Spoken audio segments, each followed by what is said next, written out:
You're listening to Ernestly Speaking, the only weekly podcast that covers friends, foes, and anything that goes. And now, for your badass host, Ernest Owens. And we're back with another episode of Ernestly Speaking with your host, Ernest Owens, myself. What a week. What a week it has been. So much in the news, which we'll be unpacking. So much in my own personal life. There's been a lot of pleasant surprises, and some interesting surprises. And yeah, June always is one of my top 3 months. February, Black History Month. June, Pride Month. October, Ernest Month. I mean, my 3 favorite months of the year.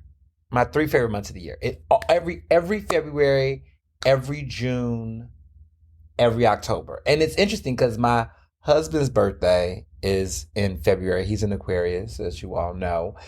And our relationship anniversary is in February. February 13th, 2014, just in case that might land, in a quiz one day, and you just be popping up and like, oh yeah, February 13th, 2014, and then October, of course, is my birthday, but also our marriage anniversary month. So that is October 16th, 2021. So, a little bit of trivia there. And my birthday is October 12th. His birthday is February 17th. So, it's a lot. It's a lot. It's a lot there, we take holidays seriously, and, that is definitely, a time. And then June is just June, it just is the transition between summer. It's that sweet spot where, at least so far, it's not too hot, but then it's also, it's the weather is weathering, you know what I mean? And so it's a good situation to be in, where you can, the rain is doing this thing where Philadelphia is officially out of the drought zone, apparently. So we don't have a drought anymore. We've been in a drought zone since September of last year. But now apparently we're out of the drought zone. I know that should be true, given, the fact that the Roots Picnic had to the Roots Picnic. Well, there's some updates there. But yeah, overall, this is a good month. I enjoy June. There's going to be more June to come. Last episode, I said there was going to be some surprises coming in June. And there are surprises that are surprises to me, but it's supposed to be surprises for you. And for those who are, trying to keep everything up, what I was going to surprise you all with has not happened yet. It's my own personal news, but there's some stuff that happened this week, and I'm like, yo, even that took me by surprise. So there's a lot. But yeah, I love June. June is definitely in my top 3.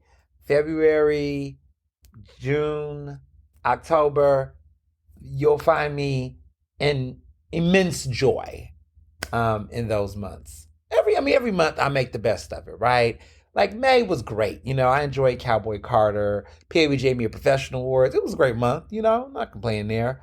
I like January. A lot of my friends are Capricorns. I got a lot of Capricorn friends and stuff. So January was cool, March, younger brother birthday, March is cool.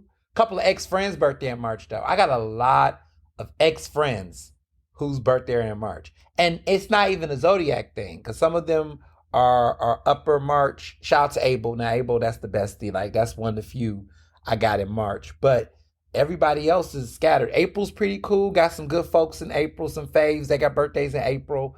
And my baby brother birthday is on 4/20. So, love him down. But March is interesting. Like, I don't have too many friends. Like, a lot of ex-friends' birthdays are in March.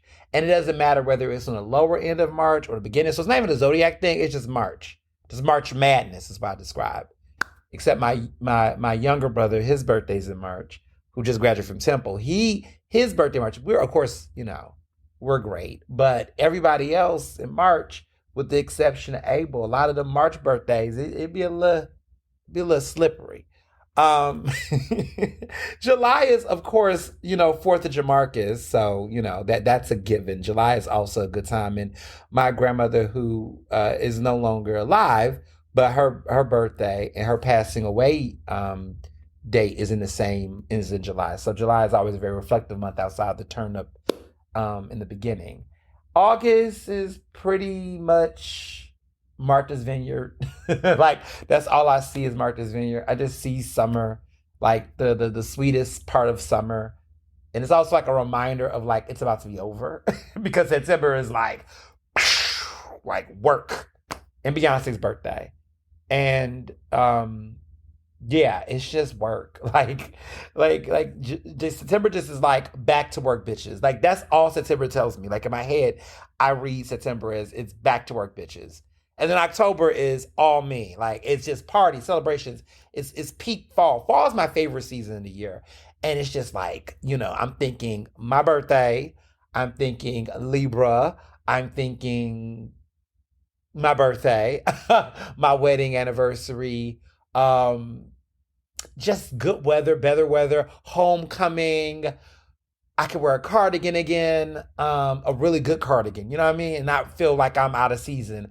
Like I can, sweater, I could put a cute sweater on. I could wear my cute fits that are not too much, but also not too light. Like we putting the shorts away, flu shot, getting my immunizations. It's just I like October. Like it's just a perfect month. November is just Thanksgiving and election, general election and Thanksgiving. Like that's all I see with November.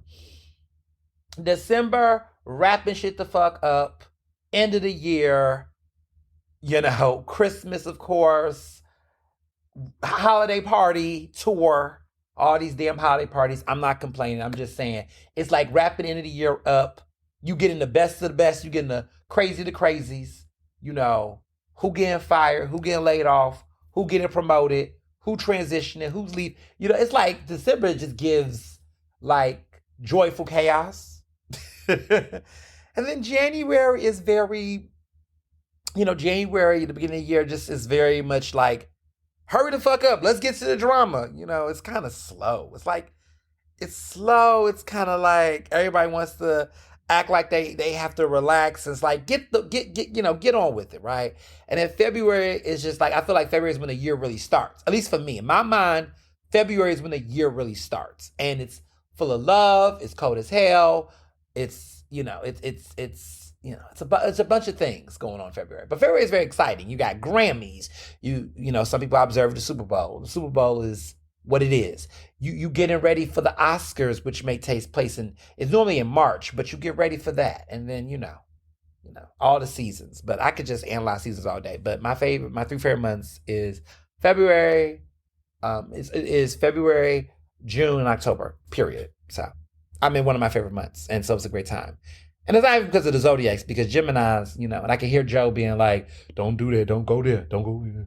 Yes, happy belated to Joe. Joe just had a birthday this past week. And so for those, he's one of the few, at least on the surface level, decent Geminis, because there is a Gemini that's in the White House that's causing a lot of terror. And there's a Gemini who is a rapper who used to be good, but now is an anti-Semite and problematic man who is also a Gemini rooting for him on the sidelines. We don't got to say that man's name, but you get it, okay? You get it. So it's a lot going on.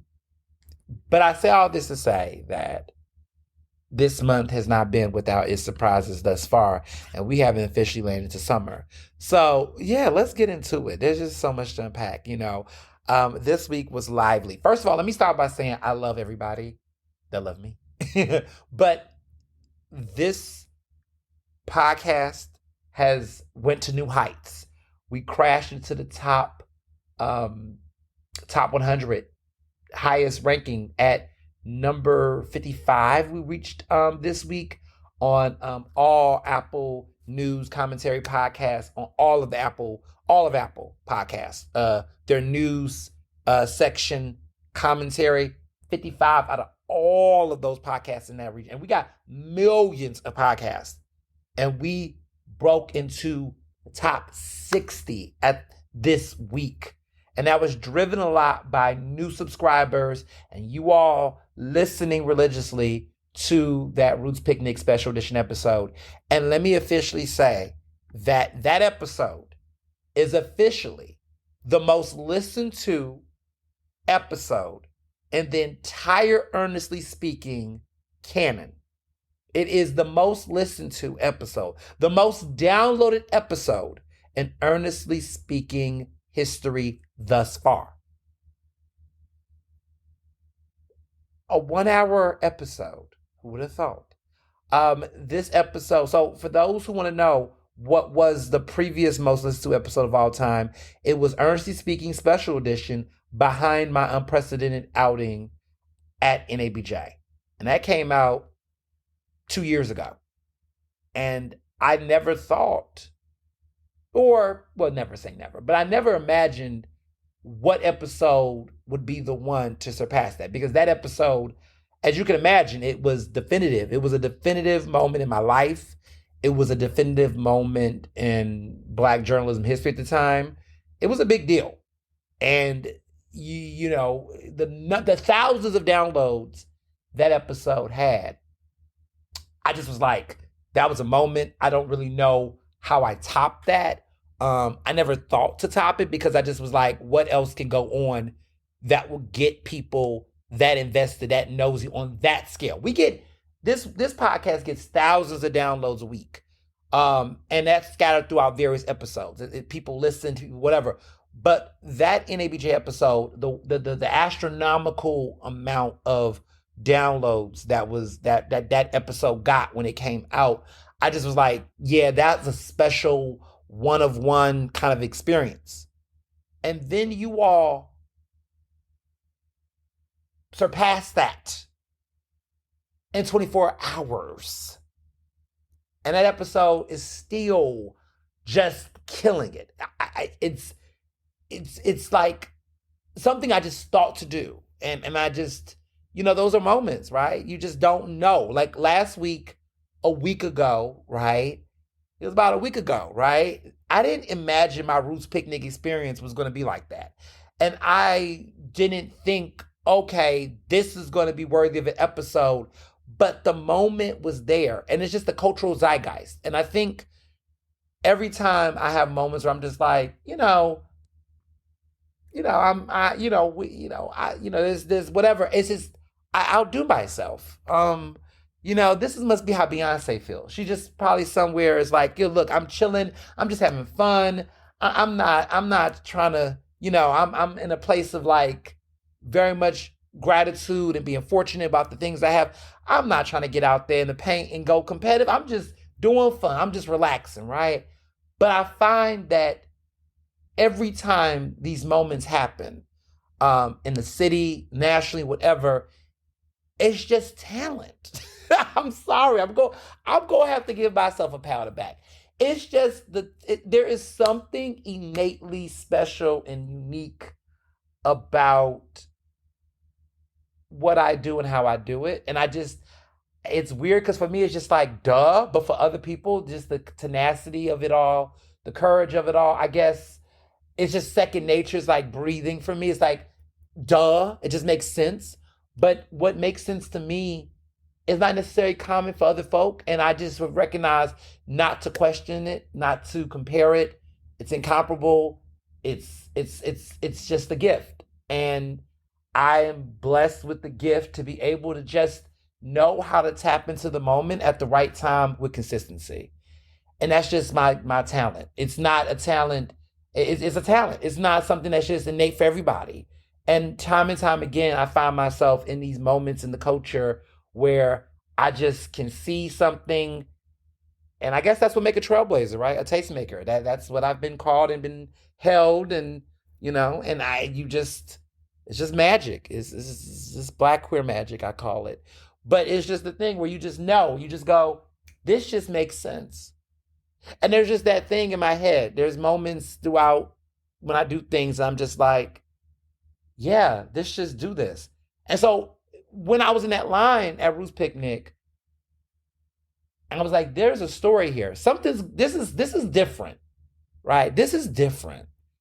And I wanted to leave at first, and then it was just like, mm-mm. You here for a reason. And the number of the hours I endured in that line, you know what? It paid off. Because I turned a situation that could have just been frustrating, annoying, and a waste of time and resources, and reappropriated that, like repurpose that into something that would be transformational for me. I earned it because I put the sweat and the time and the frustration, the pissed offness, and all the profanity in between. I turned that into something that worked for me.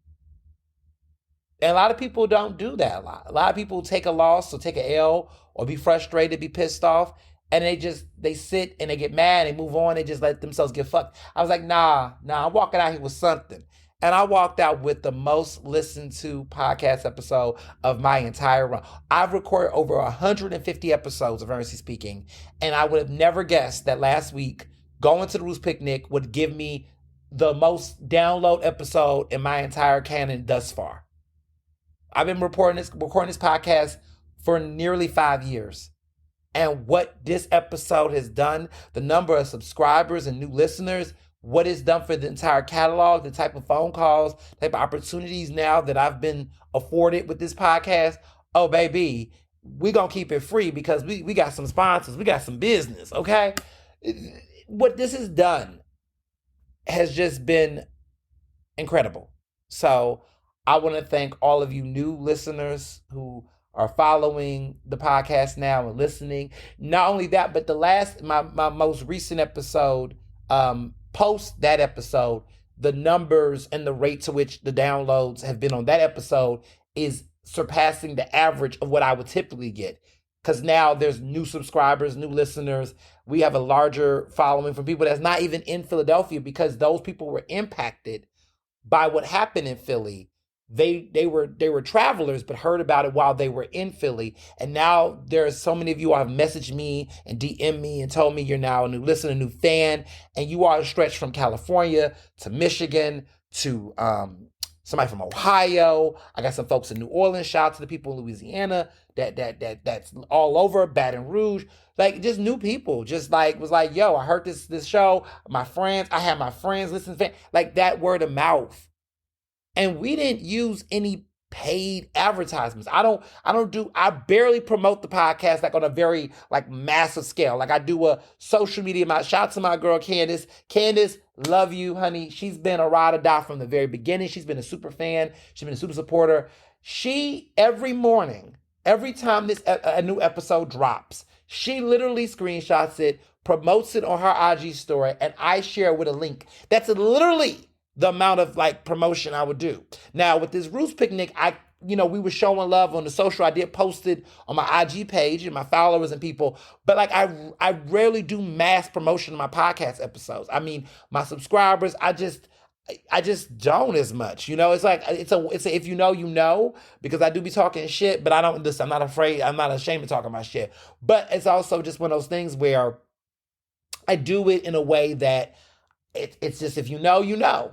And word of mouth has sustained the podcast, but now it's taken a life of its own, and it's exciting. I'm not changing up anything, so this podcast is unapologetically Black, millennial, gay, feminist. We believe women. We support folks. We're against ableism. We're against anti-Semitism. We're against Islamophobia. We don't believe that people are illegal. We believe that all people deserve human rights that are good. We don't support predators.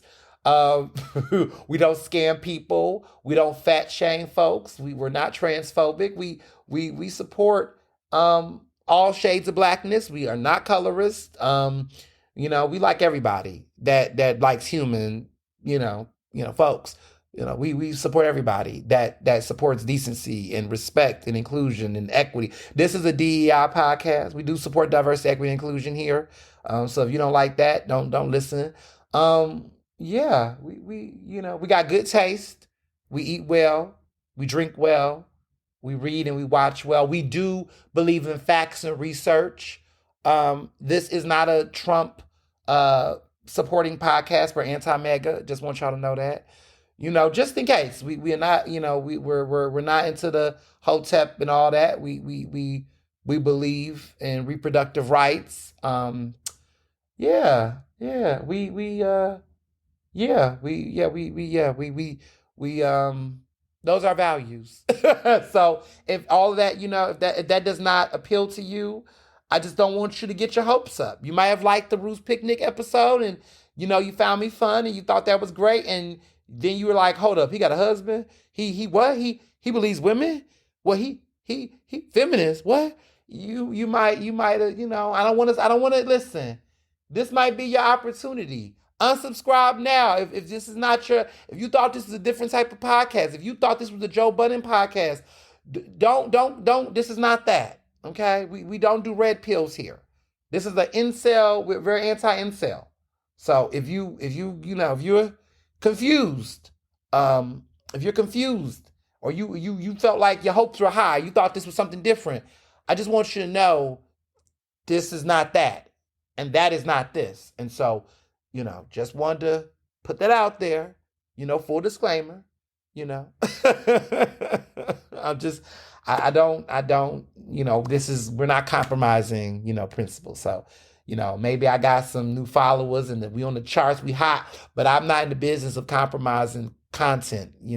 This is quality. This is a quality podcast experience. Whereas so many people are out here in the world questioning, the integrity of journalism and its free speech and all that. We don't do that over here. So just wanted to put that out there that we are a very affirming, inclusive, progressive podcast. Now, let's be very clear. I'm pragmatically progressive in my takes, meaning that I'm not out here just kissing the ass of anybody, everybody. We critique everybody. This is an equal opportunity of offending podcast, okay? If you are, listen, anybody listen to this podcast, know if you're a Democrat, Democrats don't get a red carpet rollout. Where I stand, all these politicians got problems. Both parties got issues, okay? If I could support a new party that could actually win, I would support that in a heartbeat. But unfortunately, the Green Party is not consistent. Jill Stein, I don't know what the fuck she want to do. And we're in a two-party system. And unfortunately, I don't see that in the foreseeable future. However, I do believe in pushing and challenging either party, okay? Republicans just a hot mess, child. We ain't over there. But these Democrats, child, they not great either, okay? We'll talk more about why they got on my damn nerves this week. But that's what I want to put out for my new listeners, just in case you don't know what you listen to. I just want to also add, I am gay. Just in case you didn't know, just in case you didn't know. So yeah, just want to put that out there. So, didn't want to hold y'all up. Didn't want to leave y'all out. So, yeah. Yeah. So, we gonna take it there. We're gonna take it there. So, now that that's out of the way, thank you all for listening to my last episodes. Thank you all for making Ernestly Speaking history. And, I really appreciate you all for just the continual support. And, it's just so much great stuff going on. So just wanted to shout that out. A little brief update on that Roost Picnic situation. The Roost Picnic has publicly announced, it's been out in the press, that they're not giving any new refunds or giving any refunds to people who are disgruntled or frustrated about their experience. That news came through Axios earlier this past week, and it sparked a lot of controversy, with folks because they're not if they gave out refunds, they would literally lose money, but they should not have done it. They should have allowed people to, and so Axios in Philadelphia put this news out earlier this week, but they basically said the Roots Picnic is not giving out refunds, and it's created a lot of controversy, but it is public. Several people who claimed on social media they did not really receive refunds. Um, a lot of folks there, have said some people have gotten some who was at the box office, and I think some of it is based on insurance. So if you had you paid for the $12 insurance. I know some people who have gotten refunds based on the insurance situation, but if you did not have insurance, they weren't going to refund either way. So unless you pay for the $12 insurance fee, those people I know, and this is my own independent reporting, so I just bear with me. But apparently, folks that have had the $12 insurance policy on the tickets, they got a refund, or a partial refund. I don't know if they got full. Some people got a partial refund specifically related to the Saturday incident. Those who I know have not been given a refund, when I had asked them, was the connection based on the insurance or going to the box office that day, they said they did not pay for the $12 fee for the insurance fee. And so that might be now, some people, have said that the day of on site when they rolled up, they got some type of refund and support. But so far, based on my analysis, it looks like the insurance policy situation might have made the difference. I just have made it official, for me at least. I'm not running to music festivals. I think that situation really, traumatized me in a way that I'm like, I don't want to. I don't want to, unless it is like I am with a celebrity and I'm with a team or I'm on stage or something of that nature. Personally, I will not be doing, Roots Picnic again. I won't be doing, but I won't put myself through that kind of stuff. I mean, I just got to do a concert. We the concert experience for me. You better off spending that kind of money on a concert ticket. And I get it. People want to go to the festivals because they want to see multiple artists. But to be honest, I don't know. Like, I've never been to Coachella. What's the other ones? Governor's Ball, Broccoli, this and all. I realized that I've never really been that much of a festival person. Like, when I was younger, I'd never been to Main America except the one time that I got like an all access pass. And that was everything, right? That was everything. That Made America experience was everything. That was when I had saw Beyonce looking at Janelle Monáe perform. We was on the same stage, and I saw Julius, and that was the closest. I was that close to Beyonce, where she literally was there, and she was celebrating her birthday, because we're always in the beginning of September. Her birthday is September 4th, and so, you know, Beyonce's always used to come, and Jay-Z, and they would get the birthday cakes from Cake Life, which is everything. And she would kind of do like a little mini birthday thing there, and she'll show up. And she's also performed several times at the Made America Festival. But that was a good festival. I know people had their little complaints, but I must say that given what I saw at Roots Picnic, Made America was such a better festival. It just maybe because of the diversity of the artists, but just the space. Like, you can breathe. Roots Picnic just feels so, I don't know. It just always feels just just I've only been, well, this was my second time going. Last year I went for the first time, and that was pretty decent. I had my little thoughts, but it was all right. It was decent that year. I mean, I enjoyed Sexy Red. I enjoyed, some of the other installations and private events that was taking place. But I don't know. Not all festivals are the same. But I'm not running to these festivals anymore. Next year I'm not going to Roots Picnic. Stick a fork in me, I'm done. But all these other music festivals, unless they're like smaller, more niche, or free, or just more chill, I'm not crazy about stuff like that. Like, I'm not I need controlled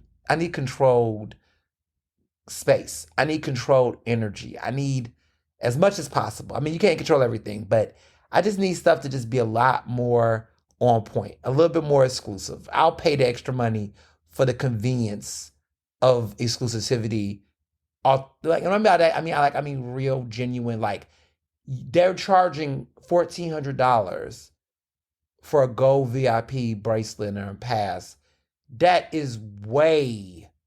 shit ain't even worth $500. And yet everybody was still in that line. And that VIP wasn't a VIP line.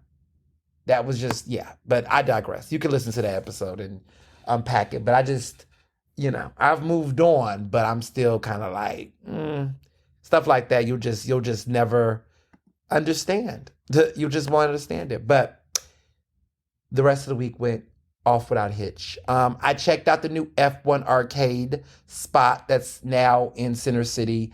This is around Chestnut. I want to say it's right there around 13th and Chestnut, closer to 13th and Chestnut. It's like right before Broad. It's on that same strip. It's where the old West Elm used to be, that big, huge furniture store. They've now replaced it with this spot called F1 Arcade. Now, they got locations all over the country. F1 Arcade is a very hot destination. It's a lot of people, apparently folks a lot of people know about it. I never heard about this spot. Like, it's like a bar, like a race car driving. That's where they got the F1. It's like a bunch of locations. And they're all across America. But people really love it because it's like you play these race car games, but they have some really good food and good cocktails. It's super gaming. But they're cute. They're cute. I really must say I really like them. So they're located in Boston. They're in Washington, D.C. They're in Las Vegas, or they're about to come to Las Vegas. I don't think they're in Las Vegas yet. But I think they're going to come in Las Vegas in the fall. But they're in Boston. They're in Washington, D.C. They're now in Philly. They're in Denver. They're in Atlanta. And they're also in the UK. So they're in right now they're open in 6 locations, but their 7th location will be Washington, D.C., and that's going to be in the fall. But yeah, baby, we got it. Philly got it before Vegas did. Boston, D.C., Philly, Denver, Atlanta, UK, we're here. And they're going to be at the Caesars, apparently. They're going to in Vegas. It's going to be crazy. But they got 7 locations. And I'm like, New York? Y'all not here, New York? Where y'all at, New York? Chicago? Y'all not here? LA? LA ain't got one, but Philly got one. But we got one. And we have the biggest location so far. This is the biggest F1 arcade out of all of them. It's currently in Philadelphia. We got the biggest space. And it is grand. Multiple rooms, multiple bars, very spacious. It's beautiful. It's beautiful. I have no complaints. Like, the food was really good. And this is not Dave and Buster's. This is for grown folks. Like, kids, don't bring your kids. This ain't for your kids. I mean, I don't know if they're saying that, but I feel like this is a grown vibe. This is a very grown arcade. Like, they're doing, it's all speed car type of situations. This is definitely this could be, I don't want to gender it, but this is definitely like the bro under 40 vibe. If you are a dude, straight or gay, because, we like to ride too. I don't have a driver's license. I don't know how to drive. I'm gay. I don't know how to drive. No, I'm joking, but I really don't know how to drive. I don't know why people are so shocked by that, but every time I say this, people be shocked. No, I don't have a driver's license. I don't know how to drive. So did I get behind the wheel of the arcade rides? No, I didn't. But you know what? It was cute. It was cute. I think Mr. Johnson's going to like it. They think he the Trey sometimes. But his middle name starts with a T. I'm not going to say his middle name, but his middle name starts with a T, and I be joking. I was like, it's the T for Trey. No, I'm joking. But yeah, he likes it. I think he'll like it. But I went to the media event. It was like 700 people. It can pack a large crowd. This was a media party with like 700 people there. Like influencers, journalists, high profile folks. It was one of those type of events. It was a great grand opening. I mean, they had hors d'oeuvres everywhere, champagne, not sparkling wine, baby, champagne. They had the Moet out, okay? They had it popping in there. It was a great party. DJ Jazzy Jeff, did his thing. It was a real VIP experience. No shots. Yeah, they still catching strays. Yeah, they catching strays over there at Ruth's Picnic, but that was a real VIP experience. But it was great. It was just a really good time. Definitely going to be the spot in Center City. And I see what they're doing. I see what y'all doing downtown. Y'all really we're going to get to downtown with some other shit downtown. We're going to get to downtown because y'all know what I'm talking about. We're going to get to them in a minute. But I want to say this about downtown. they're really trying to get the nightlife thing popping. They're really trying to get Philly, they're trying to bring back that nightlife downtown. And this is a great steal. This is a really great steal. I definitely think that they have the potential to really take things to the next level. So yeah, I like the spot. I would definitely go. They got a good happy hour vibe. I could just see a lot of people having a good time there. Their hours right now, they close at 1 a.m. on Fridays and Saturdays. And then they stay open till 11 p.m. the rest of the week. So it's pretty good. It's pretty good. They stay open till 11 p.m. Monday through Thursday. I think no, Sunday through Thursday they stay open till 11 p.m. They open at 10 a.m. on Sunday, which is couldn't quite. I guess they're gonna do a brunch. Saturday they open at 10 a.m. on Saturday, 10 a.m. to 1 a.m. on Saturdays. Sundays from 10 a.m. to 11 p.m.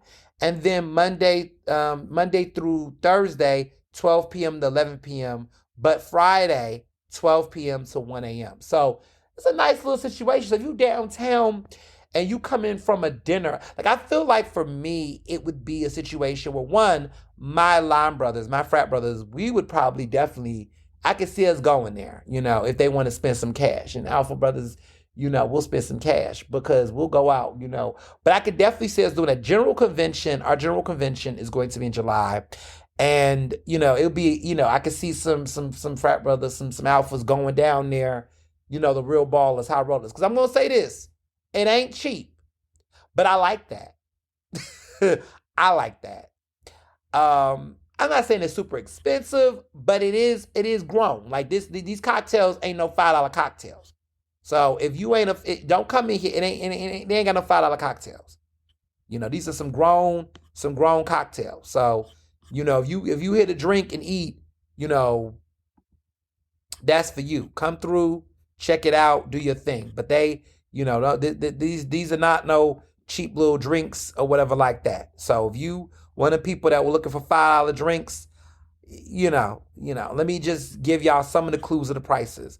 So most of the food, I will say the food is properly prepared. Most of the food here is under, like if I'm thinking about some of the food I'm looking at, most of the entrees here are under $20. They do got some Wagyu beef sliders for $24. They do have a Wagyu burger for $28, but most of their burgers and other food is under 20. Even their brunch menu, they got a brunch menu. Most of their brunch items on their menu are under 20. So I would say, a lot of these dishes are 15, 16, $18. I would say, the food is pretty affordable. They got sharing plates. All of their sharing plates for the most part, except their scallops are in their Himalayan salt iron steak, is under $20. And they do have a kids menu upon a request. So I guess it is kids friendly. Maybe the experience I had was a little bit more grown and sexy. But it seems like the food is giving. As far as their drinks go, because I know people are going to be into the cocktail menu. I feel like their cocktail menu, that's where it gets grown and sexy. So most of their cocktails are under 20, but most of them are over $15. I would say there are a couple of cocktails over $20. They got a couple of grown sexy drinks, but on average, most of their cocktails are under $20. Their classic cocktails are like $12 and $13. A lot of their classic cocktails are $12 and $13, but on average, most of their cocktails are around $16 to $18 on average, for their traditional cocktails. But if you're getting, other, they got non-alcoholic beverages. But the gag is all of their non-alcoholic beverages, y'all, are $14. So this isn't a spot where you're going to get a $5, $7 cocktail. If you're looking for a happy hour, or $10. Drinks, the classic cocktail, the cheapest classic cocktail is $12. That's their Long Island, that's their Amarada Sour, that's their Moscow Mule, $12. They got a $13 Bloody Mary. But their signature cocktails are around the $16, $17, $18 price margin. But they do have pitchers. They do have pitchers that serve 4 people. And their pitchers are roughly $70 to $60 for pitchers. And they say that it serves up to 4 people. So you can save some money if you get a pitcher if you got a group of friends. So the Lit Brothers, how many of us in Lit Brothers? Pop quiz, 4 of us. So we would probably get pictures compared to getting individual cocktails. However, I must say, as a girl who has traveled and have drank her way through this city, you gotta watch out with them pictures. Because some of y'all listening to this gonna be like, watch out for those pictures. Because I have found, y'all know my husband got, his business, bartending business, bartending Barry. He has told me, over the years when he makes his cocktails, he used to say, Ernest, baby, watch out for those pictures. I'm like, what you mean? He like, they be cheating with them pictures. They don't give equal parts of liquor and what they give to a cocktail. Because 9 times out of 10, when you try a cocktail, that first sip gonna tell you what it's given. Now, let me back up. Some of y'all be playing with the mojitos. You gotta stir that mojito before you sip it. So my bestie Jamarcus, sometimes he'll get a mojito. He'll be like, "It's all right." I said, "No, boo boo, you gotta stir it." So then he stir it. He's like, "Okay, that tastes much better." Some drinks you need to stir before you sip. Because some of y'all will sip a cocktail and go, "I don't taste the liquor." It's like you gotta stir it, or you say it tastes too dry. You gotta stir it a little bit. But most of the time when you go to a bar and you try a cocktail, and you do all the things, the first sip gonna tell you if it's a yay or a nay, right?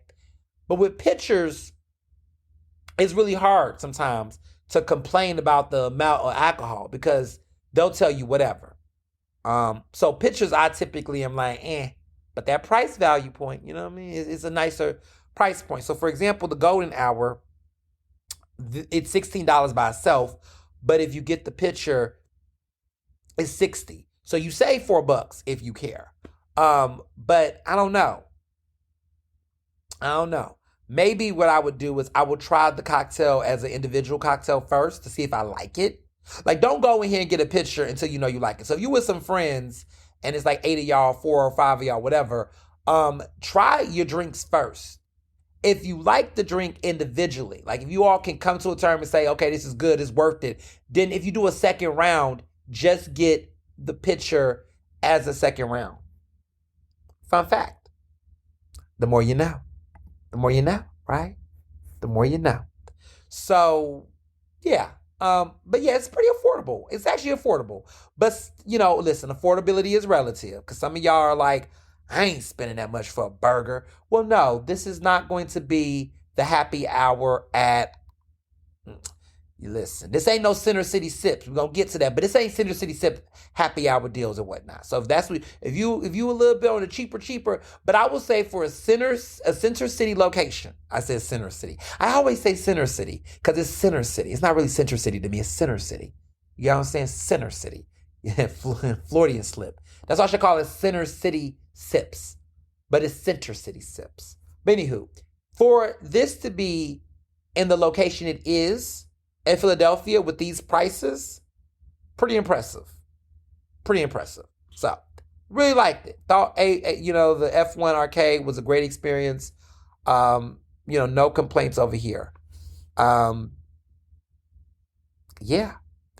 I really did like F1. F1 was great. And it's open, so check it out.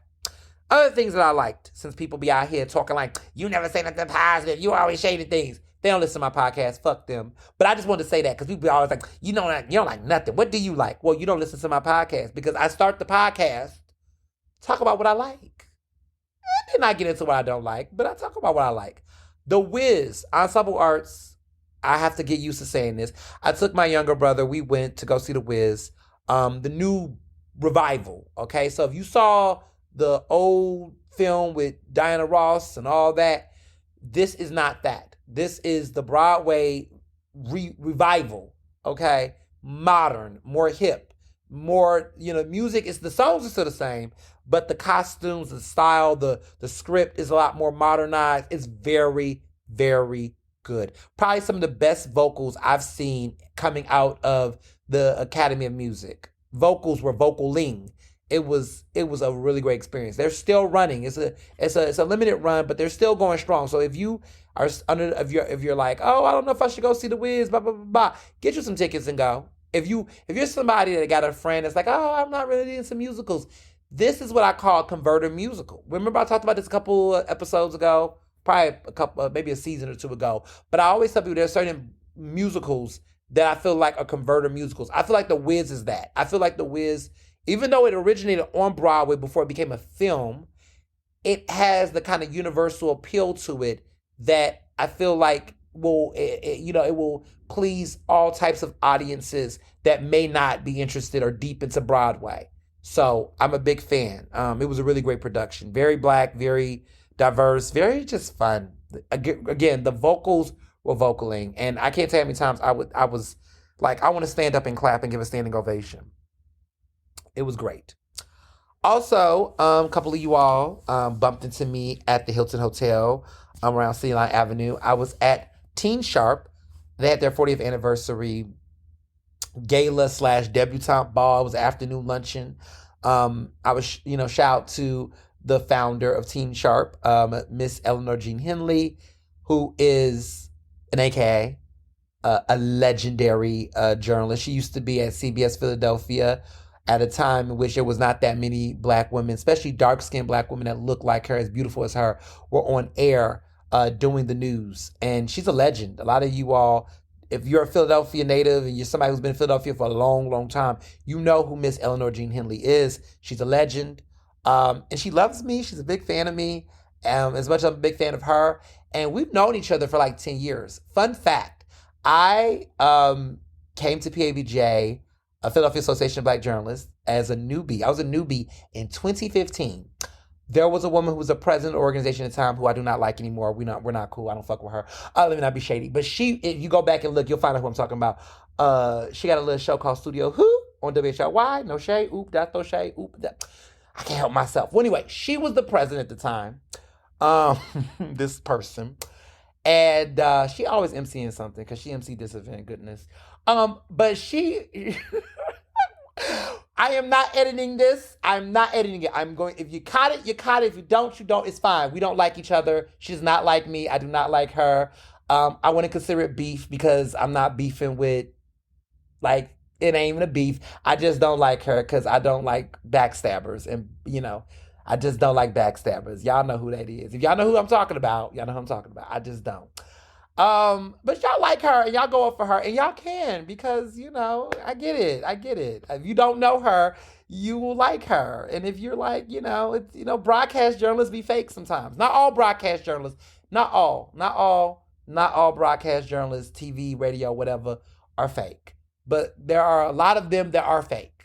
I didn't know we was gonna go here this early with this podcast, but I don't know. I don't know. I'm feeling a little free, and I just want to say some things, and I'm gonna take some time, but I'm not gonna say the name because no need to say the name because if you know, you know, and y'all know who I'm talking about. And I'm just saying, she's just phony to me. But for some of y'all like her, and y'all are entitled to like her. I'm not saying don't like her. I'm just saying when you all ask me about why I'm not collaborating or on a certain person's radio show on WHRY called Studio Who. I call it Studio Who. When the show was called, I used to call the other show Trash Point. But y'all called it Flashpoint, but I called it Trash Point. But I digress. But when y'all ask me, see, this is y'all fault. I blame you, the listener, some of y'all, because you will be like, why are you not on this person's show? Why are you not collaborating with them? Or, y'all my favorite journalists. I just be like,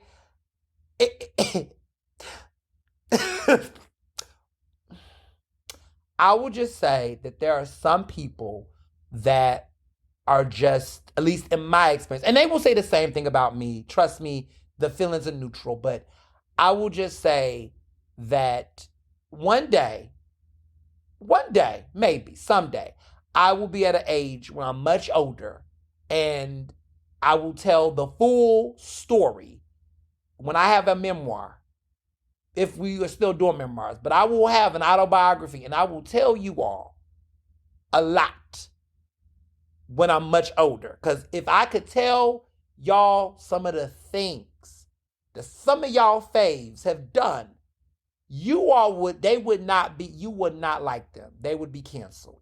And so when people be always like, oh, Ernest be canceling everybody, he be, oh, trust and believe.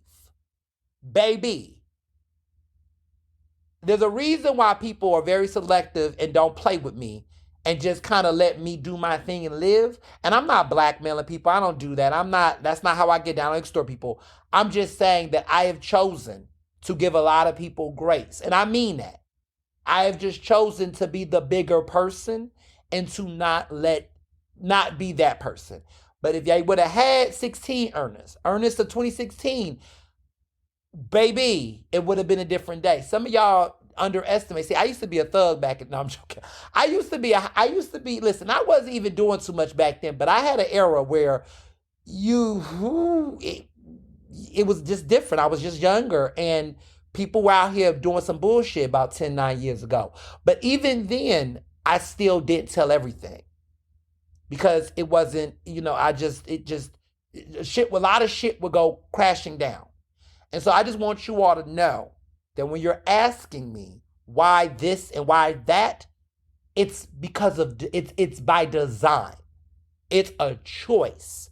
I am actively not doing it. There's a reason why that collaboration or why I'm not in this room. Like y'all always ask me all the time, why am I not on Inside Story on 6ABC? It's too many old people on there. Ernest, why are you not on there? You should be on there. The type of people they be having on there, you could eat them up. Why are you not on Inside Story?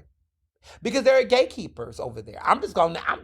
We going there today. Y'all like, oh shit, we starting this off. Because I want to be clear. There are gatekeepers. And there's a lot of snakes. And when y'all hear these stories on a national level, when y'all hear these stories in Hollywood and y'all hear about certain directors, producers, executives, that shit happens locally too.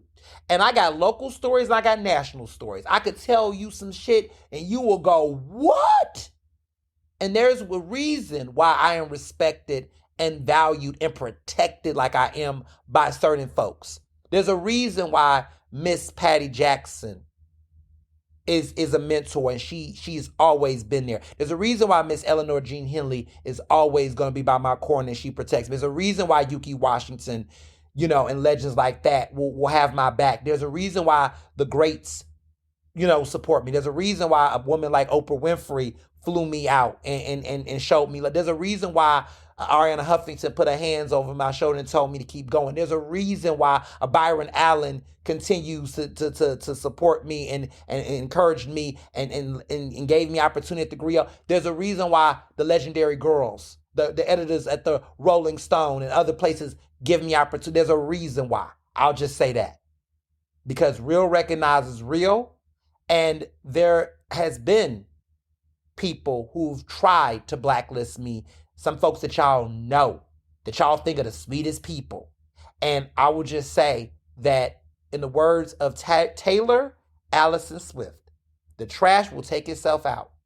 There's a reason why I have been fortunate to continue to climb and build and navigate despite all of the things happen in this industry. There's a reason why certain people who are haters continue to find themselves in the same bracket doing the same shit, ain't never evolved, ain't really took things off to new heights. There's a reason. And it ain't because of me. I'm not the reason.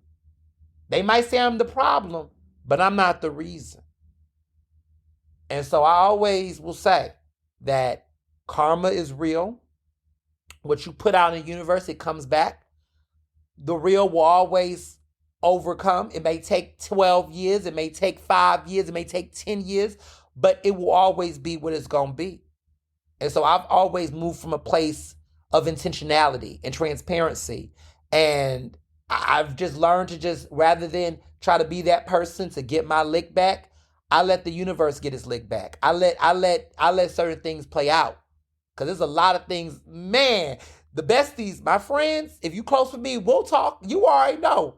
They listen to like, mm-hmm. I know Jamarcus somewhere like, mm-hmm. I know George is like, I know a couple folks right now listen. Dr. Park's like, mm-hmm.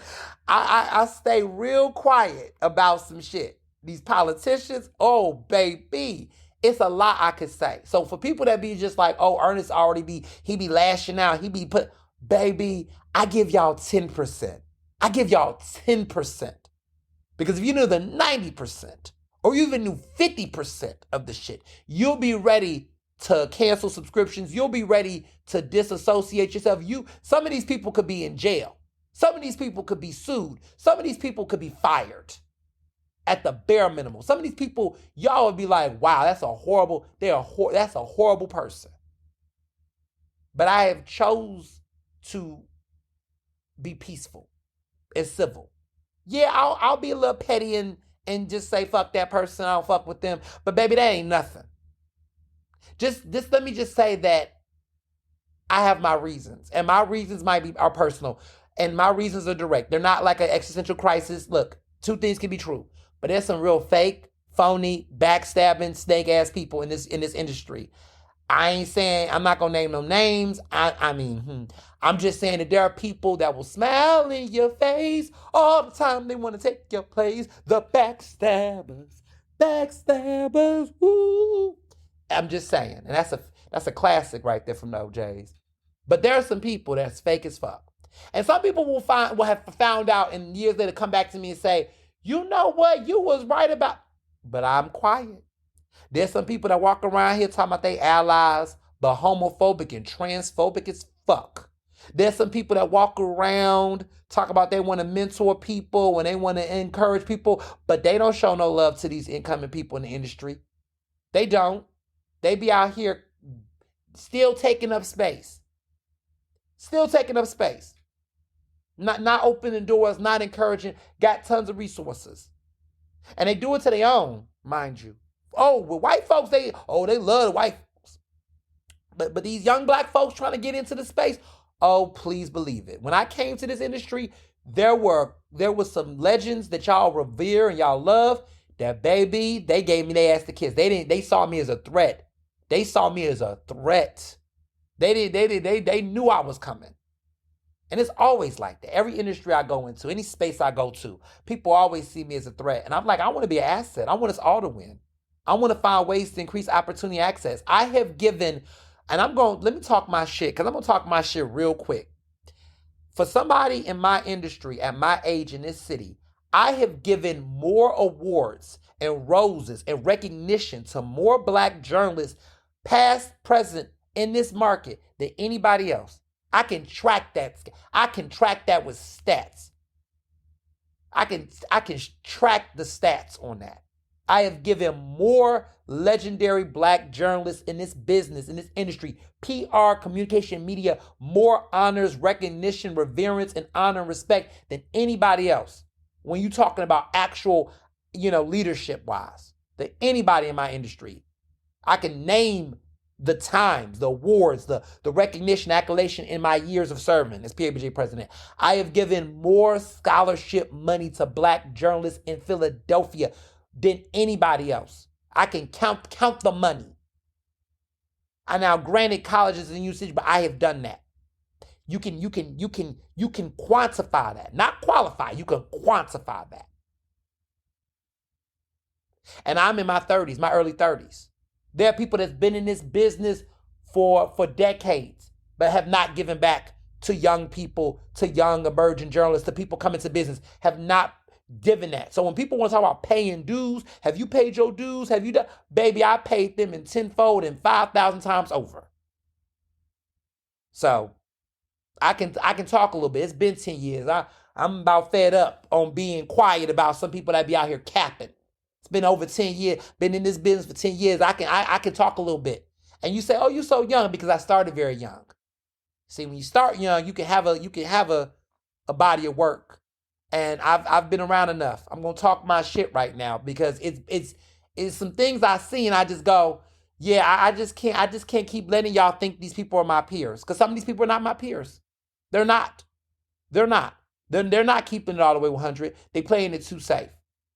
And they can use a little Esquire and legal terms and it's gonna say, walk in a room, can't even say hi. Just funky. Just fake. Look, I'm a Southern gentleman. If I see a person close to me, I'm gonna say hi. It can be what it's gonna be. Hi don't mean hello. Quote me on that. Hi don't mean hello. If I say hi, I'm just saying hi. Hey, what's up? Because I'm cordial like that. Hello. Hey, how you doing? I gotta do all that. But I can say hi, hello, hi, Hi don't mean hello is what I mean by that. You know what I mean? So for me, it's just one of those situations where there's just certain people that, it is what it is. So when y'all be like, why you not with this? What you know? Oh, you and them, y'all should be cool. You know, I know. Some people gonna leave that right there. You know what I mean? I'm gonna leave that right there. So this person, when they were PABJ president, which was 10 years ago, um, they got in my DMs on Twitter and asked me to come be a part of the organization. Because at that point I was, kind of new on the scene. I joined, and then my first event was the PABJ pool party. That was our pool party. And we had the pool party. It used to be hosted before I became president. We got sponsorships and big money. It used to be at E. Stephen Collins, the late, great E. Stephen Collins house. But then he passed away. And then they need a new person to host the house. And that became Eleanor Jean Henley's lovely abode. She got a little mansion, honey. She got this little house. She lived out there in the suburbs. And she would host the pool party for us. And I used to be the pool party chairman. That was my first leadership position in the Philadelphia Association of Black Journalists. I was the pool party chair. I was responsible. That's how I learned how to throw events, y'all. Before I threw my wedding, everything. But I was always the chair of somebody's party, somebody's function. One thing about me, I know how to throw a good time.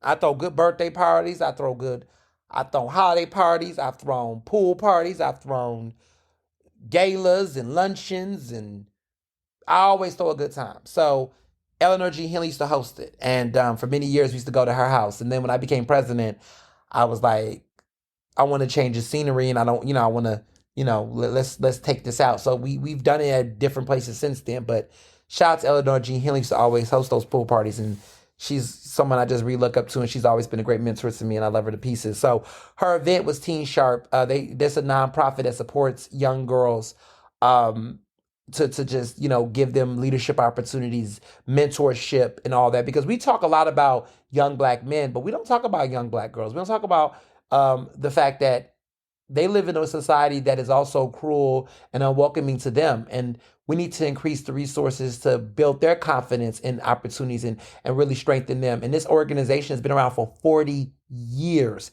It's called Teen Sharp. So if you want to support them, they're a nonprofit, check out Teen Sharp, okay? Teen Sharp Inc. is an organization. You can check out their website and learn more about them. But they're doing a lot of great work locally. They got a chapter. They have chapters in Philadelphia, New Jersey, and even in LA. So if you are around there, there's a program, but they teach these young ladies etiquette, connect them with career leaders. They make sure these women are they're making sure these young women graduate from high school, that they go off to college. They support them with scholarship opportunities, networking opportunities, and some really great mentorships. And a lot of women came through Teen Sharp. A lot of elected officials in Philadelphia, a lot of Black women who were elected, a lot of Black women who are now CEOs and senior vice presidents and working for city government jobs. A lot of these Black women in Philadelphia, a lot of them have come through Teen Sharp. And they're really about working with working class young women from different backgrounds, So it's not like Jack and Jill or anything like that. No shade to the Jack and Jill folks. I know, look, I'm not Jack and Jill. I didn't come from that. But there's no shade to them, but just saying that your parent, people, there are teen moms that sent their young girls to a program like Teen Sharp. And so the keynote speaker was none other than Madam Mayor Sherelle Parker, who was the first ever woman mayor of Philadelphia.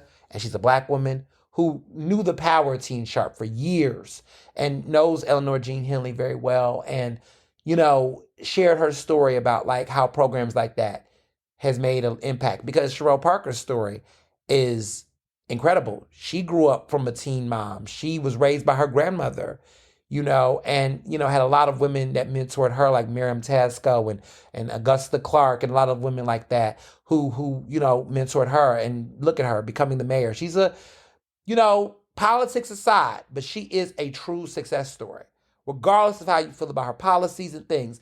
But, Sherelle Parker's story is incredible. Like her life story, like just how she came into politics. I mean, this is a young woman who was the student government president, SGA president of Lincoln University, got her master's degree from the University of Pennsylvania, Penn, Feld School of Government, and grew up from a very working class background in Philadelphia, and did all of those things, and now become the most powerful executive leader in Philadelphia and to make history. So it's and I think that's the struggle I think people don't understand is that while, yes, there are some real fair critiques about Sherelle Parker's politics and all of that, which, we do critique very much on Earnestly Speaking, I will never not acknowledge the moment and what it means right now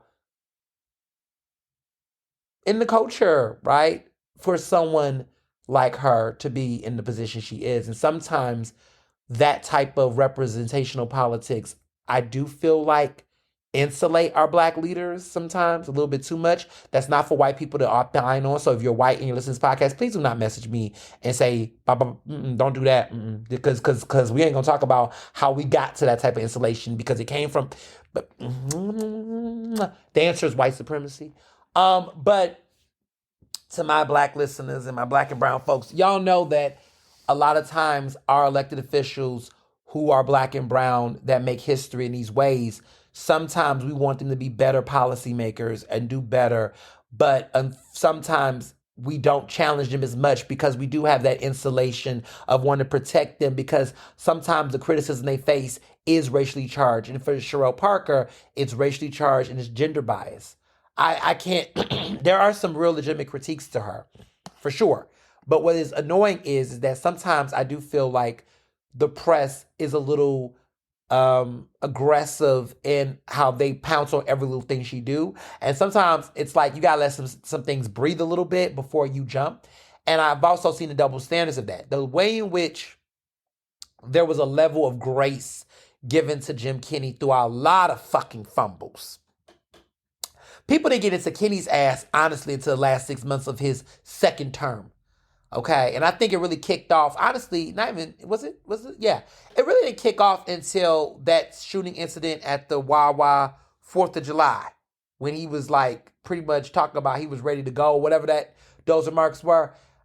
It was so asinine, as Sherelle Parker had said at the time. But it was those last months, I want to say, that people really got his ass. But at that point, it was too late. See, I was on that ass around soda tax, but y'all just kept giving him all the chances. Y'all were just kissing his ass. And I just feel like the way in which he got a lot of grace, even though his shit wasn't together, has always been interesting to me. And so the moment Sherelle gets in, people just was ready to just be, 1 month in, 2 months in, people just was writing editorials critiquing her leader. Like, can she get the fuck in? And let me be clear, I got some concerns, and I have been critical and vocal. I'm not a ass kisser. Y'all know that. But as somebody who does study media in addition to teaching media and also creating journalism, right, I have noticed that there is this disproportionate amount of targeted press towards her in ways that I do feel like is heavy-handed and very biased. And it is a result of a very predominantly white media ecosystem in Philadelphia.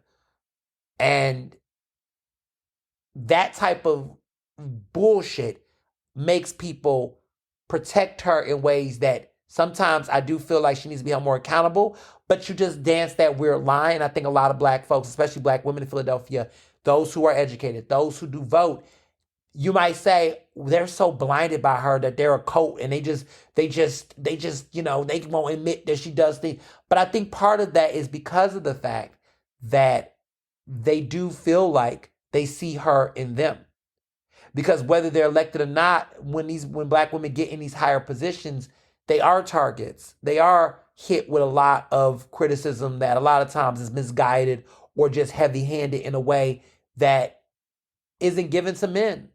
And not even given to other black men or just white men or anybody else for that matter. So there is a balance. And even in my critiques and my reflection of Mayor Parker, I do recognize the importance of making sure that even the things that I say and how I critique the administration, that I am as very specific and clear on what she can't do and what she could have done.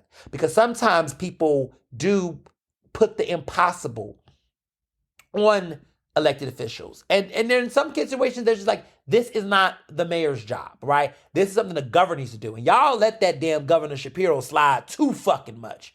Don't get me started. I've seen people, because I guess we going there. I didn't even expect to go in this direction, but we just gonna go through the rounds Let's get it. Okay, let's just get it. Because I feel like I wasn't supposed to be popping off this early in the podcast. But it's on and popping. Okay, it's on and popping. But there is Josh Shapiro gets a slide on a lot of things. And I've seen very big, powerful men not step to him in the ways in which they have been critical about other people. I'm even with Krasner. I see a lot of people don't step to Krasner in the way they step to Sherelle Parker. I've seen people do it. I've seen it. I'll name some people, but like I'll just talk about Shapiro, for example. There's a lot of people who just do not really step to Shapiro about some of his decisions, and I've personally told them that to their face. I've said, y'all may not like him privately, but in public, y'all let him, y'all do not, and I get it, y'all scared, whatever, but it's just like with the mayor, it's easy for people to come out and say something. It's easy for Isaiah Thomas to be critical of, you know, publicly. It's easy for Isaiah Thomas to talk about he don't support her bill. We'll get to that. But you know what's funny? He won't be critical about Krasner like that, though. He didn't endorse Krasner this cycle, as he should. But he wouldn't be honest to y'all publicly and tell y'all why he didn't support Krasner or publicly endorse Krasner, right? Oh, you know when to hold your tongue. It's so funny. You won't publicly say, Krasner could do a better job on some things. Even though I'm not saying I get it, people like him, whatever. But it's interesting that nobody can give Krasner that level of feedback. Shapiro, like, they don't give Shapiro that work. But even Sharif Street, right? State Senator Sharif Street, which is somebody that I frequently talk to, is always good vibes. I've said this to him directly in his face, but he endorsed Krasner, he supports Krasner, and that's look, cool. But like, he has never been as vocal, I feel like, about some of the areas to which Krasner needs to get better on, as much as he will give critique to other folks. I'm not talking about Sherelle Parker in comparison, but just other people. I'm just saying, I have just seen elected officials cherry pick on how hard they go and on certain folk. And I just feel like a lot of white politicians, whether they're progressive or what moderate or whatever, they get spared a lot from critique in the same ways in which people will go hard on certain black elected officials. Now, y'all know me. I'm an equal opportunity offender. Y'all know that I have taken the punches, and I've been the most critical of white politicians, and I have been critical of black. Everybody get that work. If you in power, you get that work. If you say I don't do it, you're lying. Krasner would disagree. Kenny would disagree. Squilla would disagree. Bobby Heenan would disagree. Couple of them progressives would disagree. Helen Gim would disagree. Candidate Jeff Brown would disagree. A lot of folks begin that work over here. So, I keep that same energy. But I just feel like a lot of other folks, they play politics a little too much. And that's why Ernestly speaking matters. So, just wanted to say that. Just wanted to pour that little tea. Other things. Strange Loves, went to the bar. My frat brothers, we had a great brothers, event that I got to host at the lovely Strange Loves, which is black owned, which is downtown Center City. My good friend owns that place. And it is black owned. And it is a lovely bar. If you haven't been to Strange Loves, go. Great drink specials, great happy hour. Now, see, that's the spot you go if you on a budget. If you somebody that be counting pennies and counting dollars, and you want to get somewhere that got good food at good prices, their prices are really good. Good food too. They got some of the best wings in the city. I love their wings. They got so many. The wings be winging over there. They got really good wings there. And just a good time. But we had our first Friday event. Divine Nine showed up. We love our AKAs. We love our Deltas. We love our sorority girls. And we love we love everybody. We had a great time on Friday. It was our first Friday event, and it was dope. And shout out to Strange Loves for hosting us and having a good time. Now, let's get to Center City Sips. Some of y'all was in y'all feelings when I had said that Center City Sips is Center City Drinks. I'm going to put this out here. And I know this might be an unpopular opinion for some people, but I'm going to say it. If you are over the age of 35, you have no business at Center City Sips. To be honest, if you're over the age of 30 and you between that 30 and 35, I'm going to give you a little grace period, but y'all need to start getting out. Y'all need to exit. Y'all need to reduce your Center City Sips intake. I really believe when you're over the age of 30, you really should not be going to Center City Sips. Um, Y'all, I'm aged out of it. I've been going in years, to be honest. Listen, Center City Sips has been around for over 25 years. So when I was a young bull, as they say in Philly, I used to go when I was when I was a college intern. I was 21. I used to go out, downtown. It was cute. When I was in my the early years, 23. Would go out to the events, and it was a good old outdoor. I used to go back in the day when I used to be outside at Comcast. Y'all remember Comcast when they used to have before Comcast had Cafe Click. See, Cafe Click, for those who are new to Philly or who haven't been around, right? So Cafe Click, you see that little outdoor space outside the Comcast Center, the main building. There's a little cute little water area, and they got the little outside gardens, Cafe Click, and people can go. That is not ran or operated by Center City Sips. That is a separate entity by Comcast. They got their own chefs. They got their own food. They got their own situations. Very grown, very sexy. And a lot of Comcast employees will go down there, but also just really, folks downtown that is trying to avoid the mess and the filth and the chaos of Center City Sips. So you got Uptown Brew Garden across the street. But back in the day, before Cafe Click with the French cuisine and all that, okay, or Clique, I think it's Clique. I don't know what they call it. But before that, that used to be a Center City location for Center City Sips. They used to have the little outdoor conclave and the bars and DJing. That used to be a part of getting the city morale. Well, some horrible fights broke out. And let me just say this. Center City Sips is not just an issue with young black folks going out there showing up, right? Because a lot of the people say it's YN coded. If you don't know what YN is, don't ask me what that word is, black folks. Y'all know what it is. White folks don't ever find out what the abbreviation is and don't use the word, okay? But for the rest of y'all know what they say is it's for the YNs, as the youth say. The black youth say. It's YN coded, as the kids say. But there is a segment, right, of Center City Sips that is a lot of young black folks that are like what I call the meatball generation. If y'all know who meatball is, if you don't know who meatball is, it's okay. Don't even worry about it. But that there is a certain subset of Philly, of black Philly, of young black Philly culture that is now permeated Center City Sips. Now, they don't go to every bar, right? But they have now taken over certain spots. Like, if you are down in the neighborhood area, you know that little alleyway where Blind Barber, DDG, or whatever they call it, all of that, they have now taken over some of those parts of it. It's become their block, okay? That little alleyway, the little strip, that has become their little area, and they are out there. I don't really know if they're really buying drinks. They just out there. That Wednesday has become their little turn up. And they also around there, they also are packing areas of where the Rittenhouse area is, that little mid area down the street. They've just taken over the blocks, okay? However, let me just say this. Don't blame black kids and the black youth. That is a one segment of it. But you also got the white frat boy culture. And that's over there where, Uptown Beer Garden, those other outdoor areas, they got their areas. See, they ain't got Marathon no more. RIP to the Marathon culture. But see, when I used to go, it used to be the Comcast Marathon crowd, all that. But it's become segregated. Center City Sips got their own little areas. So you got the real white, drunk, frat bro-y energy. They got their spots they cut up at and get real white boy wasted and cut up. And the white girls, you go over there, you might catch somebody saying some stuff they shouldn't be saying. That's their area. But then you also got the YN coded area where you got the younger black folk, the Gen Zers, that group. And my brother, he goes to Center City Sips. That's his little thing. He has sampan and all that on. He over there saying some cutting up.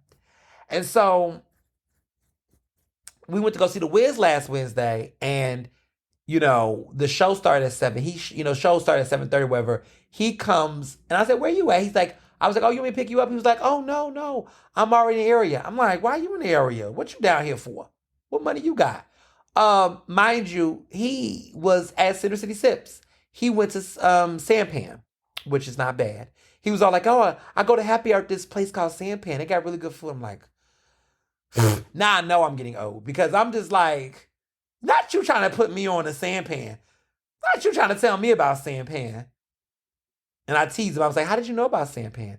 He said, "Oh, I saw your eater list on Happy." I said, "Exactly. Let me tell you, Sampan is a happy hour classic. that's a rite of passage for any young drinker. He's 22. Every young happy hour goer, rite of passage, must have gone to Sampan. Now, I don't. I mean, Sampan is still good apparently, but I don't. I don't. I haven't been there in a while.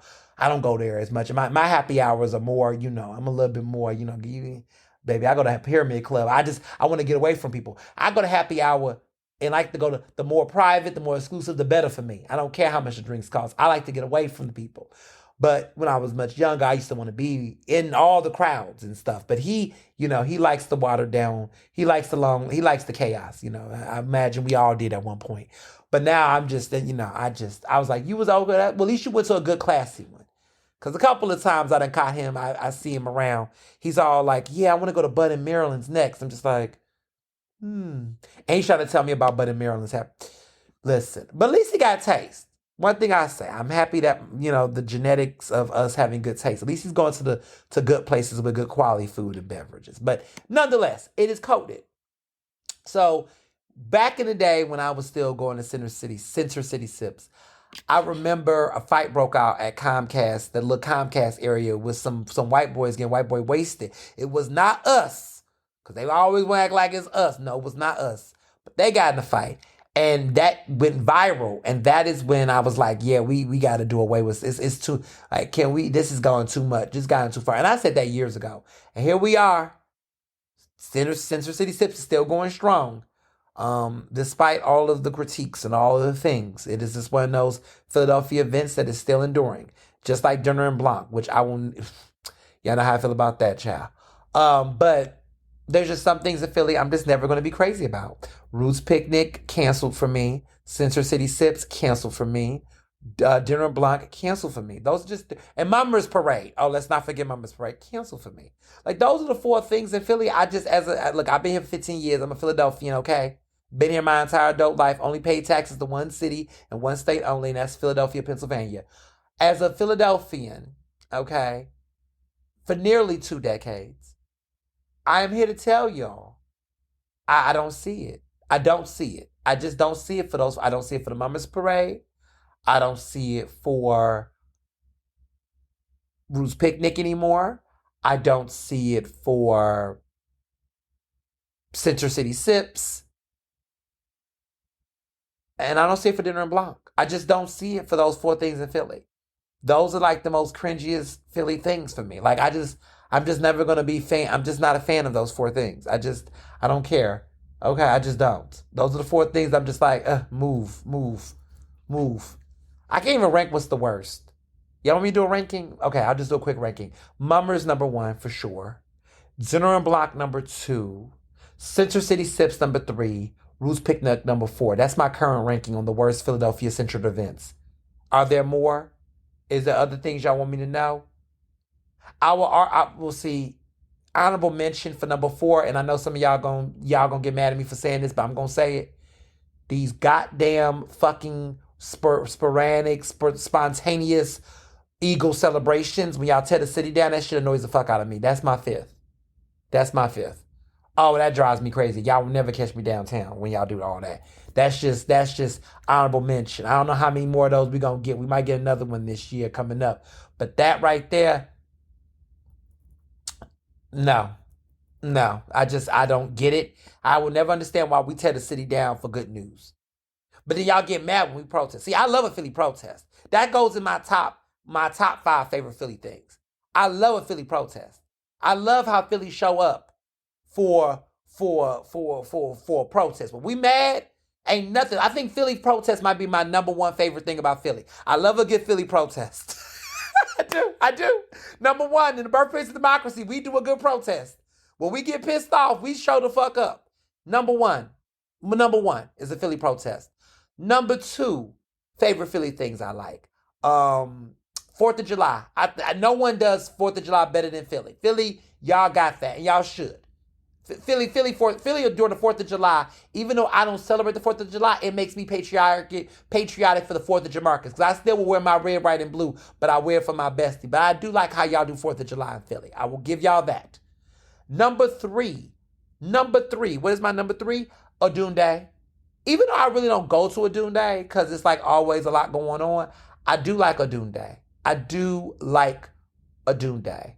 Um, I do like a Doom Day. I think that's a really great time for Philadelphia. We do really show up and show out in a beautiful way. It is a very Philadelphia centric thing, and I just think we do it best.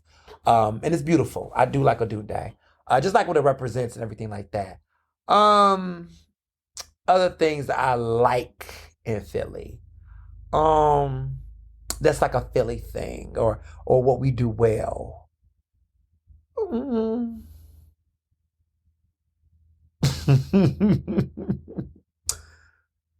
Oh, I like the Black Star Film Festival. Shout out to the Black Star Film Festival. We don't talk enough about the Black Star Film Festival. I mean, I do. I like it. But I love the Black Star Film Festival. I think that's a underrated. Underrated. I mean, I feel like we get some buzz, but y'all, I don't know. I don't know what y'all be doing, but that is, yeah. Black Star Film Festival. Very Philly centric, very Philly focused, a good ass time. I do love the Philadelphia Black the Black Star Film Festival specifically is our Black Film Festival. Y'all talk about that one in Martha's Vineyard, but the one in Philly, that is great. Y'all do that well. That the events, the fun, I love it. I love it. So shout out to them. Shout out to that. Um, what goes in number 5?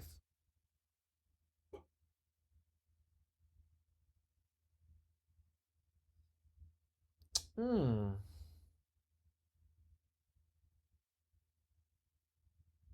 I don't really. I don't know. I don't. Do I know? I'm thinking because I'm just going over the things that I do on a regular basis. Okay, you know what? I will even go. I will say this. I like Christmas Village. I like Christmas Village. I like the vibe. I go to all the things? No. But you know what? I do appreciate Christmas Village. I like the whole idea of the decorations and investment in it downtown. I just love the scenery. I really like Christmas Village. I do. Some of the stuff be a little crazy, but I overall like it. I like the vendors. I like the raclette. I love the little mugs y'all they do every year. I do like Christmas Village downtown. I like the big tree lights. I do enjoy that. It does give me a holiday spirit energy. I do feel like it's officially Christmas time when we get there. Yeah. And y'all probably asking me why I'm not talking about pride. We're not even going to discuss pride in Philadelphia. I'm gay. I love to be gay. It's great. But the way that Philadelphia does pride, I have so many notes and so many things. I like a couple of things that we do, but I just think the way that Philadelphia runs Pride, the way that it just does Pride, organizes around Pride, the people they put in charge of it, the way it just gets communicated. Not a fan. Not a fan. Not a fan. Not a fan. Never really been a fan. I just find it. I just feel like we could just do so much more. And it's not even about money. It's just about how ego. Like there is a handful of powerful gays, okay, gay white men in this city that want to be the Christopher Columbus of it all. They just want to dictate everything. And every time this event gets moved into different hands, there are specifically white gay men, I haven't got to name their names. Y'all know who I'm talking about, that just centers themselves in such a way that they suck out the fun of what Pride should be. Like they just make it so about them. And they also just make it so focused on like the things that like, okay, yes, we got a big ass pride flag, but we never talk about the issues. Like we never talk about like amplifying like why this matters. It's always about just we're making history. We're making history. It's just become so capitalistic, so commercial focused, so begging for straight approval. It just does not feel the origins of what pride should be about. They just don't, it's just become less about that. And even this year, I was just so disappointed. It could have just been so more powerful. It's all about big crowds. It's all about the symbolism. It's just not about the real core about what pride can be. And so it's just such a fucking disappointment. And I just think a lot of the prides across the country, like even in DC, it's just become so co-opted. Honorable mention to Philly Black Pride. They got their things they could do better on, but I will say Philly Black Pride tries to do something a lot more meaningful, thoughtful, and creative. And I feel like the Philly Black Pride is better than the regular Pride in Philly, hands down. If you know, you know. But I will give them props for trying to be a little bit more movement and organization driven. Like I'm talking about organizing around, equity issues, health issues, social justice issues. They do a lot more of that, and they deserve way more support than what they got. They've gotten more recently, but I do believe Philly Black Pride is trying to do something a little bit more intentional than what this Philly Pride shit is. This Philly Pride 365, all of that. Just saying. So those are my thoughts on that. But Center City Sips, if you over 30, y'all, it's time to hang it up, baby. If you over 35, stop going. Okay? Because some of y'all is giving Shannon Sharp. Some of the zaddies, some of these men are old enough to be mad. Y'all going to these bars. Stop acting like y'all know what's going on. Creeps. Y'all want to go out here and talk to these young ass girls. These girls old enough to be your daughter. Stop it. Cut it out. Cut it out. Okay?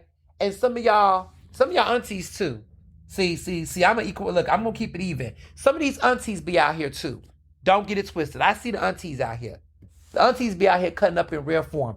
It looks like this is going to be a deluxe episode of Ernestly Speaking. So clearly y'all know this is going to be an episode because I'm like, wow, we still going. Yeah, this episode is going to be one of those deluxe episodes, clearly.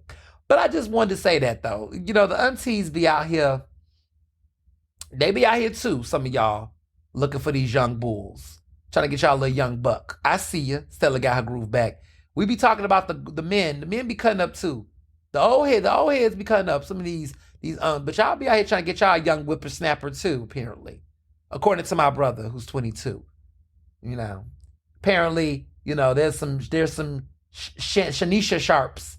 There's the Shannon Sharps, but there's also the Shanisha Sharps too. That be out here, that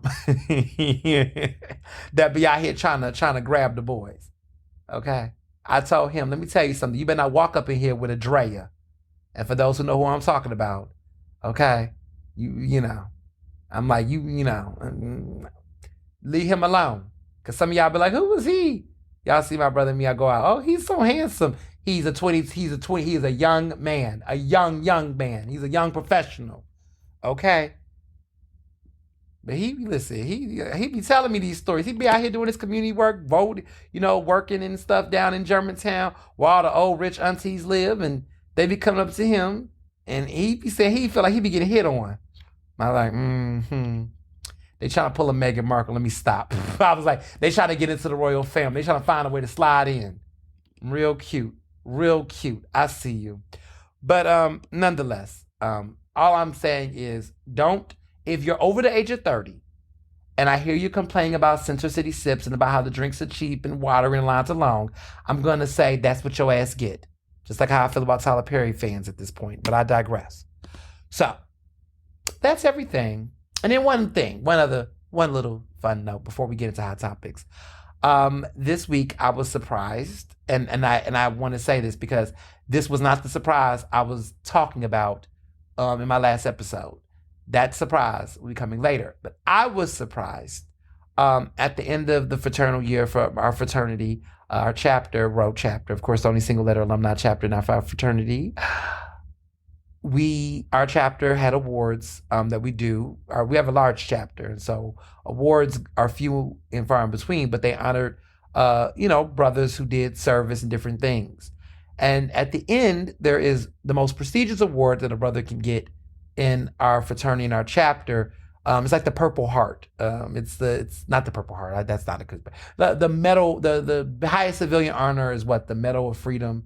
That is bestowed upon, right? Purple Heart is given to soldiers. But, the Medal of Freedom, that the president gives to different dignitaries, luminaries. Well, the highest honor that you can get in a fraternity's chapter, in Alpha at least, and even other chapters, Omega, other fraternities, Kappas, Qs, whatever, is Brother of the Year. Like that is a very prestigious honor. Brother of the Year represents people who have the utmost service, compassion, leadership. And they gave it to me. I was honored. The president honored me with Brother of the Year. And of course, my frat brothers, my line brothers especially, they said it came as no surprise. I was surprised. Apparently, in our 111 year history, well, we'll be 111 in November, but we're 110 now. I'm the first neophyte, which means new incoming brother who served. Neo is typically the first year a person enters a fraternity. So, it's the first year. But I'm the first, newbie, as they would say, to get it because technically it's our MVP award. Um, Listen, I'm honored and, to be given MVP status as a rookie. Um, but I wasn't making rookie mistakes. And my performance was not rookie performance. Clearly they said they was giving MVP performance, but I was just very touched and honored and very surprised. I was personally surprised. I've been doing so much that I just was just enjoying the results of the work that I didn't even consider that, and I think that's great when you do the work and and you're not even thinking about those type of awards or even expecting them. But when they do happen, it is very duly noted. The award, the statue, which is gorgeous, it's this black granite. I mean, it's heavy as hell. It probably weighs like maybe 60 pounds or something. It is a very heavy trophy. And it's made of granite and it's etched in gold with my name on it and Saints Brother of the Year and everything. And it's just a beautiful, statue that is now on my mantle.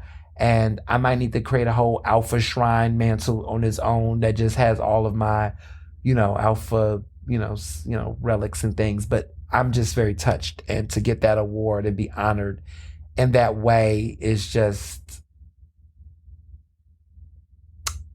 touching. So, yeah, it was quite the surprise and quite the honor, and what a journey it's been, and more journey and more, honors to come. But very touched, and very moved, and just proud to be an alpha. So, yeah.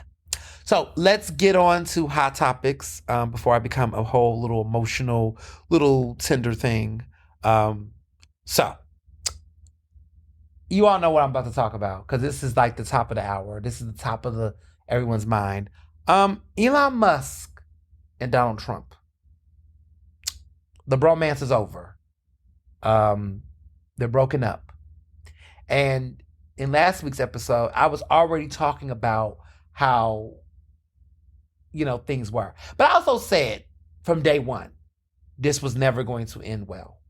And I also predicted it wasn't going to last that long. I actually told Tommy Lauren, she'd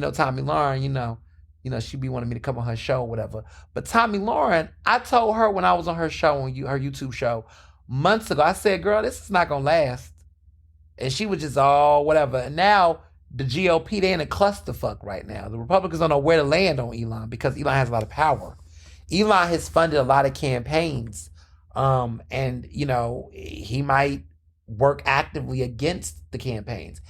I don't need to get into the nitty gritty of what was said, the beef between them. I have so many thoughts about reaction and thoughts about that. But in a nutshell, Elon does not like this budget. He thinks that Trump's big, beautiful budget is trash. He, it's obvious that Elon Musk's departure was not a very classy departure. Trump has thrown shots in the press at press conferences and things of that nature. The beef is beefing.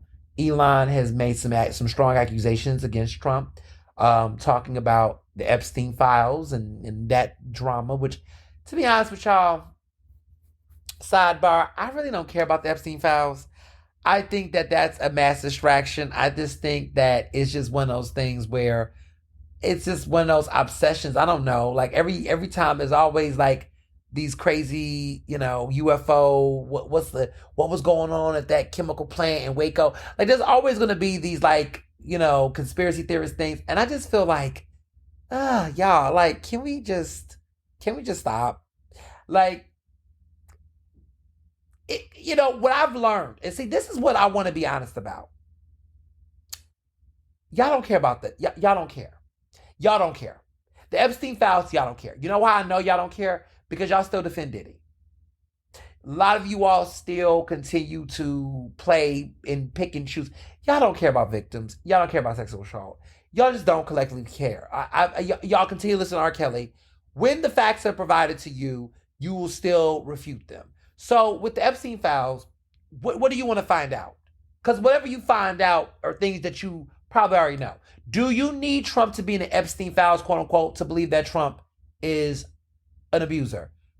He has been extrajudiciously found liable for a sexual assault of E. Jean Carroll. Like, that is a fact. Like, the when he tried to sue them, right, for all these concerns around, slander, he lost that case. E. Jean Carroll did not slander him. When they actually, the jury looked through the case and revisited, she was found liable. She was found credible for her assessment. This was a victim. She made the claim. The courts agreed with her. So that happened. And this man still got reelected and people still supported Trump. So I don't believe you all that if Trump is found to be in this whatever Epstein file, that y'all are going to go crazy and then that's going to be, he's already been elected 2 terms. What are y'all waiting for? I don't believe you. I don't believe the people. I don't. You don't care. You don't care. You don't fucking care. The Epstein files will come and then y'all will say it's not. It's a bunch of bullshit. You don't care. I don't need the Epstein files to believe women. I don't need the Epstein files to believe a lot of shit. I just don't care. Like, I just think so many of you all want to, I heard he on the Epstein file. You don't care. Because here's the thing. You all are lying on people right now that's not on Epstein files. You all don't, this is selective. If you don't like a person, just say you don't like a person.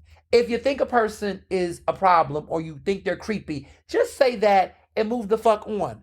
All this, this person may or may not be on this or that, like it's a smoking gun, stop it. Those days are over. We're past the era of smoking gun. We are. I did not need to see the video of, Diddy assaulting Cassie in that hotel to believe that Cassie was a victim of abuse. If you needed that video to believe it, then you're just a heartless person. I have learned as a journalist and through time that a lot of these quote-unquote smoking guns are not really smoking guns, because if you very much so pay attention to the behavior of certain people, they pretty much tell you who they are. They do, At this point, the Epstein files, I just think is just imaginary. I don't think we'll ever know the truth. And if we do, by that time, many of those people might be dead or already folks that we knew were problematic, or just quite frankly, it's just like, what are you going to do? Is there going to really be crimes? Are people really going to be charged for them? Are we really going to be able to unearth victims? Like, I just think a lot of this shit is just a distraction. So I don't really care, but I know Elon Musk, enjoyed throwing the shots. But to be honest, both of these men are trash. And I think there's a part of me that while I personally as a civilian enjoyed it, right? And some of us did find the joy in some of it. Some of you all, oh my God, y'all were cringy. Senator Chuck Schumer with the popcorn and somebody like, sir, elected officials, like even AOC, she's like, the girls are fighting. Please, please, please. Let me tell y'all something. Y'all gonna stop hijacking queer language and whatnot, okay? The girls are fighting, cut it out, okay? Knock it off. First of all, if you're an elected official, and you're especially a Democrat, now is not the time to be laughing with the people. Now is the time to be fighting on behalf of the people. Y'all have wanted to go after this man on terrorists on the shit. This might actually be the moment, right? The implying that Elon Musk did about the election and things of that nature around, I'm the reason you won the election. Well, it's not a joke, because this man does own a lot of informational hubs and data information, internet wires. I'm just saying, there is some strong, what do you mean by that, Elon? Please tell more. Is the ketamine not ketamining right now? I want to know more. Somebody, fuel up his pipe. I don't know. Just give us more information, because we would like to know. We the people want to know what you mean by that. And some of y'all were too busy egging it on and joking that I was like, no, he's dead ass. There's something serious being said here, and we laughing, and that's whatever. But I need some of y'all to really pay attention and really start going, go ahead, tell more. Whatever you got to do. Okay, what's his name? Rogan, who I can't fucking stand.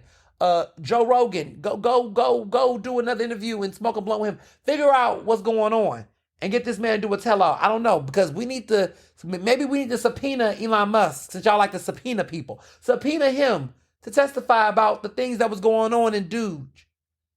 Because there's a lot of things that he's feeling froggy. Let him jump. I'm just saying, there is a priority here. I just feel like there's an opportunity. If you want to go there, go there. Where's the fucking commission at? Since y'all want to do commissions, the January 6th insurrection, there was a whole commission. There needs to be some commission in here. Something. There's some information. If Elon wants to participate, get him to testify. Because here's the thing. All of you Republicans that sat up here and went up for him, now what y'all gonna do? Just throw him under the bus again? Huh? Yeah, now he trash? This what y'all do. This why nobody can follow what y'all pick up or pick up what y'all putting down. That damn Trump car, not Trump car, that burning Tesla vehicle, or whatever they want to call it, that was on fire outside the Trump hotel, was a metaphor. It was an allegory. It was a symbol of what was to come between that relationship. And here we are. One moment he on the White House lawn promoting the damn Teslas. Now he dragging them in. Trump just chew them up and spit them out like a problematic Gemini. I know Gemini Joe might feel some type of way, but that's what y'all do. Look at Kanye. Look at how the Geminis be doing. They be chewing the people up and spitting them out. See, you gotta be a gentle Gemini. You gotta be one you gotta be a God-fearing Gemini. There's godly Geminis out there, a few, I guess. But there's some out here that's real problematic. They just chewing people up and spitting them out. One moment they love the person, they hate the person. Look at how Kanye acting. Look how Kanye is acting. Look at how Trump's acting right now. So I've seen a lot of the bait and switch, the 180s, and it's very telling what we're witnessing right now. It's very telling what we're witnessing right now. See, y'all could have had a good Libra in office. Look at the good Libras. Kamala Harris, Libra. Y'all could have elected a Libra, but y'all was playing. Look at the legendary Libras that we've had in the White House, like Jimmy Carter. Just saying, we've had some good ones. Okay, because some of y'all be playing with leadership. There's some, Wes Moore. Look at some of the good ones we've had, that we've had in office. That's served elected office. I just want y'all to know the Geminis that's been in the White House. George Herbert Walker Bush, JFK, Donald Trump. They Geminis. Interesting men. But we've had some interesting, Libra presidents. Jimmy Carter, Dwight Eisenhower. We had some good ones, But, it's just very, could have had Kamala Harris in that number, The Aquariuses, because my husband will never make me forget, he says, we had the most consequential presidents. I said, oh, do tell. He said, Aquariuses, we had Abraham Lincoln, FDR, and Ronald Reagan. I said, that's about right. Highs and lows, baby. Highs and lows. The best of times, the worst of times in American history. Y'all always around during the struggle. Abraham Lincoln, Civil War. Ronald Reagan, crack epidemic. FDR. I mean, where do I start? The Great Depression. So, y'all Aquarius presidents have been through some things. But, Libras, we just do it best. But I digress. So, Trump, this is Trump. This is Trump one-on-one. He gonna chew you up and spit you out. He always do that. We knew this was going to happen. And so, for me, I just want elected officials to just do their jobs. Stop laughing with us, Chuck Schumer. This is not funny. This is not a joking game. We're not here to play. I need y'all to get on y'all P's and Q's and do some work. Okay? You are elected. Be elected. Be elected official. Do the work. Y'all playing with me right now, and I need y'all not to play with me. So, I just want to put that out there. Don't play with it. So yeah, just wanted to say that. So Yeah, yeah. But now that brings me to another point, right? About this. Legislators, I need y'all to read bills. And we're gonna talk about how in Philadelphia a bill was not read that did cause problems. But it's become clear that the GOP, those who voted for it in Congress, did not read Trump's big beautiful bill. Marjorie Taylor Greene admitted that she does not like this bill and she does not want to support this budget bill, right? And okay, a broken clock could be right twice a day, but the problem is the broken clock could have been right more times than that. But she's flip flopping on the bill. Okay, she says she's going to vote no on it when it's all said and done. And now a lot of these Republicans are having regrets. A lot of them are having regrets for various reasons. Some of it's connected to AI. Some of this is connected to, other issues. They did not know that the bill would limit the judge's power to hold people in contempt for violating court orders. They did not know that bill had that. He said he would not have voted for that measure if he realized that. Marjorie Taylor Greene just straight up said on social media, full transparency, I did not know about this section. And this is about, she said she was unaware that the mega bill that she voted for would block states from regulating AI for a decade. Artificial intelligence, she did not know that it would block states from regulating that shit for 10 years. Woo! This is terrible. One big beautiful bill act is what they're calling it, and it's anything but that. But it looked like it's not going to happen. The Senate is about to get their asses in it. They're pissed off. They thought it was going to be massive improvements. And now they want the senators to strike the provisions that they are concerned about. They want the Senate to really come in and really fight this bill and do some work on it because it may not make it, y'all. See, this is why, checks and balances matter in government. That's why there has to be checks and balances because we got various branches of government, right? We got the executive, we got the judicial, we got the legislative, right? We got these three branches of government that we need to take very seriously. And I think we sleep on it, right? But Supreme Court is Supreme Courting. They're just all over the place. We're going to talk about the Supreme Court in a minute. But there's a lot of stuff going on. But Congress got to move it to the Senate. The Senate got to pass it. The Senate can I think the GOP, these Republicans that voted for it through Congress, they're now like, Senate, can you do your job and fuck this up a little bit? Because they don't want this to happen. So there's going to be a lot of trial and error. Trump is in some shit because it's not looking like he's just going to automatically get it now because now Republicans are starting to have whiplash. But they brought this on themselves because Trump begged and pleaded for this and he can't even get this budget done. So get what you asked for. Y'all were warned.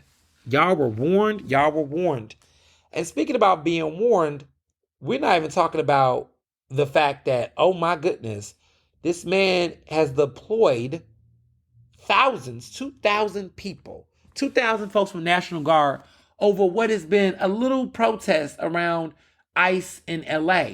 And there's a lot of mayhem going on. I feel like that's that martial law. That's that attempt to try to, really create a riot so he could justify silencing people. I just feel like that's a provocation. This man is deploying 2,000 National Guard soldiers or troops or whatever to go down to LA, right? And I'm sitting here and I'm hearing this, I'm seeing this on the news, and I'm sitting here looking like, so what's the point? What's the purpose? Because this is offsetting chaos. Like he wants chaos. And it's obvious that this is what he wants. And it's creating a lot of problems. And it's just like now 2,000 for a few dozens of protesters. In retrospect, there was 7,000 that came down from the National Guard during Hurricane Katrina, and that was when the governor asked for it. Governor Gavin Newsom, even though he was kissing the ass of all these Republicans in the far right, he is not in favor of this. Neither is the LA Mayor Karen Bass a fan as well. But this is what I tell y'all. Y'all be out here, we got to send out the National Guard every time something go down. Listen, y'all got to be careful because this is crazy. So, moving along, the National Constitutional Center is been talking about this is from them, but I'm about to tell, but this also was going on with the Supreme Court. This past Thursday, the Supreme Court ruled that Marlene Ames, who was an Ohio state employee, she could move forward with her claim that she was denied a promotion and was demoted because of her sexual orientation. Now, a lot of people consider this to be a reverse discrimination decision, right? Because the promotion went to someone who's a part of LGBTQ plus community.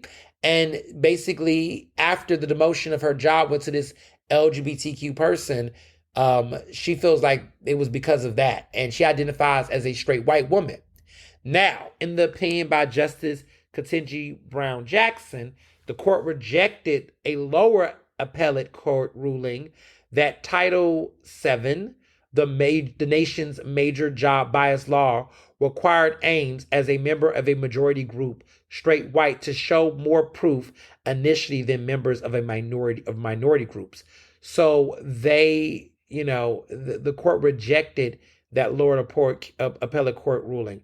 So it required that Ames, as a member of a majority group, she had to show more proof than initially than members of a minority group. So that's what they struck down. That was the opinion. Now, Chief Justice John Roberts Jr. assigned the court's opinion to Jackson, handling one of the term's higher profile cases to the court's junior justice was a plum assignment for her and a sign of trust by Roberts, which is very nice. It also was a strategic assignment because Justice Jackson, she's a member of a minority group. She's a black woman, led the court in a discrimination case involving a member of a majority group. It gave the final decision an extra dollar of credibility, okay, which is very interesting. He played politics there, but in analyzing this text, right, of Title VII and the precedents of there, Jackson twice relied on the court's 2020 decision of Bostic versus Clayton County, which held the Title VII, which quote unquote works to protect individuals of both sexes from discrimination and does so equally. That is what that decision said. That was a quote from that decision. Now, Bostic was a 6-3 decision ruling that job discrimination against transgender and gay individuals was prohibited sex discrimination. Interesting. So, Justice Clarence Thomas often uses his concurrences or dissents to flag a court doctrine or precedent that he contends was wrong. Now, in the Title VII case, he flagged the justice's 1973 decision in McDonnell Douglas Corp versus Green. That decision set out a 3-step framework for courts to use in evaluating a claim based on circumstantial, not direct, evidence of discrimination. So what Thomas wrote in that concurrence, that the framework is a judge-made rule that has no basis in the text and is confusing to apply. Now, later this week, the Supreme Court will issue more decisions, and those more decisions will be on June 12th at 10 a.m. So, for those who want to follow it up to date, the National Constitution Center, which is based in Philadelphia, will give those updates. But it's really important to understand the context. So in June, Supreme Court decisions on cases that they've reviewed throughout the weeks that come, they rule. It's also a very sad month because you just never know where decisions. Sometimes it's a great month, sometimes it's a sad month. So for context, 10 years ago, there was Obergefell versus Hodges. 10 years ago, I met a great man named Jim Obergefell, who was the lead plaintiff in the Supreme Court decision that legalized marriage equality. That was 10 years ago in 2015, in June of 2015. And interesting enough, 10 years later, here we are, and LGBTQ rights might be under attack. It was a different time back in June. We've had many sad Junes since then. The killing of affirmative action, the killing of Roe v. Wade. We just find ourselves on the opposite side of history with Supreme Court decisions. So whereas June was one of my favorite months, which still is, it's also sometimes a sad month we see Supreme Court decisions. But what I want to be clear about with this Supreme Court decision, because a lot of you all might be interpreting a certain way, what it's important to note is that they didn't make the decision in supporting and claiming that she had experienced reverse discrimination. They basically said that she can, that she doesn't have to provide more proof than a minority, quote unquote, group. So that was all they said. They didn't say that, that basically say she had the right to fight her court case, but they didn't rule that she was discriminated. So I just want to be clear on interpretation. That's why Ernestly speaking matters. That should be a t-shirt. This is why Ernestly speaking matters, need to be a t-shirt. But I need to say that because I see a lot of you all online being like, oh my God, reverse discrimination is about to be the law of the land, blah, blah, blah, blah. That's not what the courts decided.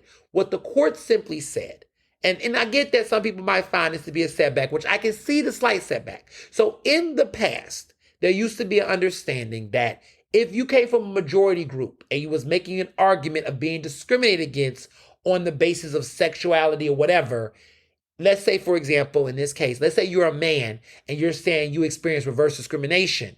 Well, the dominant majority group, you're a man.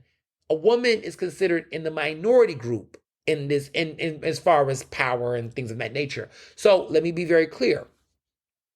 The majority group is male.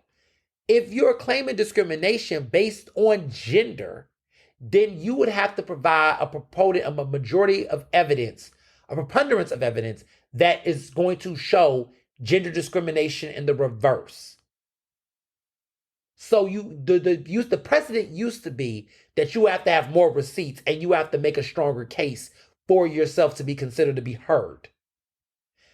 For example, if you're a straight person and you're making the argument that you was discriminated against because you was straight, there used to be a precedent show you was going to have to show even more proof to make that claim. Now, the precedent is being set that you just don't have to provide that much proof in order to go through. You have to, show it. You have to make a strong, fair case, but it doesn't have to be an overwhelming amount of evidence. But, you can just simply provide, a basis and, provide what evidence to get a case. So it doesn't have to be as strong. What this is saying is that what that could suggest is there can be what we might experience in the years to come is an increase in these quote unquote reverse discrimination cases. What that means is that there will be more cases, but it does not necessarily mean that there will be justice for them. Any idiot can make a reverse discrimination case. It's easier to make the case more, but it doesn't mean that there's going to be more victories per se. Now, the implications of this is that now it might put companies to be more thorough and more thoughtful in their hiring practices. If they're hiring people from underrepresented communities, which is kind of fucked up, but it's also a byproduct of the DEI attacks. Because now what this means is that in the reverse discrimination, more actual legitimate discrimination, because reverse discrimination is bullshit to me. I don't believe in reverse discrimination. But what it is saying is that there's going to be more discrimination that's going to come because of the fear of reverse discrimination. Meaning that if a black person get a job, now the white person that didn't get the promotion or did not get hired, the hater is going to now attempt to try to play victim and might try to sue the company. And so lawyers and legal firms of these companies might actually say, we might need to reconsider the promotion. Once upon a time, when a black person didn't get a promotion or something, no one was scared that the black person or whomever, or the woman or the queer person would sue. There has been discrimination lawsuits, but I would say that most of the time, in my observation, black and brown folks do not really like to get the law involved when it comes to that type of stuff because they're afraid of being blackballed. Like, I will tell you that there are black folks that I know who have sued companies for discrimination and were scared to do it. And they only did it because they really felt like they had a strong case. But I can't tell you that I will say that more often than not, a lot of black and brown people who've been discriminated racially on promotions and job opportunities do not actually sue. They don't. Because even the mere fact of speaking out and suing comes with a level of fear and concern. Because here's the thing, you might win your lawsuit, you might get your settlement, you might get whatever, but guess what? If it's public in a certain way, you run the risk of being considered a problem somewhere else. You may not be able to get a job, somewhere else. And so, some people fear being the problem, but some people get good settlements where it's multi-million dollar settlements, and then they go off and start their own business and things. But there's a lot of hesitancy even when you're right. So the privileged, right, white folks, straight folks, and people with power getting the ammunition to sue for discrimination on a reverse discrimination tip is problematic because you already have the power. And even if you don't get a promotion, we'll get to why. It's the reality is, okay, baby, you didn't get that promotion, but guess what? You can go somewhere and get another promotion because you're in the privileged class. Are you fearful that you're not going to get any opportunity? Do you really believe that? Or do you want me to think a straight white man or a white woman or straight white woman, do you want me to believe that you all are not getting jobs and opportunities out here? You may not get what you want every time, but I feel like what I've noticed about specifically white people, whether it's white women or white men that are straight or whatever, I noticed that whenever they don't get their way one time, they do feel slighted. They feel like it's an injustice. They get depressed. And as a black person, I'm just going to be real with you. As a black queer man, I'm more used to being told no and not getting things than actually getting things. So when I do get things, it is a blessing. It's a miracle. There are some white folks I know that got businesses, they got, they in corporations, they don't get a certain promotion, don't get a certain thing, and they just automatically feel like, oh my God, the world is ending. I'm like, listen, and that's legitimate. Rejection, no matter who you are, is a legitimate emotion, and you should be sad, and you should reflect and all that. But I just want to put things in perspective that for them to be told no, it means something very different for us. A lot of us are getting discriminated, and we don't even know we are. A lot of us are getting underpaid, and we don't even know we are. A lot of us are experiencing wage gap and discrimination, racial gap, equity issues, and we don't even know. I ain't even talking from my own experience. When I started doing public speaking before I got an agent, I didn't even realize how I was getting fucked over. I had no clue. I did not know that I was getting underpaid in situations, that there was actual legitimate racial pay inequities I was getting. I'll give an example. So, I have a public speaking agent now, but this was I've had the agent. I'm with Collective Speakers Agency that is really focused on diverse, speakers and fighting for our equity, actually, specifically for Black and brown and queer public speakers. And, when I heard about them, I knew I needed to get an agent, and I knew I needed to get them specifically because when I started doing public speaking gigs independently and people would just reach out to me and do things, I was getting paid money that I thought was like, oh, this is good. Ooh, this is nice. Ooh, $500. Ooh, this is cool, because in my mind, I looked at it as being supplemental.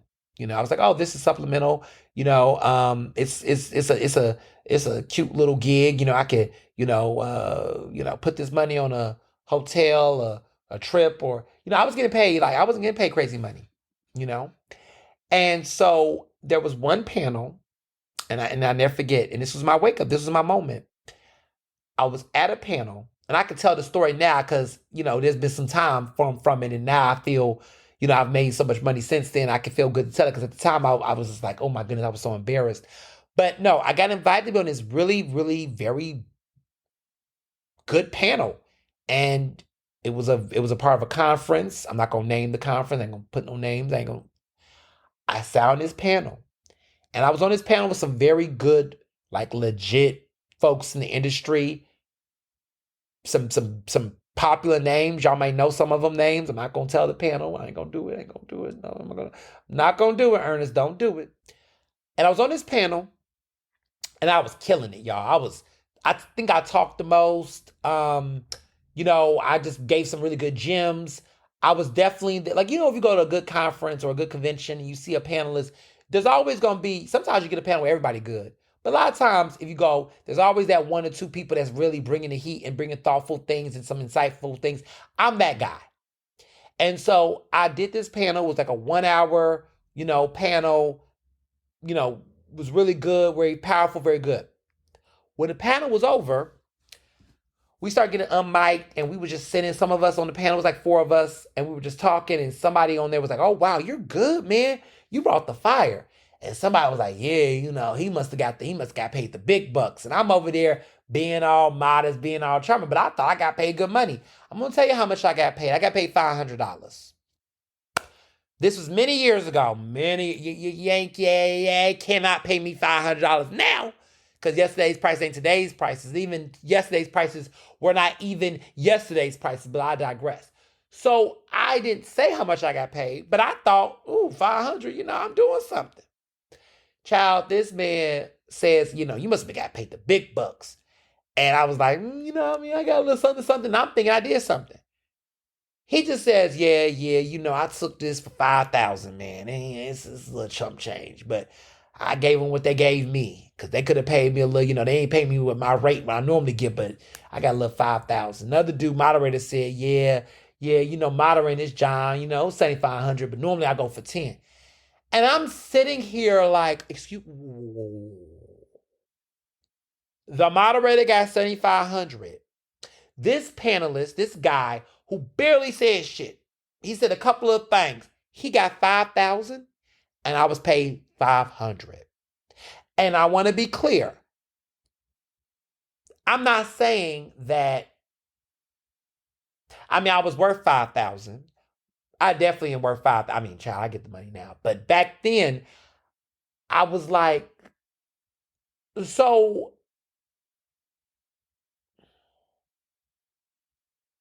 that was tough. Because when I look back, they reached out to me and they said, I said, is this compensated? So I knew enough to say, I want to be compensated. I said, well, how much, what's your budget, whatever, and they said 500. And I was like, oh, wow, okay. I was happy. I was like, wow. And I didn't even think to negotiate, because I just was like, well, if they give me 5, because I thought in my mind at that time, I thought, well, one, I don't, 500 was, you say you accept what you expect, right? I accepted it. So I can't even say I was screwed over technically, right? Because I didn't necessarily demand more, but I didn't even know more was possible. Because I just thought in good faith that they would at least pay me what I was worth, or at least strive to give me that. Because at least that's how I move. Like whenever I work with different partners or players, I really am transparent about what our budget is, and I pay based on that. And if they can do it, they can do it. I pay people equitably, like based on my budget. What can we afford? When I do programs, I do events or whatever, and people, I really give people the best I can give them based on my budget. Like I don't believe in getting over people. So I'm just thinking I'm operating in that space, because this was an event, ironically, about equity. Child, let me stop.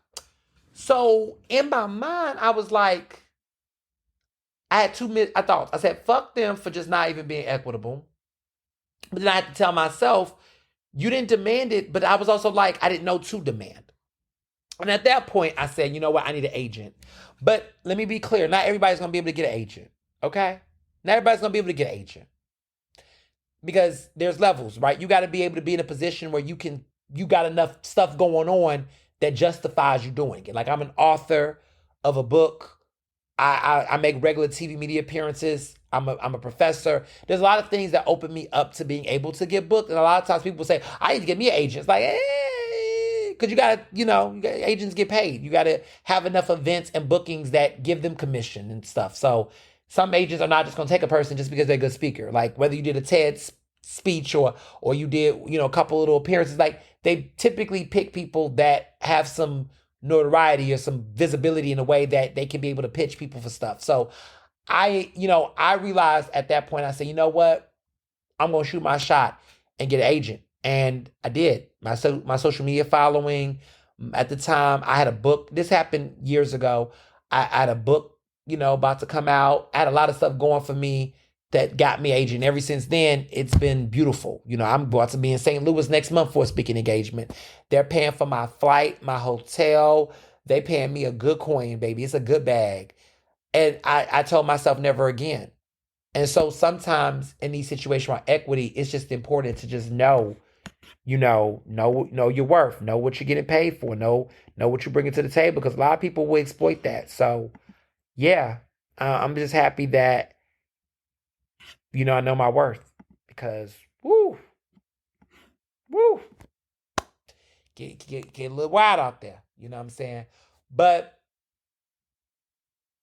I say all this to say that there is a lot of different conversations happening right now around equity and discrimination. And so, in my experience, I did get, I've had experience like that. And, sometimes it can be age discrimination, it could be all kind of things. Because that does exist too, where young people are getting paid super less than counterparts with the same credentials, but being, and some people say, well, experience. But then sometimes you look at some of these tasks and it's like, sometimes I get with age, you do, but sometimes when you talk about like certain labor, age discrimination is real. Where people will do try to young bull you or discriminate you based on status, right? So they'll say, oh, well, this person, they're older, they got a family, they got kids. And it's like, I shouldn't have to have kids in order to be paid a comparable rate. Like, so because this person has a family and they got kids and they got a house, you telling me because I live in a condo and I don't have kids that you can justify paying me this amount of money? Like, what? Now, I don't have those issues, but my husband has had those issues working in certain jobs in the past where, I was like, your work performance, you doing the work, but they would try to play that. And I said, some of that is actually, he didn't even know, but some of these times, not where he currently works, but I was like, yo, that low key, that was age discrimination. What they said to you, you can take that to the EOC. Like, there should be no rationale of somebody judging how much they paying you because you ain't got kids. And there are people who have literally said that to him. And even the homophobia of it, right? Because that is true. That is almost like, because he's married to a man and we both work and we don't have kids, they think that they can lowball on salary. Yeah, this shit is real.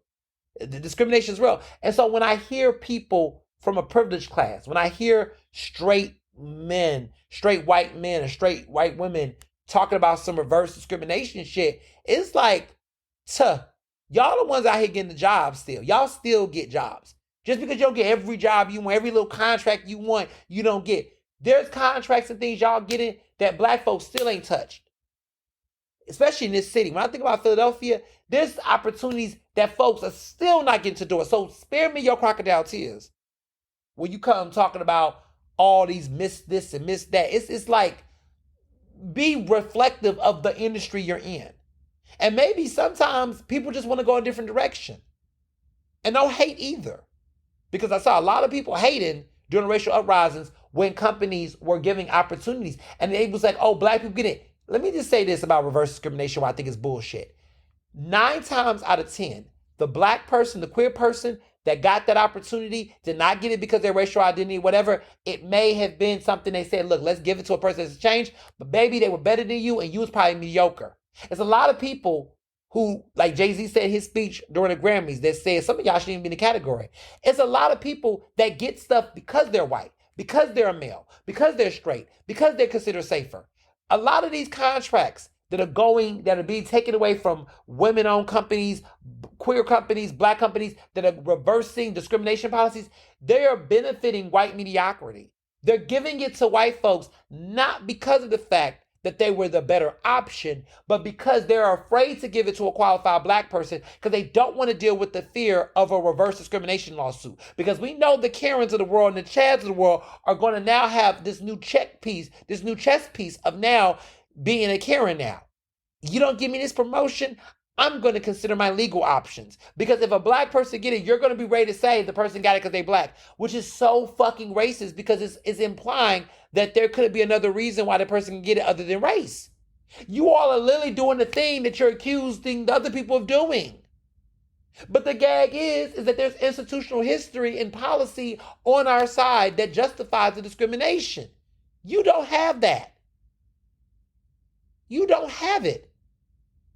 And in this situation, the gag is the queer person got the job was a white person. It was a white queer person. So you couldn't even pull the race card. So you pulled a straight card? You pulled the sexuality card? Come the fuck on.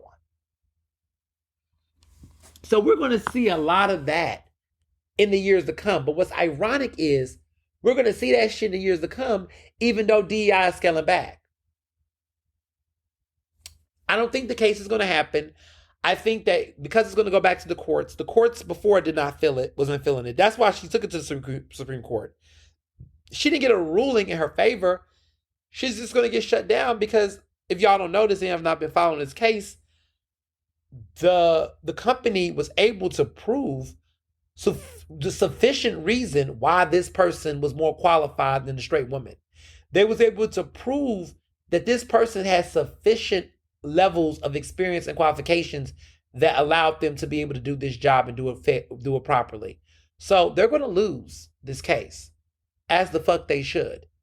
And yeah, because I'm gonna tell you something about me, baby. You ain't ever gonna be able to pull reverse discrimination on me because my experience is there with or without my sexuality and orientation and my racial identity. Those are beautiful, fun identities that I have. They're great. But let me be very clear. Any job I've gotten, the merit of my job, my work alone, baby, you're not touching me. I'll line me up with any white journalist that's claiming I would take a job opportunity for them. I want to hear it. I want them to say that they didn't get the job because I was black or because I was gay. Baby, you don't even got my master's. You don't got the level of experience I have. You don't have my credentials. You don't have my body of work. You don't have my numbers. You have my stats. Come bring your shit up and tell me I took a job from somebody based on I wish any white person would try it. I wish any straight person would try it. I wish you would say that I got any job, I got any opportunity I got. I wish you would say that I was some DEI hired that did not have the merit. I wish you would. I wish you would. You'll get your feelings hurt. A bunch of y'all about to get your feelings hurt in these court cases. These judges in these court, y'all about to find out how mediocre you really are. Because in the back of your mind, I get it. Your mind was the arrogance and white supremacy of it all will have you all thinking, the sexism of it all too, right? Will have y'all thinking that you all were superior, that how could I not get the job because of my mediocrity? Because y'all thought that y'all were really that good because y'all got the job and didn't realize that y'all basically had the white supremacy and the sexism working in your favor. And in fact, that was what got you the job. It wasn't actually your actual talent, because if you had the talent, you wouldn't get the job. If we actually did it on equity, there'd be more black and brown people getting jobs. There'd be more women in high offices and C-suites. There'll be more queer people that'll be elevated. Discrimination has been in your favor, and now you're mad because there's some equity involved, and now you feel like because justice is prevailing and equality is happening, now you're mad because now equality for you feels like discrimination. Suck it up. Fucking sit in that discomfort and reflect. There are some white people that are not mediocre. Okay? Mediocrity is not everybody's disease. Okay? Meryl Streep is a white woman who is a great actress and very talented, and she deserves her roles and her awards. Okay? I will give her that, right? There are some white women out here that's kicking ass and doing a good job. There are some white men that do a good job, that earn their pay, that earn their work, right? I'm trying to find some. I mean, I would say Scott Pelley at 60 Minutes. You know, he's a great white journalist.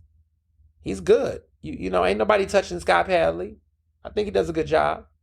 I'm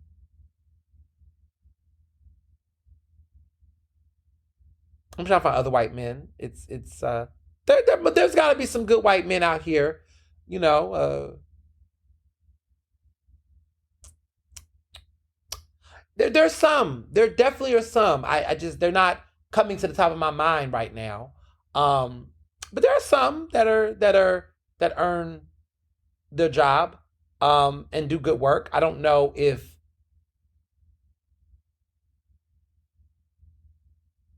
I don't know if I could say that if given the opportunity that if a woman or a black man had it, they.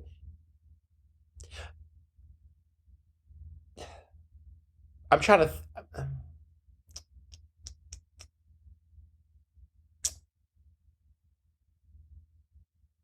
Am I blanking out? Like, is there? I mean, Hollywood. Outside of Hollywood, is there?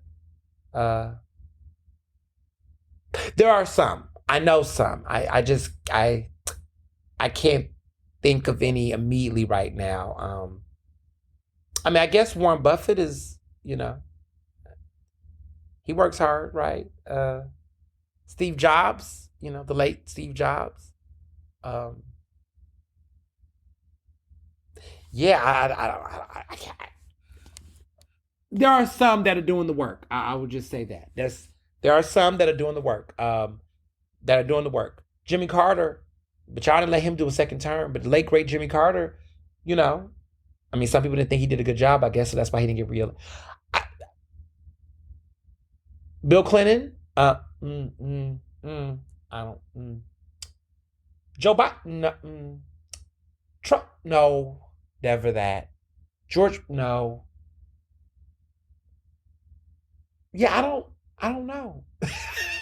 I mean, if they would have gave a woman a chance, I think Hillary Clinton would have done a better job than what we have. Obama did a better job with giving opportunity. I mean, when you've given black and brown people, you've given women the opportunity. I mean, they most of the time they will deliver better than some of the people in comparison that had the job before them. I mean, Sherelle Parker's bringing more energy and more enthusiasm to the city than Nutter. I'm not Nutter. Not Nutter. Kenny. I forgot Kenny. You know what? I'll say Ed Rendell. Ed Rendell was a pretty decent mayor. White man that did some work. I will say Ed Rendell did some work. Okay. All right. My memories. Okay. Ed Rendell did some work. Can't take that. Ed Rendell was definitely doing some work. Yeah. Now I know he's about to leave. But he's gay. He's not straight. He's not a straight boy. Because I was gonna say Chris Bartlett at the William Waite Center. He's retiring, but he's gay. I'm trying to think of straight white men that just doing it. Some of y'all might say Krasner. Okay. Um. Some of y'all might say Josh Shapiro. Sure. Okay. He's not. He's working. He's working. You know. Okay. My memory's coming back to me now. I almost blanked out for a little bit. But couple doing some work, some doing something, So there's that. I think about lieutenant governors, right? John Fetterman, look how he turned out. We all disappointed. But look, Austin Davis doing his job. See, when we get an opportunity, when y'all actually give qualified black folks, queer folks an opportunity, we show up. We do something. So look at Wes Moore. Look what he's doing as governor. We should have more black governors, please. More black senators. Raphael Warnock, he's showing up. Cory Booker is showing out. But I say all this to say that I just want to say that this is not a ruling in the final. This is not a final ruling. She has not won her case. This white woman has not won her case. She just has a chance to fight another day on it, which might annoy some people, but here we are. So that's that. So moving on to local issues. There's a lot going on in local politics. Speaking of Chris Bartlett, shout out to Chris Bartlett. He's retiring from the William Waite Center this month. And he was recognized at City Hall, and in his public testimony, during the public testimony, he shouted me out, which was nice, and some other people that he considered to be angelic troublemakers, which is a part of a quote from the late great Bayard Rustin, who said that in every town and society and community should always be angelic troublemakers, and I consider myself an angelic troublemaker. So, we love to see it. We love to see it. So he was there, and it was beautiful. He did great work, and great to see him honored. But there was also other drama going on in city council. Lots of drama. So where did I begin? First of all, Ketty Lozada's office and Kendra Brooks' office, they got some little beef. There's some drama going on between them. It's an email thread. It was reported by the Inquirer. They were talking about how there was a chain email where several people are all on this email, and there was some back and forth between Ketty's office and Brooks' office because Brooks did a whole viewing of something around mobile locations, and Ketty Lozada thought it was a slight or a dig at her, so she, did an all email return all email, getting at Brooks' office, thinking it was about them, and because she's reducing the amount of mobile, testing sites, or not testing sites, but mobile locations around this this epidemic, around the opioid epidemic. And so, Kensington is in the eye, the heart of the crisis. And she wants to reduce the times and locations to which people can get, I guess, clean needles and other resources and things, because she does view it as a quality of life issue. And so, she said, look, she's doing it for the kids. They deserve to have cleaner playgrounds and areas and neighborhood spaces. Some people argue that Ketty Lozada's office is weaponizing children to guilt trip this policy. I kind of disagree with that. I do think that there is a fair, legitimate concern that, hey, if you actually are in Kensington, live in Kensington, see what's going on. Yeah, the kids, it's stuff going on. Kids are stepping on needles. That is a fact. There are kids that are getting tested for HIV, like they have to get tested like every several months for the next 7 to 4 years. I mean, this is a real issue. And so I do want to tell people, like, I get that people might not like the way she's going about some of this, but you cannot deny that it is a quality of life issue to a certain extent. And she's trying to do what she can. And as someone who does not live in that area specifically, I'm just mindful about, I don't know what I would do if I was her. And some of you all that want to tell her what to do, is like, yeah, it's a balance though, because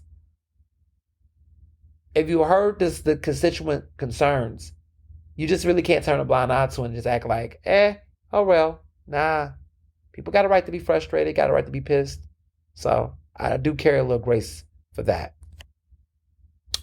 So they've been having some back and forth. But some of the bigger things that's been going on, Isaiah Thomas has come out against the budget, the $800 million housing plan that Cheryl Parker has been trying to push out, this home affordability plan. Even though there has been some amendments to do oversight, he's kind of focused very loud and very vocal. He's been very vocal about his concerns about the purpose of it and whatnot in the press. And some of y'all picked up some cues last week when I told you all that Isaiah don't really care much for Sherelle, and vice versa. They don't really care much for each other. And y'all are just like, oh, what do you mean? Da, da, da, da, da. And now you see what I mean. They be fake. These politicians be fake. They smile in each other's faces because they got to play civil, but then they had these moments where they show their asses, right? And so my whole thing with this is just like, look, I know Isaiah is hungry and thirsty to be the next mayor after the Park administration. Now, he's not going to probably run in 2028 or whatever. He's not going to run against her. She's going to run for re-election. But after that, he is going to shoot his shot. And it's just so obvious that he's thirsty to be, in the conversation. I mean, he's dressing better. But let me clarify what better means. Like, I don't like his color coordinations, personally. The best dressed elected officials at city council right now, in my opinion, is Nicholas O'Rourke, which he's been out on maternity leave because, he's a dad now. He's a new father. His wife and him has had their first child. I believe it's a boy. I think he's having a son. I think he had a son. She's already delivered, so it was a healthy, safe pregnancy, which we're happy to hear. She's a black woman, so, we love that for maternal health for black women because that's a thing. But he's a first-time dad, and he's in his mid-30s, so, congrats to him and his wife. But he dresses well. He's dressed as well. Kenyatta Johnson, politics aside, one of the best dressers in city council. And also I would say Jim Harity. Jim Harity put that thing on. He wears that shit. He puts that shit on, as the kids say. But the three of them, I would say, are the best dressed on city council. Isaiah, I argue, was one of the worst. He's not the absolute worst. I'm not going to tell you who the worst is because I'm not going to get there. But he is one of the worst. He just don't, I mean, he's just, I'd be like, what's you wearing? Why you always looking like who done it? Every time I go to press conferences, he always just looking like, I just, look, the man wants to be mayor. This look he trying to do, he trying to act like he with the people. Stop it. Stop it. We like our, this is Philly, okay? This is Philadelphia. This is a city where we like our elected officials to be dressed like they elected officials. We don't got time for y'all to try to quote unquote relate to us. Stop it. Put that thing on and wear that shit, okay? Put the suit on. Put a suit on that fits you. Put a tailor suit on. You got too much money to be looking like you wearing Burlington suit cap. Them suits be too baggy. Them jackets be too baggy. Them colors, them color coordinations, okay? We're not doing black suits unless we're going to funerals or formals. Stop wearing a black suit, okay? Unless you're going to put some pinstripes on it, okay? Like, get the color coordination right. Stop wearing them big-ass red ties with a blue shirt. Stop looking like you coming from Girard College Prep. Like, come on. And the khaki combos, get rid of them khakis. You are not an intern. You are not a sergeant at arms. You are not a little chief staffer. My God. I don't know. The way they be wearing these suits, man, it just be killing me. Like, y'all got too much money. Why some of y'all chief of staff dress better than y'all? Why some of y'all comms directors dress better than y'all? Okay, Max Wiseman is the comms director for Isaiah. Max be dressing better than Isaiah. Max, or whomever in that office, Dom, I know she's the comms director, not the comms, she's the chief of staff. Can y'all dress y'all people better? Can y'all coordinate better? This is why we need, I'm not going to out certain people, but the chief of staff, the late, great Chris Sample, who passed away, he dressed well. See, you could tell mentorship. He got Kenyatta right. Anthony Hardy Williams, any of Anthony Hardy Williams' boys, okay? When you looking at Jordan Harris, they gonna dress good. Whether they big, skinny, in between, he gonna make sure his mentees know how to dress. That's one thing. You got too much money. Wear a suit that fits. Wear a tailored suit. And if you don't feel like wearing a suit and tie like Jordan Harris, put a turtleneck on. But dress like you got some goddamn sense. Just dress. You got money. Just dress better. Y'all just, these oversized suits, these ashy. And even if you go and dress, see, let me tell you who do it well. Okay? Who one of the best to do it. Almond Brown gives you both. Okay? Almond Brown, if he want to put on his little YN fit, his little Adidas track, just listen. He look good when he dress up, when he wears casual, he out there in the community, he gonna wear a good fit. He gonna give you a good Philly fit and still look good.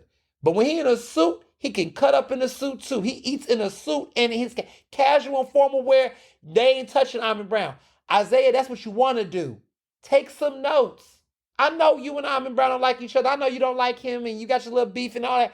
Fuck all that. Take some notes on that attire. Policy, maybe not. But that attire, that's what you want to do. I know what you want to do. Do that. Because what you're doing is not giving. And I don't care. Y'all go and tell him that. I've told him that. I've told Isaiah dress better. I've told him about his suits. But he likes to be stubborn. He think he know everything. And sometimes when people think they know everything and they don't want to listen to anybody, listen, I listen to people. Oh, I listen. Let me tell you, Patty Jackson calls me every week and tell me some things, and I listen. A couple of folks call me. Some of y'all not qualified to call. But as a motherfucker that know how to dress, who knows, who kills it on the runway, who can give y'all everything, I was saying as a fashionable brother to another unfashionable brother, I want to get that feedback. It was not received, clearly. Now he's trying to dress up a little bit. But them color patterns are off. You can't be doing them wild ass ties with them wild ass colors. You can't do purple with you can't do magenta. Listen, the color coordination is off. He's dressing a little bit better, but better to worse is not that much of a transition for me. I'm just saying, you are making too many media appearances and I'm getting distracted. And Philadelphia is fickle. Look at Mayor Sherelle Parker. That fashion game been up since she been mayor. Woo! Because we ain't gonna, listen. Fashion game 180 turn around. Because before this, she wasn't a bad dresser, to be clear, but it was very safe. It was very church woman. Like she was giving first lady at a low budget church. And that's not shade. It's just a fact. Like she dressed appropriate. She dressed nice. But I also felt like her fashion aged her. I feel like a lot of folks that's in elected office are younger than y'all think they are. But the way they dress, it looks much older. And they go for this church girl look. And I'd be like, that's a little church girl. Like you don't gotta wear white panty stockings. Like they call them pantyhose, but you don't gotta wear the white on. You can wear a neutral color, a more natural color. You could throw off with a black. You don't gotta wear the little church girl. You could put a little heel in the pump if you feel comfortable too. I just feel like fashion. Like I just feel like some folks will age themselves in their fashion. Somebody who do it well, women that do it what I enjoy. Not that I'm judging women's appearances, because we're talking fashion. I'm not going to talk about the fashion I don't like. I'm just going to name the people that I do think dress really well. Morgan Cephas. She dresses very well. I like the way that she dresses. I think she dresses age appropriate. I think she is millennial, but it's take me seriously. I'm grown, but it's not I'm trying to look like grandmama and I'm trying to get first lady of church. It's not giving that. She's not playing it safe where it looks like she's just giving basic, city council staffer. It's giving a woman that's like, look, I got some pieces. She gonna dress her age and she's gonna have fun, but she's not gonna give too much fun because even if she's single or not single, whatever the case is, you ain't gonna see all that cleavage. She's not doing that. But she's gonna give you stuff that fits nice, and she's gonna give you good colors, and she's gonna give you high luxury. She's gonna have a Louis bag. She's gonna do some things, okay? And she's gonna have fun. But she's also going to give you grown and mature as well. We love to see it. She's going to play when it's appropriate. She's going to play with some looks and some colors when it's appropriate. But she clearly is styled right. They do her right. She gives us a long look. She's giving us a bob now. The shortcut. She's not doing the shortcut as much anymore. I like both. I like this new look, the new bob. The bob is bobbing. But that's what I mean. Even somebody who I don't like, but when she was in office, she could dress. Let me tell you, Helen Gim, she puts that she could dress, always could dress. And she was subtle with her money. Y'all didn't catch them Jimmy shoes, them Tory Burch flats. I was like, oh, she one of them type that she would have Gucci on and Prada, but she don't wear the logos and labels all over. But whatever she was wearing, baby, that was that Medicare husband, that CEO healthcare exec money, honey. That wasn't the city council check for them fits. But she dressed, she was always just dressed as well. I'm not going to talk about who don't dress well. I'm not going to do it. I'm not going to do it. Nope. Y'all not going to get me in trouble. Y'all see it. But I would say Sherelle Parker dresses well. Definitely Mayor Parker. Definitely State Rep. Morgan Cephas dresses really well. And these judges be dressing good too. The judges be dressing good too. Shout out to them judges. Them judges be dressing well too. Okay, I gotta give them a shout out to them because the women judges, they dress, and the male ones too. They know how to dress. I will say a lot of them know how to dress.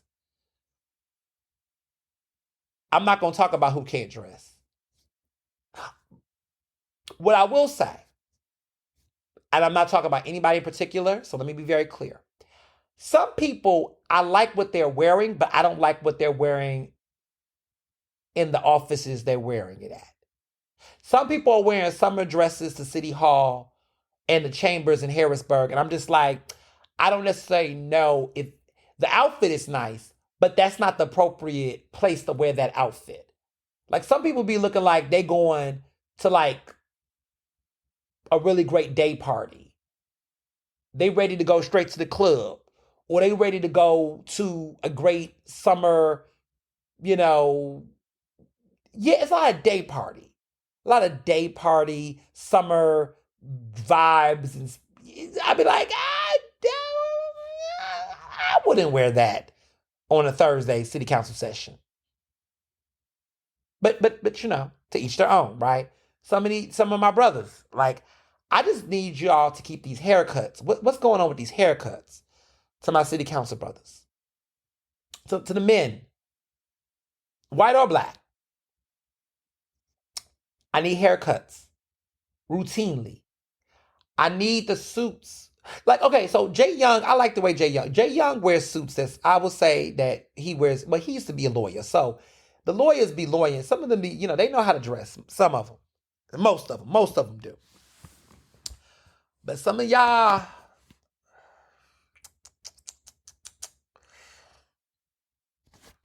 we're gonna move on. We're gonna move on. I'm gonna keep it. I'm gonna keep it. Look, I can't go in on everybody.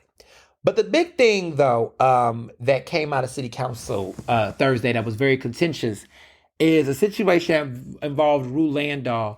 Rue Landau proposed this bill that's supposed to help people with renters, and it basically is a reform on experiences around renters around security deposits and applications. So she's capping the application fees for $50 for renters. So if you apply to rent, there a lot of these application fees can cost hundreds upon hundreds of dollars. And if you're applying for multiple to live in multiple places, I've been through that a couple years ago before Mr. Johnson and I moved to our new place, where we was applying for multiple spots and them applications, baby, $50. I mean, it wasn't 50, it would be 100. And they would sometimes make two people pay, even though we were looking for one unit. Them prices, man, just alone to do it, it can add up. Especially if you're looking for different places, right? So I think capping at 50 is really good. That was part of it. But the part that's been very interesting is that I don't, I like her bill, but I also have thoughts about it. I get it, but I also have thoughts about it. So this bill is getting at security deposits. So apparently a lot of landlords, or some people will call some slumlords, they would basically charge a lump sum of money up front for renters. So, it'd be, some people would do first month's rent, the security deposit, and then, you got to pay your rent, your first month's rent too. First month, what was it? First month, last month, and security deposit. There are a lot of people that do that. One of the places I lived, I had to have all three of that up there, like up front. And, listen, I told y'all about my back in the day. Back in the day, my rent was $450 a month. So they wanted the security deposit $450. They wanted the rent first month and last month rent $450. Baby, that was like $1,500. When I was young, I had to call my folks and be like, can I do that? But in retrospect, that wasn't bad. But again, that's my experience. I was, it was a studio, whatever. Rent be costing. And if you're somebody with a different housing situation or money, you might look at that and say, just if that, let's say the rent was $1,000 a month. And again, nowadays, rent don't cost that much. Okay, let's say $1,500. You want somebody to come out off the jump and drop $4,500 to get this place? A lot of people don't have that money. Some people might only be able to do day by day or whatever. So this bill is proposing that security deposits or upfront that can be paid in like installments, like there could be a payment plan that can be set up within a time span versus trying to get them to pay it in one lump sum. There could be a payment plan. And so that is what the bill is proposing. My mindset is I think that's going to alleviate some stress for some folks. I can see it for young people. I think about my brother, like he's now, he's about to move into a new place this summer. His lease that he's had for 4 years, he had an off-campus housing, but he's now moving. He's going to get some roommates and stuff. He's got a big brother like me that's going to help him and all that. But like, that aside, I'm thinking about him navigating his experience, right? And I'm thinking like, okay, I don't think the bill is going to be in effect by the time he moves, which is, but like his other friends, right? This lump sum is going to come out. This deposit is going to be, they're going to expect to pay this deposit. They might pay, some places don't do back in the day, it used to be first month, last month, and then the security deposit. Some places now only just make you do the security deposit in the first month versus doing the last month. I personally, looking back in retrospect, take my money now, because my last month and my security deposit that money gonna go to the new place, you know? So in my brother's situation, they didn't do that with his last place, his current place he's in right now. He actually only had to pay, well, I had to pay, but it was first month and a security deposit. Sometimes people make the security deposit double the rent or some shit. It's different places. But anyway, that I can see for young people or young professionals who have money, there might be a situation where even though they have the money to pay, it can be a financial burden, right? And so back in the day, I would have probably, I mean, I maybe it would be nice to have had a payment plan. I could see it being like I could clear my way through it, right? But at the end of the day, I could do it. But I do think that's like a certain subset in this city that are going to experience that. If you poor and you poor, you poor, you broke, you know, whatever, you, for real, you struggling with financial insecurity, you got financial security. If they don't got the money, they don't got the money. Like, this does not address, to me, housing affordability. Like, in the way in which the bill is, it's cool, it's a good thing, but it's not making the type of impact that I think some people might think it might. Because, you know, it's like, you still got to pay the money, you know? So if that's the case, if they're living paycheck to paycheck, if their financial situation is uncertain, the likelihood of them paying whatever that deposit is or paying it off, I mean, I don't know if it gets better for them with this. I don't know if that's going to solve it, because a lot of people really do live paycheck to paycheck. And a lot of people don't have the ability to spend so much upfront in any situation. And so I don't know if this is going to make as much of an impact as much. Now, I do think it's going to be a great convenience for folks who they're not necessarily in that type of financial dire straits, but have other priorities when they move in, right? Some of them might say, damn, I'm putting all this money up front just to move into this place, but I would like some of this money to go towards my furniture, go towards relocating, all that other stuff that they might spend money for. So they're like, look, I got the money. I can pay down my deposit in monthly payments in the next 2 to 3 months. I think there's like a cap around 3 to 4 months, I believe. But like they can do that. They say, look, I can make payments on that, but right now my priority is other shit to take care of in the place. But if you pay in your first month, last month, all that shit up front, and this rent, let's say, is on average $1,500, $6,000 or $2,000, you got to come up with $6,000 on front. You got to come up with that kind of money up front. Then you got to deal with the moving in. You got to deal with the furniture changes. You got to deal with all the other bells and whistles and perks that come with it. I could see that being an inconvenience for folks in that type of situation. But I think that the poorest of the poorest in Philly, folks that's really, really on the margins financially, I don't really think this is going to make that much of an impact for them when it comes to this situation. Because if you don't got the money, if you don't got it at all, it ain't going to grow. Your money is not going to grow for you to find the money later or sooner or whatever. So I'm a little, you know, I don't know. Maybe this is like an upper middle class or a middle class benefit versus something that addresses it. Because I think it's been centered around the narrative of affordability, all that kind of stuff. And I'm just like, but for who?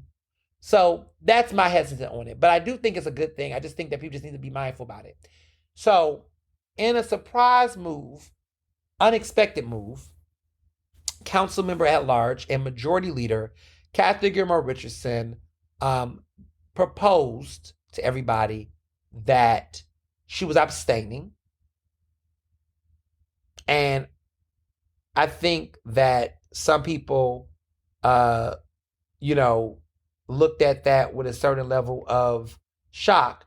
She says she's abstaining because of the fact that, you know, she said, hey, there is a situation where she's worried about not renters. She's worried about owners, people that are, I guess, are owning property, and saying that this is going to financially adversely impact those people who own properties, right? And so she said she couldn't, you know, she said this is going to impact certain renters and things, and she just in good faith cannot support it, and she abstained, which was, you know, which then led there to be a crescendo of other people on council that began to start trying to reverse their decisions. Anthony Phillips tried to abstain after voting yes to it, and Kenyatta Johnson had to let that dude know, like, sir, you cannot abstain after you voted yes. So then he said, well, then change my vote to a no. Well, you can do that, but you can't go from yes to abstain. So what Kathy did was before she even, she wanted to address, because they did a roll call vote on it. And so everybody's expected to give their vote, and everybody was going yay and saying yay. And then before she gave her vote, she said she abstained, and that made everybody want to switch up. And it was like a shocker. I thought that was a little suspenseful, dramatic. I just wonder, why couldn't it have been a collective conversation prior to this hitting the floor? I know that she did state that she did contact Rue like last month and explain her concerns, but like at a certain point, it's like, why did we have to have this dramatic abstain? Like, why did other people in the council didn't know? I don't know. I think a lot of people are just fishing to get pressed because they are worried about their relevance. And when you're, worried about your relevance, and, I always have told people, I'm talking in general, I'm not talking about anybody in particular. I'm just saying that the press can't make itself, right? You have to do things worthy and meaningful and intentional and timely to garner press.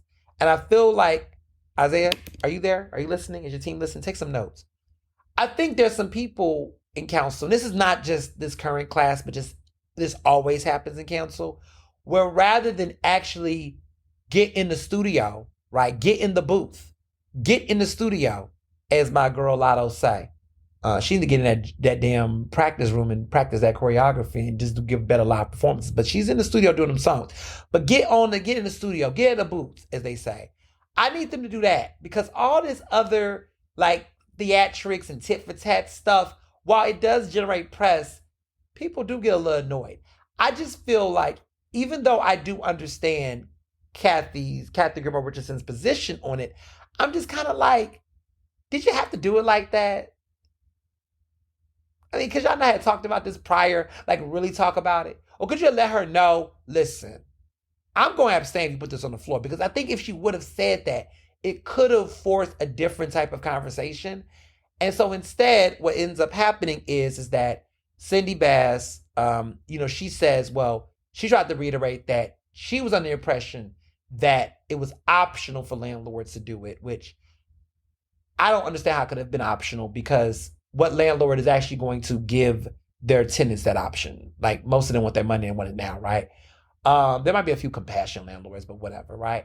But Rue clarified that it wasn't. And so there are people that was like confused, because they were like, wait a minute, it ain't optional. Well, I don't want to support. So it carried a lot of chaos, right? And so, Rue, just after she realized, she went up to the day, she just said, you know what, I'll hold my bill until the fall, because she just wasn't going to let that die. And she didn't want to get killed. And I understood that. And I think she was, it was just a little awkward and a little frustrated. I felt that for her. However, the good news is that there was a compromise that was made. And I think everything is going on according to plan. The bill will go through, because the new agreement is that landlords who own 2 or fewer properties will not get impacted by this. Now, I got some thoughts. I got some opinions, because I feel so many ways.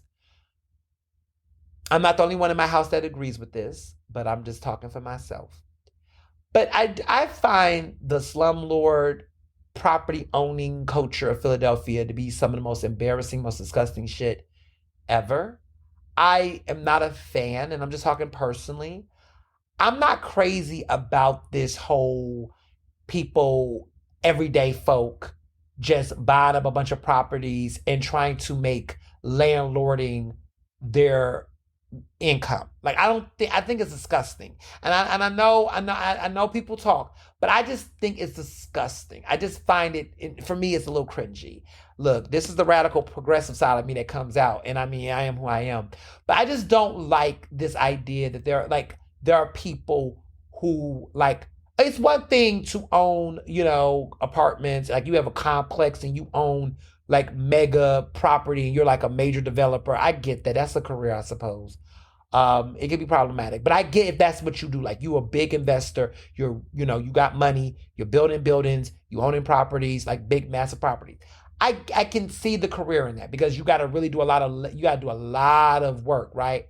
But I kind of do not like this hustle that I'm seeing in Philly where you got these folks that just buy up these little ramshack places and then lease them out to people and be out here trying to collect rent off of folks and shit. Because that was my experience with my studio apartment. Like it was some of like the person that owned it, they were the worst. They didn't keep the upkeep of the place up. And I couldn't even complain because I needed somewhere I just need to live. But they didn't keep the place up. The hospitality was trash. They were trash. And it's just like that culture of people. And then they always are whining about, oh, I need to get my money. And what about this? What about that? But it's like, this should not be your full-time job. This should not be your main income. And you shouldn't be like having people's livelihood. And I just feel like the lack of management of that, like these little independent little property owners that own these little ramshack places and own them and they turn them out into apartments and you want to lease them little mini places and you want to lease them out to people and collect money off of. I don't know. I just don't like it. I don't like it. I don't. The horror stories I've experienced personally as a tenant in them situations, and even just seeing the stories of people that experience that, like how aggressive they are, to kick people out, they get the sheriff involved, law enforcement. It's like, how do you feel letting people live in the most poorly maintained, kept units, and then like literally throw them out and just want your money, and people are like, I just even have a job like that or consider that a career, and then complain about rules and regulations that will properly ensure people get proper tenant rights and proper. I'm not crazy about it. Not crazy about it. Not a fan. And so when I was hearing Kathy speak about those individuals and say, oh, people, I'm like, fuck them. Sorry. But fuck them. Like in some case, I'm just like, you really, these slumlords, you really, I'm supposed to feel bad that you decided to make your hustle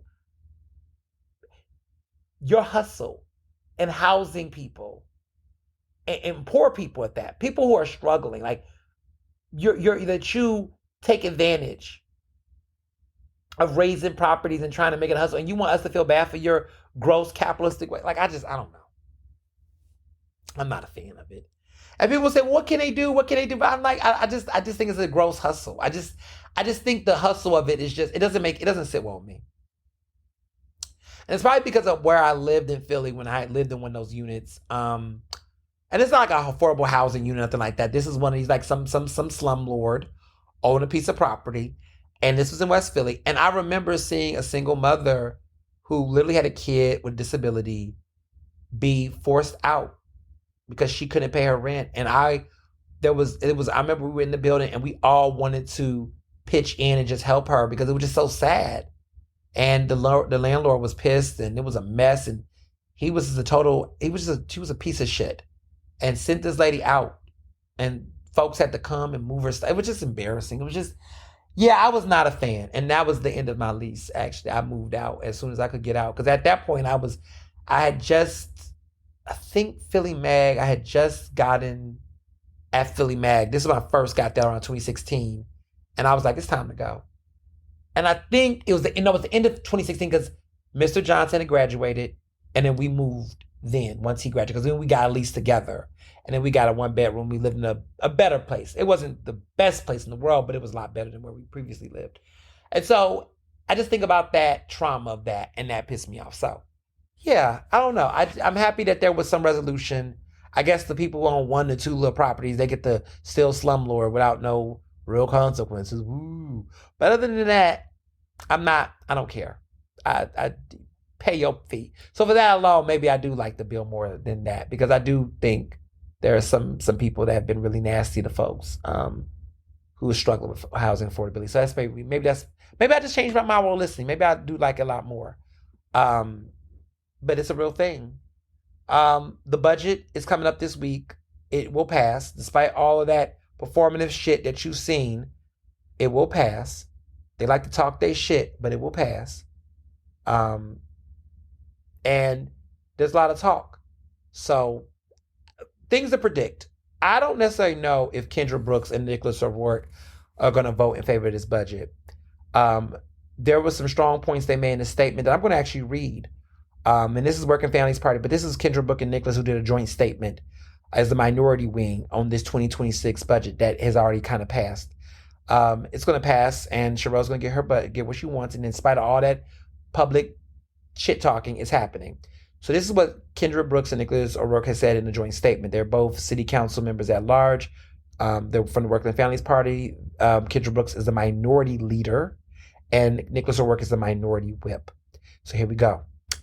Quote, the budget falls far short of what the people of Philadelphia deserve. Despite participation from thousands of community members leading into negotiations, the final budget was decided behind closed doors without meaningful input from the whole of council. The communities we represent were shut out of the process and denied genuine influence on the direction of our city. This process led to a budget that fails to address critical needs in our communities and ignores the dire consequences of federal cuts. The POWER Act is the most significant legislation that Council passed this session, yet there is no new funding for the Department of Labor to implement it. There is no new funding for L&I to protect tenants from hazardous conditions, as the Federal Reserve Bank of Philadelphia reports that 40% of rentals need repairs. There is no new funding for reproductive health care. There's no new funding for mobile crisis teams for people who are going through a mental health crisis. There's no wage tax refund for people who are making poverty wages, which was part of our tax plan. And there's no new money for the school district for our city's public school students. Instead, this budget prioritizes corporate tax cuts. Philadelphia's taxes will become more regressive. Small businesses will see a tax hike because of the elimination of the BIRT exemption. I think that's BERT exemption on the first 100,000. This tax plan follows the Trump playbook, draining resources to create more wealth for the wealthiest. In the first 6 months of this federal administration, we have seen devastating cuts with more promised in the future. This budget ignores that reality. End quote.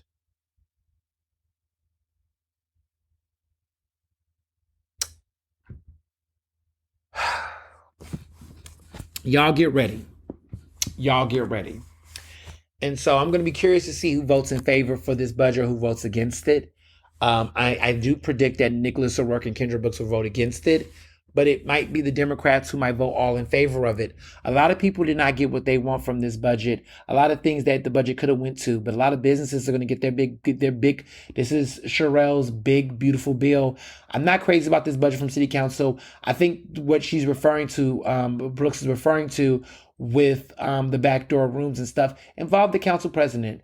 What I've heard from sources is that a lot of members of City Council is really pissed off with Council President Kenyatta Johnson.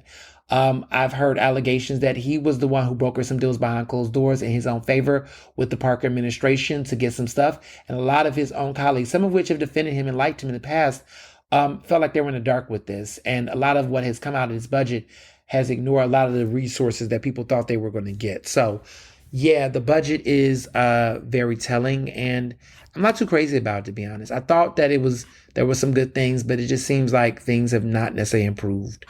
So, yeah, that is that. Now, so this week's Ask Ernest.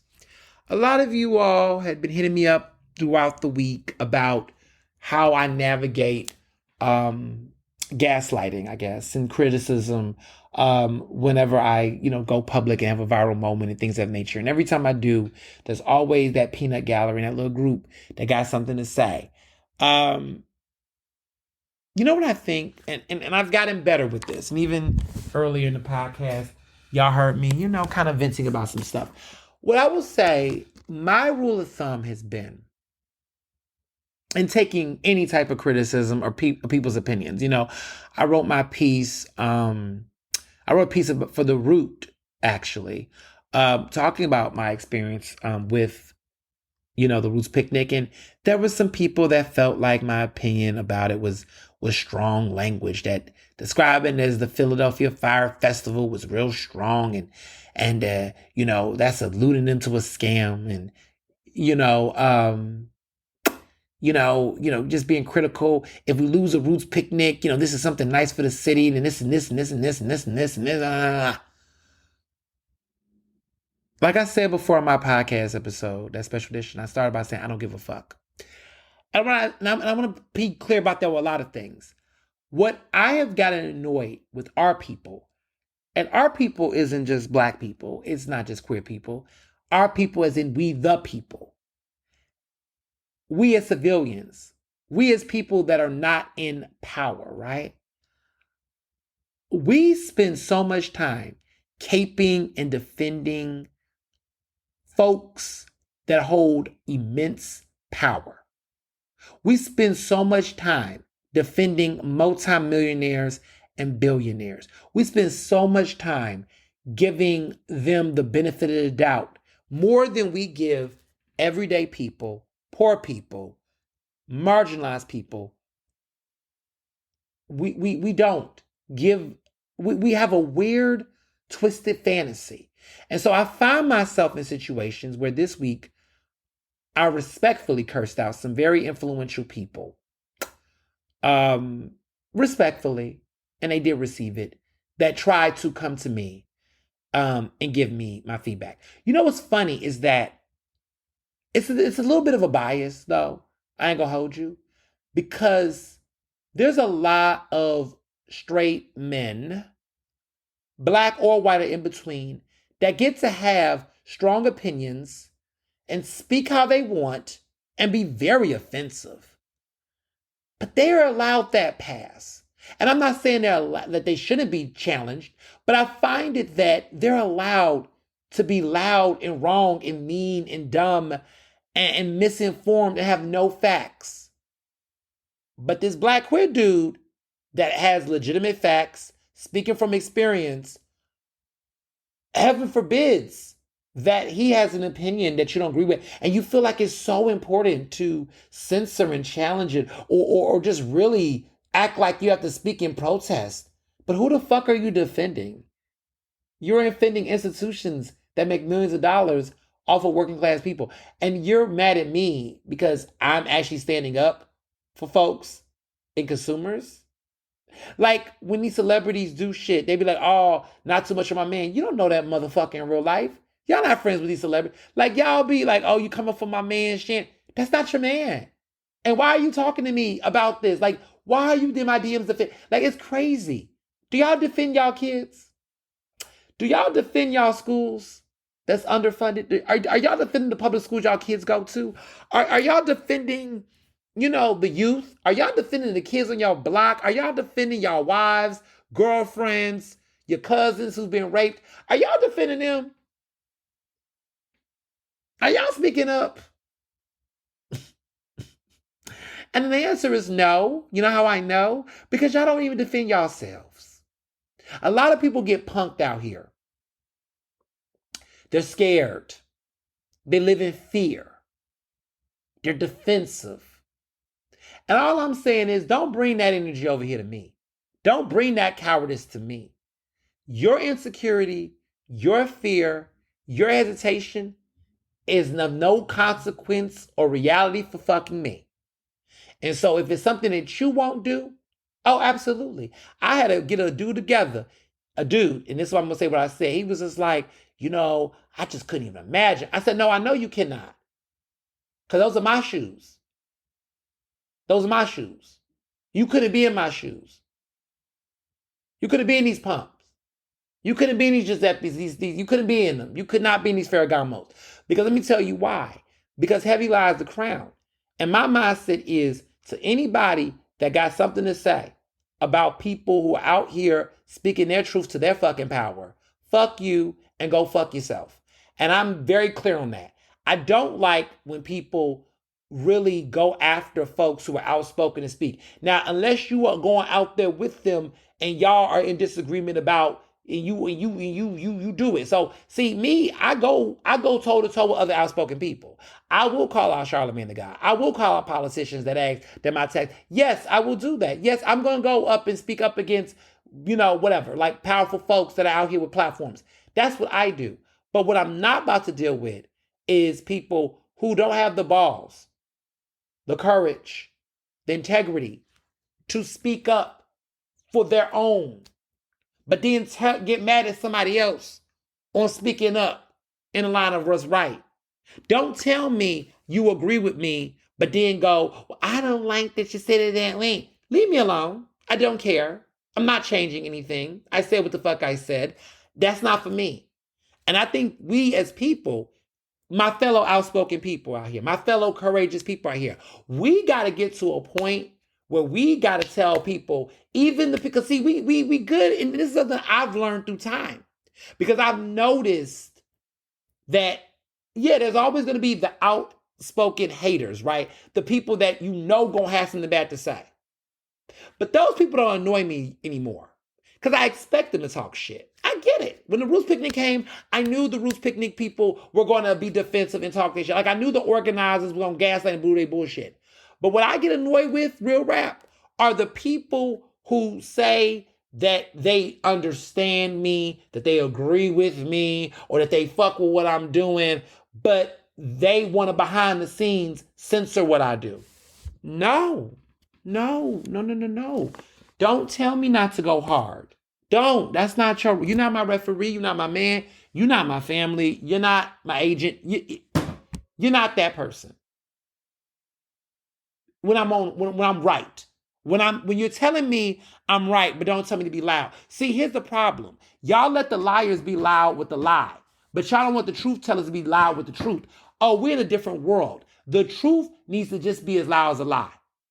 And if we're not going to be loud about the truth, if we're not going to be loud about the good, if we're not going to be loud about what's right and what's just, what the fuck a team we on? We're not on the same team.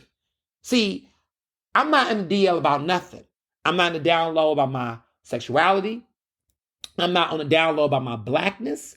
I'm not on the down low about my compassion for social justice issues. I'm not on the down low about speaking up for folks. I'm just not on that down low. So I'm not going to nobody's closet. I'm not closeted about anything.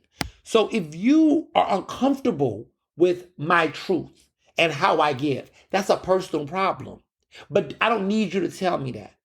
And if you do, I am going to tell you my favorite phrase that I love to say: debate your cat. Debate your cat. I will not debate anybody on anything of substance. Like unless there's a fundamental misunderstanding or disagreement that I feel like is legitimate. But what I don't like, and this is the problem, we see this in a lot of situations, and it's a censoring, right? It's a tampering, is that they'll say things like, oh, like I have had gay people, oh, you gay, but you don't gotta be gay everywhere. You're like, what? Would you tell a straight person that, gay guy? Like, or black folks do it. This anti-blackness, some people say, well, they make a mockery of it. Well, you don't gotta come in here Afrocentric. Like, why are we teasing people's pride of their blackness? Who does that? Because what's funny is that, just to talk about double standards around anti-blackness, I admire the Jewish community. I admire every community that is not MAGA, right? Jewish people, respectfully, right? They have pride in their identity and heritage. When they go places, they tell people, I can't do this because this is, a holiday. This is, Rosh Hashanah. We can't do this, right? I can't. I taken off my holidays. They respect their holidays. They're big on, if someone makes a slight at their culture, they feel like it's anti-Semitic, they speak out. They're very proud. They support their company, their business. They say, look, this is a Jewish-owned bakery. Let's support it. Blah blah blah. They're very in tune with their culture and they embrace it and they're unapologetic and they're not letting no one slip on it and fuck with it. I am that way about my queerness. I am that way about my blackness. And some of you all in these various communities could learn a thing or two from other cultures of how they stand 10 toes down about the things they believe in, what they support. I admire the Jewish community for that. I admire the Muslim community for that. The Muslim community in Philadelphia, the way that you all, stand up for each other and affirm each other and really stand 10 toes down is beautiful. And I'm not saying other communities don't do it. I'm just saying that sometimes I don't hear, at least from my ear, I don't hear in public settings where I have had Black men in public settings around other races of people mock me speaking out against racism, mock my discussions around racial injustices in public. Some of them are elected officials. Don't ask me who they are because you will be disgusted. But will say so. I have seen, and even in the queer community, I have had other queer men in public settings around straight people, cishet folks, whatever you want to call them. They would say, they would try to mock or chastise how I go hard against discrimination. It's not cool. If that's how you feel, that's how the fuck you feel. But I will never tell a woman not to call out sexism or to tone down their approach on speaking out against something. I will never, criticize women who speak out against sexual abuse in the Me Too movement or talk about how they're uncomfortable somewhere. I will never tell them to tone it down or hey, don't make a big deal. I will never do that. Because pressure makes diamonds. And if it's uncomfortable, just sit in the discomfort and unpack why it's uncomfortable. But what you don't do is don't you yuck nobody's yam. And there's a lot of people out here yucking people's fucking yam. But these are the same people that will turn around 3 months later and go, there's no community. I can't find community. People don't think I'm gay enough. People don't think I'm Black enough. They don't want to be. You know why? Because you don't support, because you're not a community. Because because you're a problem. We'll say that word. Because you're annoying. Because you're self-serving. Because you're insecure. Because you're not confident in your identity. And you want to bring that to everybody else. We ain't got time for no step and fetching in 2025. We don't have time for folks that want to keep playing it safe. We ain't got time for no motherfucking incremental steps. We're past that point. People are dying. People are getting locked up. People are getting kidnapped and taken every day. And so if folks want to speak out, if they want to share their experiences, they want to use their platforms to talk from a place, how dare you try to silence them? How dare you keep trying to argue them down and suppress their fucking free speech when you know they're fucking right? How dare you? When you don't carry that same energy for liars. When you sit up and give the benefit of the doubt to scammers. When you sit up and let people slide that should not even fucking slid. Enough. I see too many people that got mouth for me that want to tell me, oh, you should have went ham like that. But you got dudes in your fraternity, your chapter, your social circles and groups that's out here date raping girls, raping people, lying to people, scamming, stealing people. I'm going to keep it one. I'm going to name some names. Fuck it. We're going to go there. Let's go there. If you're somebody that showed up while Nehemiah Davis got a street renaming and you sat up there and you sit up here and you gas him up and celebrate dudes like Nehemiah Davis and smile with him, take pictures with him, gas him up, promote him, but you got something to say about what the fuck I got to say, fuck you and the crew that you roll with. Don't come talking to me about what I need to do. Because people like that get to run and roam and succeed in this world without no consequences and nobody really checking them, because people like y'all just say it's positive. It's for the community. It's positive. It's positive. But what about what the fuck I'm doing? Isn't that not positive? Is not telling the truth a positive thing? Is not defending people who've been slighted and fucked over not positive? Like, I just feel like we're in this world where victims, people, everyday people are always having to bite the bullet for clout chasers. Fuck that. It's a new day if you did not know that. It is a new day, and the people are fed up. And I don't think a lot of elected officials, I don't think a lot of powerful CEOs or influential people are really realizing how mad everyday people are right now. There is about to be a revolution. If it is not here, it's coming. You cannot keep fucking people over. People are getting fed up. And I see it. I'm on the ground. Okay? Boots been on the ground. Before the song even came out, these boots were on the ground. People are mad. People are angry. And if you're not speaking to that frustration, if you're not acknowledging that rightful rage, you too will get caught up in it. See, I've never had an issue in the industry with getting a job, being supported. You know why? Because I'm mostly on the right side of history, and community, the people have had my back. See, all these powerful people, these stakeholders and stuff, they finicky with me. One moment they like me, one moment they don't. You know what Beyonce said? You know, one day I'm overrated, Tuesday I'm flip floppy ass bitch. It's like that with them. So I never pay them mind. I never get my graces from those people, because those people are always fickle. They never know what they want to do with. They don't know what to do with me. But I've always paid attention to the people, to the community. And as long as I was in the right space and the energy was read right, I knew I was on the right side of history. I never paid attention to the powerful folk, because their agenda is not the same as the people's agenda. I've always listened to the people on matters, and that always gave me the sense. So when the Roots picnic happened, what was funny was the creme de la creme of the society, right? The wannabe clout chasing, the ones who think they influential, right? They didn't like my Roots picnic commentary. They didn't like it. But I knew when I did that episode that was going to happen, because that's always the case, right? You always, when you buck against the system bucks the fuck back, right?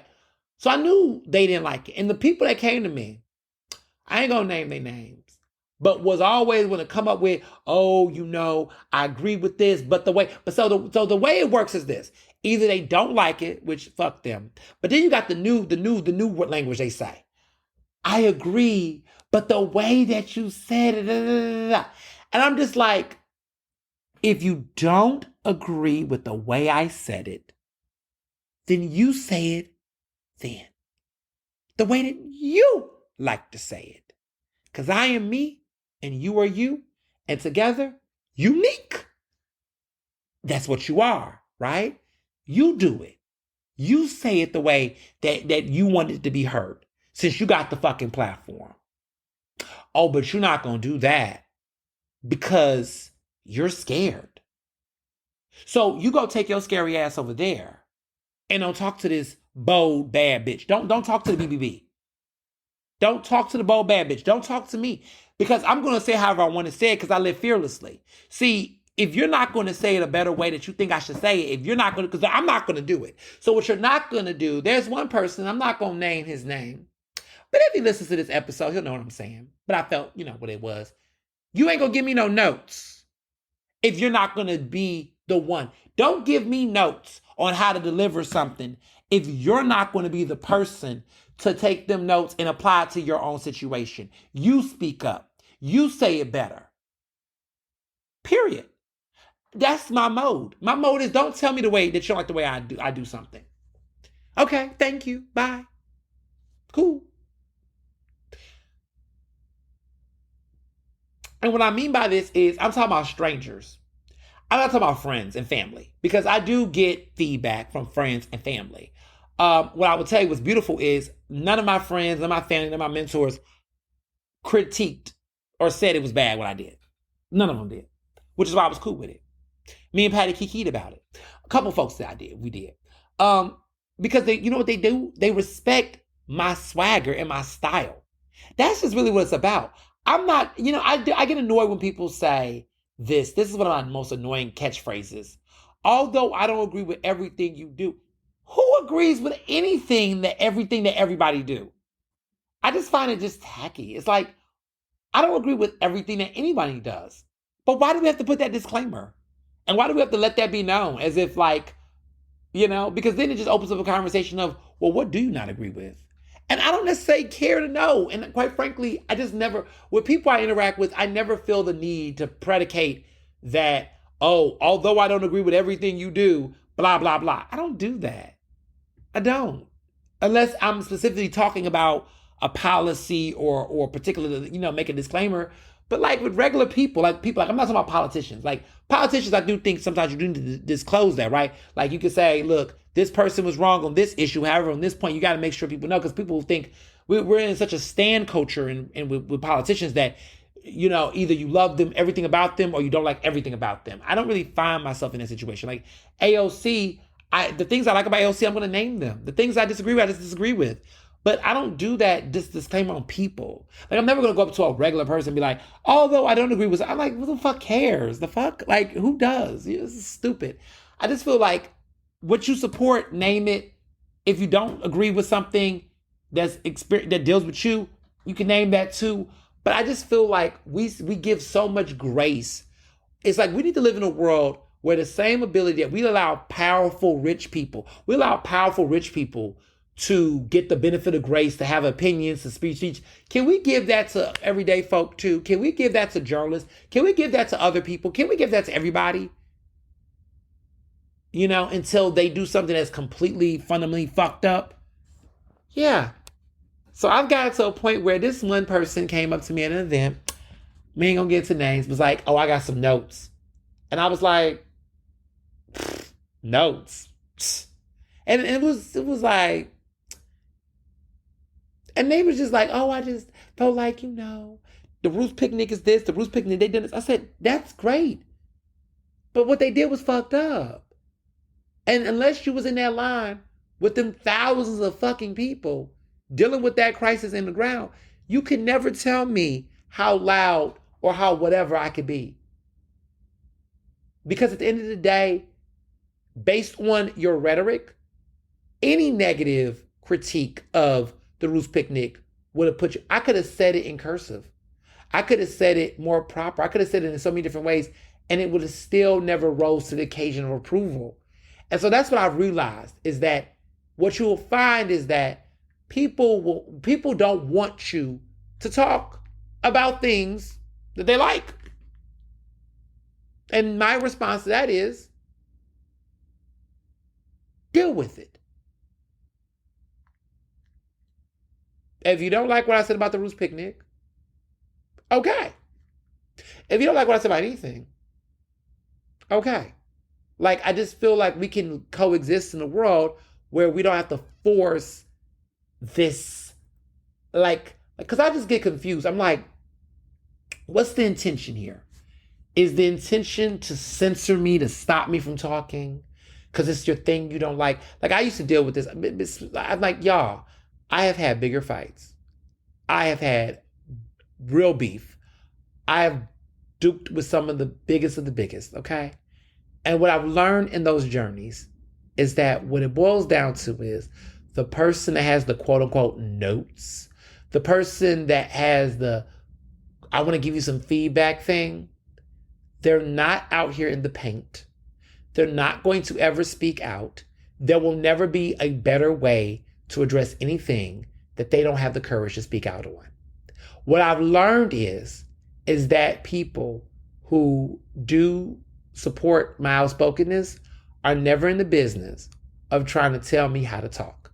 Because for one, they realize that even if they won't do it the way I do it, which is fine, they recognize that, you know what, at least somebody will do it. And you know what? Who am I to tell this person who has the balls to go out there and speak up how to speak up?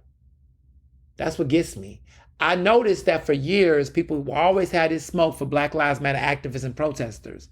And I would just be like, to all the old heads and all the folks that was respectable, well, how's it been working for y'all? Because if y'all had the right way and y'all was doing it so good, then we would have not had these racial inequities. Y'all wouldn't be the only ones in the C-suite. Y'all wouldn't be the only Black person at the places y'all work with. If the movement was working the way it was supposed to be working and y'all were doing it the right way, then there would not be all of this gross racial inequity. There would not be all of this incremental steps. Like, even with the people that get mad at people policing, if you police repairers, you bootlickers, and all y'all that be up and down, acting like y'all trying to call for police reform and change, that get mad when people criticize the budget or get criticized policing. If y'all were doing this so good and y'all was really about that change, how come y'all have not actually delivered any incremental change? Are y'all actually invested in that, actually trying to really radically change the system? Or are y'all just talking just to hear yourselves talk? Or are y'all talking for a different reason? Oh, because your brother's a cop or your sibling's a cop. So you don't want to feel guilty. Well, fuck your discomfort, okay? Because everybody's got to speak out, right? Like, here's the thing. I'm in the divine nine. I'm in Greek life, right? Hazing happens, and I don't support that shit. People are raping people, and I don't support that shit. People are doing some fucked up things in these fraternities and these sororities that's messed up and problematic. If y'all got to complain about that, by all means, go ahead. I'm not gonna lie to y'all and censor that shit, cause I'm working with y'all. I'm calling the shit out too. If only y'all knew, okay? I know that homophobia exists within these fraternities. I know the fucking problems. Trust me, I know. And guess what? If y'all want to call that shit out, by all means, fight the power. I am with you. Can I be able to do it the way some of you all do it? No, because I am in some of these spaces and I got to go about a different way. But I'm never going to criticize people who are going to do that, because those issues exist and it doesn't change just because I'm there, right? I'm never going to do that. Like, I'm never going to silence folks that want to fight the revolution and causes. I'm never going to critique those people that decide to say, you know what, hazing is wrong, and I'm going to name this and call this out. I have never been hazed. I've not been a victim of hazing, but I know that there are people who are, and I know there's people that don't want to speak on it because they're scared they're going to be judged a certain kind of way or whatever. I don't care, because y'all on the right side of history. I don't support hazing. And if you want to call it out, however you want to call it out, I'm never going to tell a person to not do that. See, we could do it like that, y'all. It could be that way. That maybe some ways that some people do, it's not every person gonna do. And we can all coexist, but I think everybody should do it the way. Don't tell Malcolm X to tone it down. Don't compare him to to Martin Luther King Jr. Stop doing that. Let people do it how they do it. If they're doing it, if we agree it is right, if we agree they're on the right side of history, let people be on the right side of history however the fuck they see fit. Stop yucking people's yam. Stop silencing people. Stop telling people to tone it down. Stop it. Enough. And that is my Ask Ernest this week. Like, that is my, I'm mic drop, because that's what I've been wanting to say. I didn't have the words to say it like that for so long, but I feel like the older I get, the smarter I get, the wiser I get, the more I'm able to figure out how to convey my messages. But it's not just about me.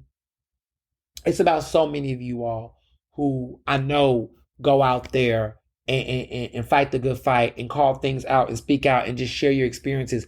And oftentimes people want to, gaslight you and make you feel like you're responsible for everything that happens to folk.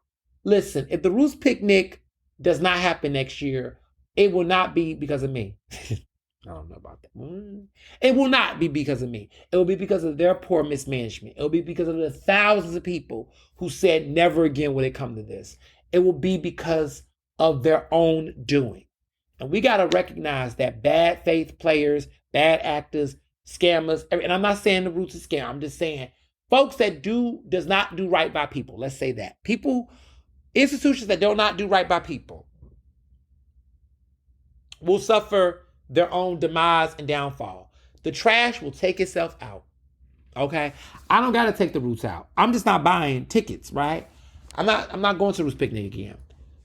That's what I'm saying. I'm just saying that people need to recalibrate. So those are my thoughts. That's my Ask Ernest. That's all. So the Tony Awards. I watched it, and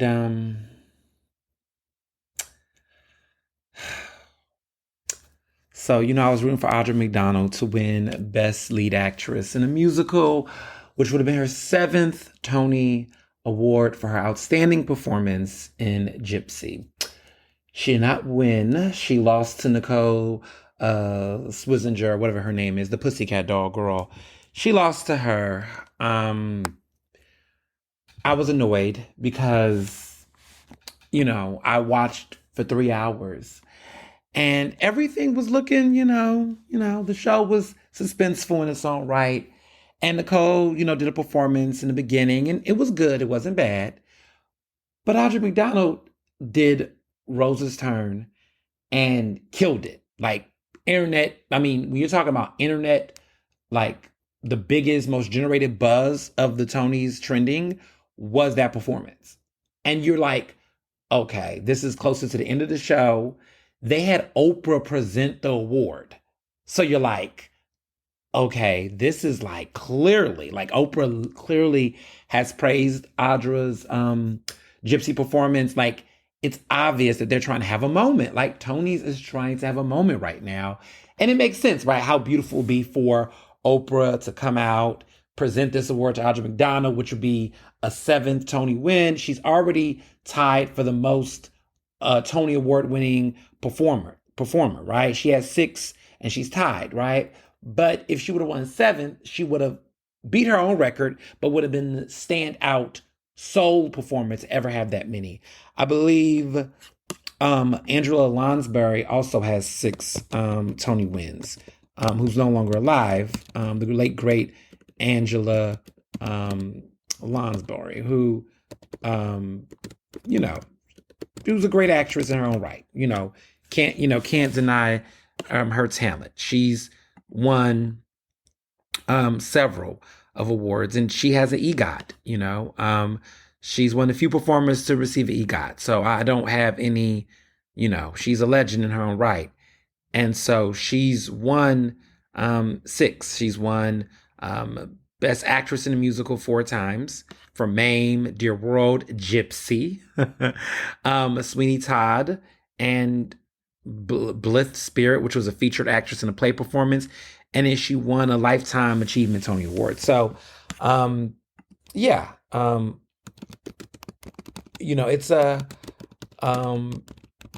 it's it's a lot, the process. I would have loved to see, I would have loved to see uh, Audra win that award. I mean, I think she's just iconic. She's the most nominated. Um, and yeah, it just would have been nice to see that. But outside of that, the winner who's won, um, Purpose won Best Play, which I saw on Broadway early in the spring, and I gave you all like a really great review about it. It won Best Play, which was a big, major surprise because people thought that Oh Mary, which is by Coa Scola, that performer that also was a playwright of that production. That was the Mary Todd Lincoln comedy. People thought that Oh Mary was going to win Best Play. And I kept telling people that there was I think Abel and I, because Abel lives in New York and he's a big old Broadway, he goes to Broadway shows too.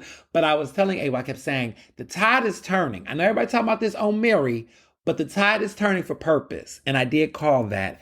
And so Purpose won. Black playwright. Shout out to him. He won his 2nd consecutive, Tony for, Brandon Jacobs Jenkins, won the Pulitzer Prize for Best Play for Purpose this year and won a Tony last year for Best Revival of a Musical for another show that was really good. It had Sarah Paulson, and it was a really great show. It was called Appropriate, and that was on Broadway last year, and he won the Tony Award for Best Revival of a Play. But this year he won Best Play outright, and also won the Pulitzer. He had been a Pulitzer finalist like 2 times prior. So he's great. He's 40 years old.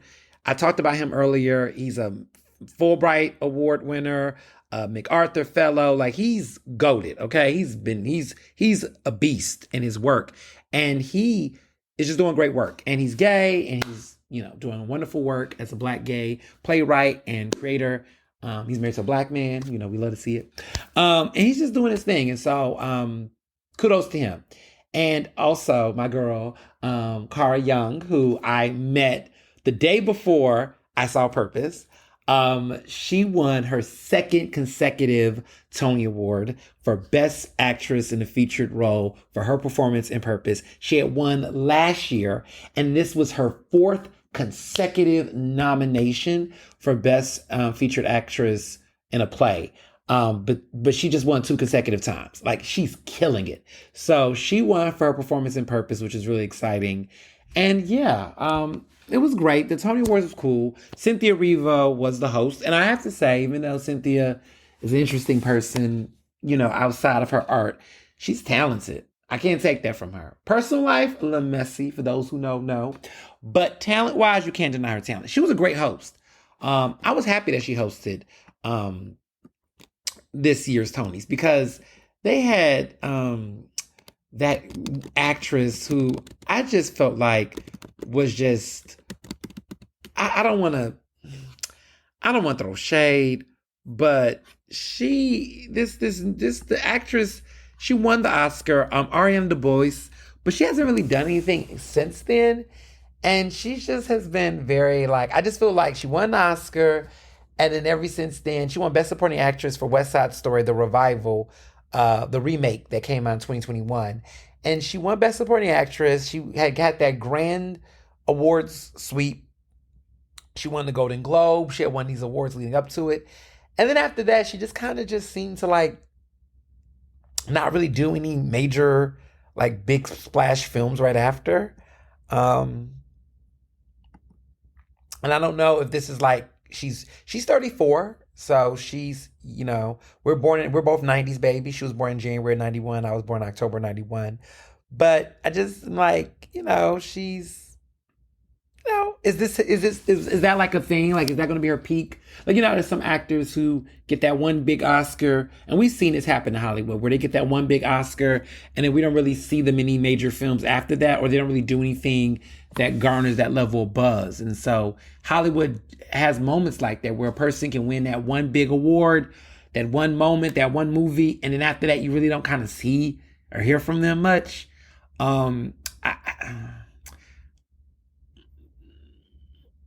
Daniel Kaluuya, is that happening to Daniel Kaluuya? After that big Oscar win for Judas and the Black Messiah, he did the movie Nope, and we haven't really seen him since.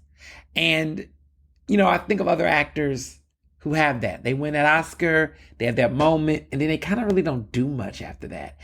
Monique, she was in Precious, and she really hasn't did anything since then, movie-wise. It's just they have that one moment. And I don't know if that's Ariana DeBose's situation, but, it happens in Hollywood. But nonetheless, Cynthia Erivo, she's getting ready for Wicked, for Good, which I'm actually excited about. I saw the trailer. I did like the first Wicked film. This second one looks really good. Everyone's talking about Oscar buzz and saying a lot of good things. All I want to say is, if y'all think Ariana Grande is the front runner to get this Oscar for Best Supporting Actress, it was a lot. You know what I'm saying? Yeah, it's going to be very interesting. It's going to be very telling. It's going to be very telling. I think there is an actress that I think is gunning for that Oscar. And I kind of hinted about her in January, and you all were kind of I don't know about this take. But then y'all saw that trailer that dropped this week, and some of y'all circled back and said, "Oh, is that what we was talking?" And I'm like, yes. Jennifer Lopez is coming for that Oscar. She's coming for that Best Supporting Actress Oscar. Kiss of the Spider Woman. That is a musical that came out in Broadway back in the 80s. It won a bunch of Tonys, 7 Tonys, including Best Musical. And it won Best Actor in a Musical, Best Actress in a Musical, Best Featured Actor. It ate. And they've done a remake with the director of Dreamgirls. Okay, Bill Condon, I think it is. He is directing this with some of the people who worked on Chicago the musical, and everyone is saying this is the best theatrical musical we've seen in a long time, and I agree. It premiered the Sundance Film Festival. Jennifer Lopez is incredible. The vocals, they say she's the one singing the songs. I don't want to ask any questions. It's a film, whatever, but she sounds good. She's stunning. It is everything. And for those who wanted her to get an Oscar nomination for Hustlers, I was a part of that crew. Um, she's definitely going to get a nomination for this performance. I need her to win. I think she has it. I don't know. You never know. Because, you never know who's going to win what. The Oscars, it's a little too early. But all I'm saying is that right now, I got Ariana Grande and Jennifer Lopez as the two front runners for that Best Supporting Actress Oscar. I don't know about everybody else, but that is the category to watch so far. And keep your eyes on Jennifer Lopez. Don't sleep on J-Lo. See, y'all play with J-Lo, and I know J-Lo got her problems. But one thing about J-Lo is she's an itch that you can't scratch off. She's going to keep her eyes on the post, okay? Nothing is like a talented artist that is talented in the wrong category. See, she's got talent. Now, sometimes her talent stretches in areas that she's not well versed in, but she's got talent. And you can't sleep on J-Lo. You can't underestimate J-Lo. J-Lo gonna get this Oscar. She may not got a Grammy, but Oscar-winning actress J-Lo, that I'm here for. Grammy Award winner, that wasn't for her in the stars, okay? But J-Lo gonna get something bigger than the Nickelodeon Kids' Choice Award, okay? She's gonna get something bigger than the Nickelodeon Award. J-Lo is gunning for it. Now, she won a Golden Globe for Selena many years ago in the 90s. That was like 25 years ago. But she deserves another shot because J-Lo can act. She may not, her singing may be whatever. Choreography be on point too. And her love life may be a lot. But that acting though, J-Lo coming for it. And honestly, I think if she takes it from Ariana Grande, I'm not even mad at it. Because J-Lo was doing something in Kiss of a Spider Woman that is different, and I want you all to revisit her and give her a chance. This is a good character arc. I see the character. I see the narrative for her to get it. I don't really know what Ariana Grande's narrative is because every person who gets an Oscar, there's a narrative. There's a character arc, but I can see the J-Lo character arc. I can see the storyline for her. So I just wanted to put that out there. But yeah, so things that, other things before I get into the shade of it all. Sinners, you kept asking me to confirm this. There is not going to be a Sinners sequel, according to Ryan Coogler, the director of Sinners. It is now available on digital release, rental. Oh, if you don't got to go to the theater to see Sinners, you can now immediately, it's a direct to watch or whatever they call it. You can direct stream it, watch it. I purchased it on my TV and I watched it this weekend, but it's now available. So if you didn't get to see it in the movie theaters, you can now watch Sinners in the comfort of your home. And this is probably like the fourth, fifth time I've watched it. And every time I watch it, I learn something new. But it's a great film. And honestly, when I watch it, I realize it does not need a sequel.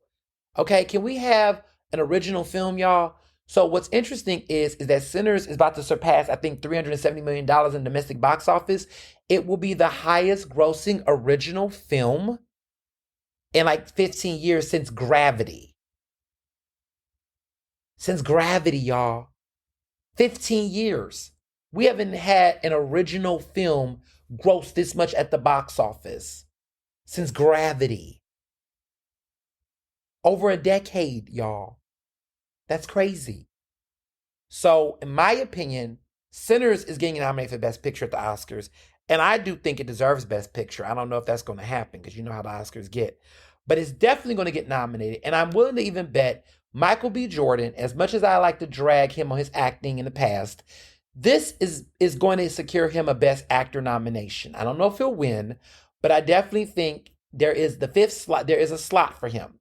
He has taken a slot in the Best Actor nominations. And I would even argue that Ryan Coogler deserves a Best Director Oscar nomination as well. So for those who are in the movie sphere, we got to now say there's 4 other categories. We got to preserve one for Best Actor for Michael B. Jordan, Best Picture for Sinners. You got to take a slot off for Best Director. I think those are 3 lock-ins for them. They're going to get nominated. Winning, I don't know, but you got to, we didn't take in a slot. Now, who got the other 4? Best supporting actress, I would say right now Jennifer Lopez and Ariana Grande, they got those two. The other three actresses, whoever else, gonna fight for it. But we gotta now, we at that point where we in the halfway mark of the year, and Sinners is the best film of the year thus far. If I was to do a best year review thus far, Sinners is the best film this year thus far. So that being said, it's taking over the first half of the year. You need to go ahead and give it to him for that. So I think so far, Sinners is the front runner. Best director, Michael B. Jordan, best performance, male lead performance of the year thus far. I know that fall is Oscar season, so we know there's going to be more films that's going to come out, but we got to hold a slot for those categories. And that's just my take on that. And then speaking of movies that's not going to get an Oscar nomination, not going to get no consideration for anything, a movie that a lot of you all watched, even though you knew you shouldn't have watched it and you done lost your damn mind. Straw, directed by Tyler Perry, starring Taraji P. Henson. Yeah, I didn't watch it. But I did do something. I didn't watch the whole film. I did do something because a lot of you all recommended me to watch the first 15 minutes. And I did for you all. And what I will give Tyler Perry is that if there was a Guinness Book of World Record for how do you cram the most traumatic, chaotic shit in the first 15 minutes of a film, Tyler Perry would get that Guinness Book record. He has done this in several films. I think this is his I don't even know if the word is talent, but I would say this is something that's unique to him. I don't know any other director that can cram that much chaos, drama, ridiculousness, absurdity, drama, chaos, trauma in 15 minutes of a film than what I literally saw in Straw. If there was a record for it, it would go to him. I didn't see the rest of it because I didn't need to see the rest of it. I don't even care how it ends. I don't care how she makes it out of that film. I just don't understand. Tyler Perry has a fetish for putting Black women in film through the most ridiculous, craziest, humiliating, embarrassing, awkward, traumatizing, salacious, despicable, inhumane, derogatory, degrading, insulting, belittling, misogynistic, misogynoir. I don't know any other adjectives, but I would just say that it's crazy. And so for that alone, that is what I have. I didn't watch past that. I don't know why Dr. Parks and the birthday boy Joe chooses to put themselves through this shit. They think it's cute. Life is short. Value your life. Value the time in your life. That time that you spent watching that film, you could have been on a treadmill. You could have played with your cats. You could have learned a new recipe. You could have read my book again. My book would have been worth reading a third or fourth time compared to that shit. You could have re-listened to one of my podcast episodes. You could have listened to the first quarter of Cowboy Carter and revised good quality art. You could have took a nap. You could have masturbated. You could have did a lot of things. But what you decided to do is that.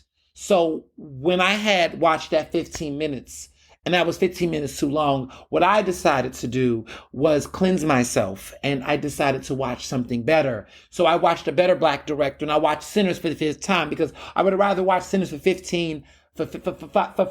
time than watch that shit for another 15, 45 hour more long. I regret it.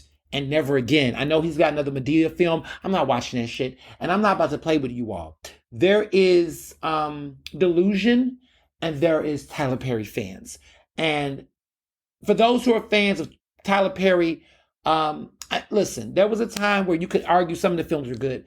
But 2025, 2024 Tyler Perry films, I don't know why we're still watching them.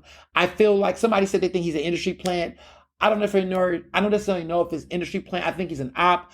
I don't know. I think there is a, and I'm talking crazy. I'm just being silly right now. Don't take anything I'm saying seriously. But I do think there might be an industry investment in having him make these terrible ass films to stream. As if Tubi was not enough. There's something wrong here. But you all keep watching because you all are masochists. And I guess you all just want to waste your time. But I refuse to waste my time. So I'm going to reclaim my time and I'm not going to watch these films. I'm just not because I value my life. So moving along. Music. I listened to Sabrina Carpenter's new song, Man Child. It's cute. It's a bop. Some of you all are calling it the song of the summer. Relax. Might be too early to say that. Let's see what else plays. It's not even summer yet, okay? And y'all know how serious I am about these seasons. It's not summer yet. So I know y'all waiting for a song of the summer. But hold that thought. Just hold that thought. Okay? It's cute though. It's cute. And it's probably gonna chart well. But let's wait till mid-July. Okay, she had the song of the summer for Espresso last year. Some of y'all say They Not Like Us was a song of the summer, but the Grammy said it was a song of the year. So let me correct you. Espresso was a song of the summer. They Not Like Us was the song of the year. Just saying.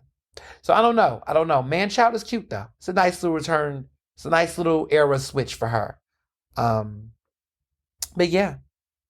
But other news, this might not mean much to some people listening to this episode, but you know, I don't care. But an artist, a Grammy Award winning artist from Canada, and I'm not talking about Drake, somebody who has credibility, respect, and date their age, I would say, or prefer people their age. I don't want to, because yeah, he's suing. Sarah McLachlan has a new album coming out, and you all know how much I love Sarah McLachlan. I'm a real fan, okay? I don't just go, I like her. Like, I've actually bought tickets to see her on tour. Every time she's come to Philadelphia in the past 10 years, I have gone to see her. I saw her at Parks Casino. That's how dedicated I was. I went to a casino to go see her perform a set. And then she performed at the Man last year, and I got a chance to see her perform with my good friend Kelly and I. We went to go see her at the Man, and it was the 30th anniversary of Fumbling Towards Ecstasy, which is one of my favorite albums by her. And now she's got a new album dropping. And she hinted that she had a new song, but I didn't know that new single or that new song was going to lead to a whole new record altogether. And it is coming. We don't know when it's coming, but I'm excited about it. So I just want to say that. And then speaking of things that kind of got me like, Anne-Marie. Now, Anne-Marie's been doing a lot of interviews. I don't know why. I don't know if she dropped a new album, but she's been making a lot of appearances. She's been doing these interviews. And I just want to say that Tiny Desk performance she did for NPR, I don't know who in her team told her to do that. Yeah, it wasn't good. She's cute. She's beautiful. She's aged well. I mean, she's gorgeous. I mean, she's 45. She's a Capricorn. She's 45, and Anne-Marie is gorgeous and, talented. I like, one thing. But I do want to say, this is important to note, that,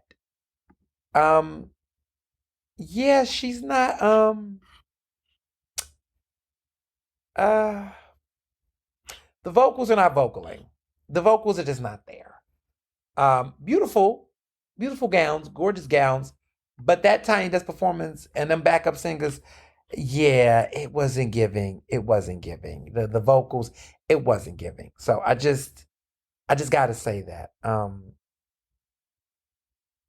She's married to a former Columbia Records executive, Lenny Nicholson, who she's been with for quite some time. She's looking beautiful. She's living her best life. But I do want to say this, and I don't want to. I want to be respectful, but I need to say this. You Anne-Marie fans, y'all did y'all fave wrong. Because y'all sat up here and spent, and see, this is what I want to say. Beyonce's been in the game for over 25 years, and I know y'all gonna say, why am I bringing up Beyonce? But I want to say this. A lot of you all do this thing where you compare artists to Beyonce, which is the first cardinal sin that you just should not even do. Don't compare anybody to her. Leave her out of it. But you do this. And I want to say this on the record, that you all, for years, plural, over a decade, have made these really fucked up arguments saying that, oh, this person would have blew up if the industry would have, if Beyonce, they did this for Beyonce. All these conspiracies about how they cut corners and cheated to get Beyonce to the top. And you all make this argument that if these people got a shot, if they got a chance, if they got a break, you do all of that. But we listened, and I listened, and I'm like, where? Where? And there's no insult to her. She's cool. But like, now that the time has passed, now that we have arrived to this point, and now that people have been given a mic, an opportunity to perform, I don't see it. And let me be respectful. Anne-Marie has never even said that. But a lot of you fans are a little delusional. And you are acting like, oh, Anne-Marie got it. If she would have had the moment, she would have. I don't believe that. I can now safely say that would not have been the case for her. It would have been the case for Ashanti. It would have been the case for Sierra. None of these girls. And they are great in their own lane. But the narrative, the villain narrative that you all have tried to have for Beyonce, to act as though that this woman is not her own unique talent, the level of consistency and perseverance that Beyonce has had in her craft, her artistry, her creativity, her vocal prowess, her songwriting, her producing is unmatched. It's obvious that she has stood the test of time because of her actual raw talent. And that talent is so clean and so pristine and so sharp and so disciplined that it stood. That even whether you go back 20 years ago, Beyonce is better than she's ever been. And the reality is she has aged like wine. She's gotten better with time. Your faves, the rest of your faves, a lot of them, they were at their prime 20, 15 years ago. Beyonce did not peak 20 years ago. She got better. Decades later, she continues to endure. Your faves did not do that. And there's 1,000 reasons why. I'm not saying it's because of life happens. I get it. But what I want to say is, at this point, this woman, Beyonce Giselle Knowles Carter, have stood the test of time. The talent is unshakable, unmatchable. She has surpassed everybody. You cannot deny that in the end of the day, she was the chosen one for a fucking reason. And we're not going to have any more slander on the shoulda, coulda, wouldas, because everybody that you all have claimed that was supposed to be the one that if what I look and I listen and I see and I'm like, no, no, it wasn't there. It was not for them. It wasn't it. They were not going to do it. If given the opportunity, they would have had a cute little career, but it was never going to do what this woman has done. It never was going to. Look, there are some people that get people that cut breaks for them. Look, they tried it with J-Lo. Tommy Mottola tried to have J-Lo surpass Mariah. But when Mariah came the fuck back from that dark spot and gave us the emancipation of me, we was reminded that talent endures.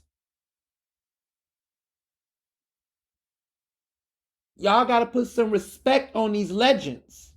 Y'all got to stop going around here making these tit for tat, pity pat, stupid ass comparisons. Enough. Because look at Mariah. She is celebrating the 20th anniversary of the emancipation of Me. She's having a 20th anniversary of a comeback album. And she's still out here. Despite everything. And look, J-Lo got talent too. See, that's the thing. Now let me put some, listen, y'all play with J-Lo, but let me say this about J-Lo. J-Lo, even though they position J-Lo, see, back in the day when they used to position artists against artists, the artists in position had to have some talent. The problem nowadays is they throwing artists up against artists, and the artists that they're throwing up against don't have that level of talent. J-Lo has talent. It just wasn't Mariah Carey talent, right? No one was comparing to Mariah. You got to remember that when Mariah was in the 90s, her biggest competition was Celine Dion and Whitney Houston. Mariah was with the legendary girls. There's no one like that nowadays. Who is Beyonce competing with? No one. She has no contemporaries that's giving her a run for her money. And before y'all say Taylor Swift, come on, be for real. That's daughter. That's somebody who looks at Beyonce's career and the legacy she's made for women in music gives people like Taylor Swift the confidence and endurance. They're not rivals in competition. That's somebody who's inspired. And yes, black artists can inspire white artists, just like Britney was inspired by Janet. Shall I continue? Just like Celine was inspired by Aretha. Shall I continue? Just like Justin was inspired by Michael. Shall I continue? There's no competition there. And we get ignorant with this standum. And as somebody who has been around, I've seen enough to know what it is and what it isn't. Beyonce's in an era right now where she has really no contemporaries. The only person, respectfully, that I will say is her peer in what he do. Because I know some of y'all listening was like, hold on. His name is Usher. That's it. Usher is a contemporary to Beyonce. They're peers. They came together in the 90s. They were child talent that made it through all of the craziness. They competed with some of the biggest names in the industry. They broke records. They won Grammys. They sold millions. They've had tours. They've had fans. They have been in the game for over 25 years, and they're still doing it with a pristine level of charisma, energy, and talent. Both of them. Okay? That's her contemporary. Usher is in a league of his own for male artists. Don't talk to me about Chris Brown. Do not talk to me about Christopher Maurice Brown. He can dance. He has talent. But baby, Usher, listen, there is James Brown. There is Michael Jackson. There's Bobby Brown. There's Usher. And then there's everybody else that want to be those men. But that is the order. Okay? And before James Brown, there was Little Richard. Okay? We got to know the order. We got to know the order. Because some of y'all done forgot the order of this.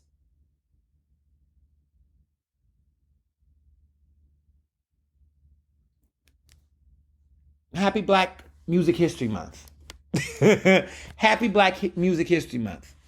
Because sometimes we don't know our history and it irks me. And so, yeah, I just want to take that moment to say that. But Anne-Marie, you're looking good. And I'm happy that your fans are enjoying your music and talking about you again. Performances, I don't know. But I'm happy that you're still out here letting people know about your music. So I'll say that.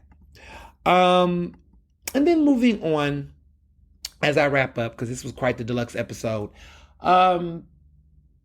BT Awards is this week. It's on Monday. As you all know, you're listening to this episode. The BT Awards is on Monday night. What do I say about the BT Awards? It's the 25th anniversary of the BT Awards. Yeah. 25th anniversary of the BT Awards. It's been 25 years. I'll just say this. This is what I'll say. I'm going to watch it because I don't have anything else to watch on Monday night. But it definitely has not been the same for quite some time, y'all, to be honest.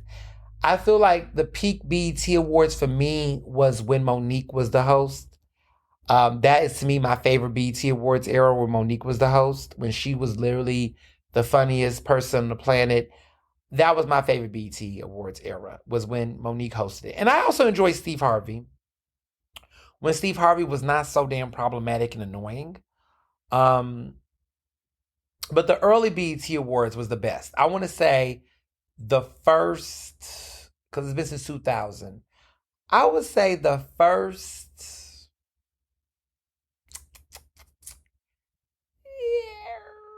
the first 8 BET Awards was the best. A third of the BET, the first third of the BET Awards, like the first 8 awards, shows were the best. And then after that, it kind of it kind of just faded a little bit. I would say, okay, I'll be a little generous. Okay, till 2010. But really 2008. I would say the first 8 years, the first 8 to 9 years were like the best years. But after 2010, it just got real corny. And I went to BET Awards in 2014 and it was cool. But the awards just didn't feel fun. I don't know what happened. I feel like there was like the first hat, the first third, like the first third of the BT Awards, it felt like a family reunion. It was a very fun black award show that was fun. It didn't take itself too seriously, but it understood its purpose. Like it was about celebrating new talent, but also celebrating a variety of black music from across the genre. Like you will always have gospel performances because that was one of the few award shows that celebrated and honored black gospel music. And so a Yolanda Adams performance, I love Yolanda Adams. I'm a big Yolanda Adams fan. Like you would go Kirk Franklin, you would hear them, and it was like the legendary ambassador of gospel music. Who, fun fact, I was an apprentice for a period on his show. Dr. Bobby Jones Gospel. Like there was a moment in time where there was like a spotlight of gospel black artists that would never get that type of attention anywhere else, right? You would get really good R&B performances that were like really strong standouts, like really good R&B artists that would never get to be on a Grammy stage. Because on a Grammy stage, it would be like Beyonce, Alicia Keys, right? It would be like Usher. But this would be an award show where you would get these other artists like Jaheim. Remember Jaheim? You would get Avant. You would get, Kiki White. You get artists that just would never get that spotlight anywhere else, right? And then it was a beautiful time to celebrate hip hop artists, like up and coming new rap artists. They would get their first ever big major stage performance, like when Ludacris would perform, and all these other types of stars. A star would be born. Like they would get an opportunity to shine because the MTV Music Awards back then, they would highlight artists, but you had to be like the biggest, most, popping black artist. You had to be like 50 Cent. You had to be like when he was in his prime. 50 Cent would get there or Missy Elliott. But the BET Awards would like open up the doors for like Little John and East Side Boys, right? Like Lil Scrappy would be on the BET Awards stage when he had a rap career, like Young Jock. Like they would give a platform to different type of rap because at the time, if people remember, in the early 2000s, look at me. This is Black Music History Month. We're going to have fun. There was a time where East Coast rappers, New York rappers, gangster rap was the only mainstream push. And then Nelly had a chance on the BET Awards stage. And I remember Nelly had his moment. Then Nelly blew up, of course. But there was an opportunity to have Southern rap get love. It was just a love letter to black music across various genres. And yeah, people win their awards, and it was fun because the people that would win awards would be people that was not the main superstars. It'd be like the artist, the R&B artist, that you like, that person can sing. And you'll be like, yeah, you better get that. And you'll be so happy because that artist may not win a Grammy. Like Keisha Cole would never won a Grammy, I don't think. But Keisha Cole would win a BET Award, and that meant something to artists like that.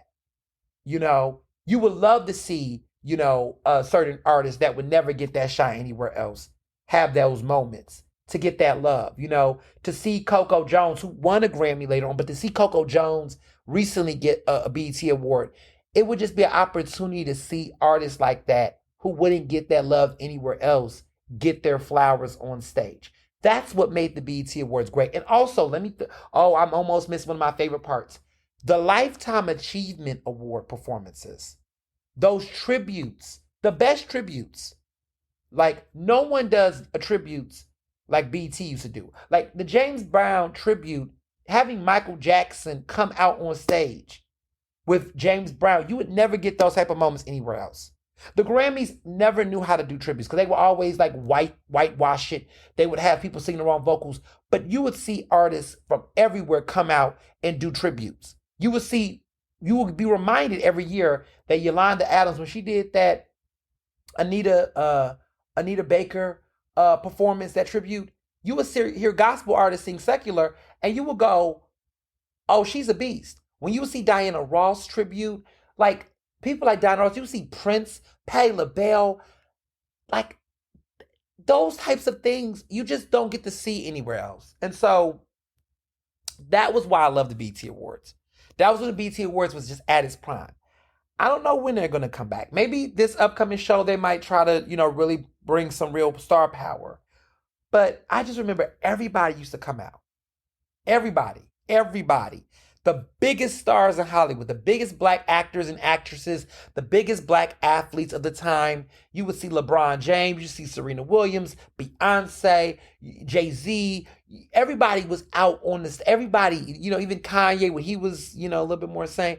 Like everybody was there. But now it's just kind of like, I don't know. It's very Paramount. Maybe it was ever since, the Johnsons, stopped owning it, right? They kind of separated from owning it and it kind of went to Viacom. Maybe that's what changed it. I don't know. But yeah, BET Awards isn't there like it used to. So, and a lot of award shows, I would say, is the same way. Like, what was the Billboard Awards? Just was recently the American Music Awards. One of them damn award shows, it just was flat. J-Lo was the host. And I know I go up and down with J-Lo, but child. But the award show was just like flat. I don't know. Award shows in this era has been on its flop era. Like, I don't know. It's just, I like the Grammys was good this year. I was there physically, but I don't know. Award shows just have not really been, I don't know what it is. Maybe what Denzel said recently to Michael B. Jordan. He told Michael B. Jordan to stop being on social so much, to like make them miss you. And what a piece of great advice, because we hadn't seen Michael B. Jordan a lot. But I do think that award shows and a lot of celebrity culture has faded because they're so overexposed on social media and in commercials and everything that we're not running to see them in the movies anymore because they don't have a lot of mystery. And I think that's why we like Denzel, because Denzel doesn't do all of that. Denzel shows up and pop out when he got a movie, and then we are reminded of how fun and cool he is. Meryl Streep is the same way, so I get excited when I see them in a movie because I don't see them any other time. And I think the problem with a lot of these celebrities is they're too much on the gram. They're doing too much. And I think Michael B. Jordan taking that break out the spotlight and then coming out with Sinners was the smartest move. And I said, who told him that? Oh, that's right. An Oscar-winning actor like Denzel told him that.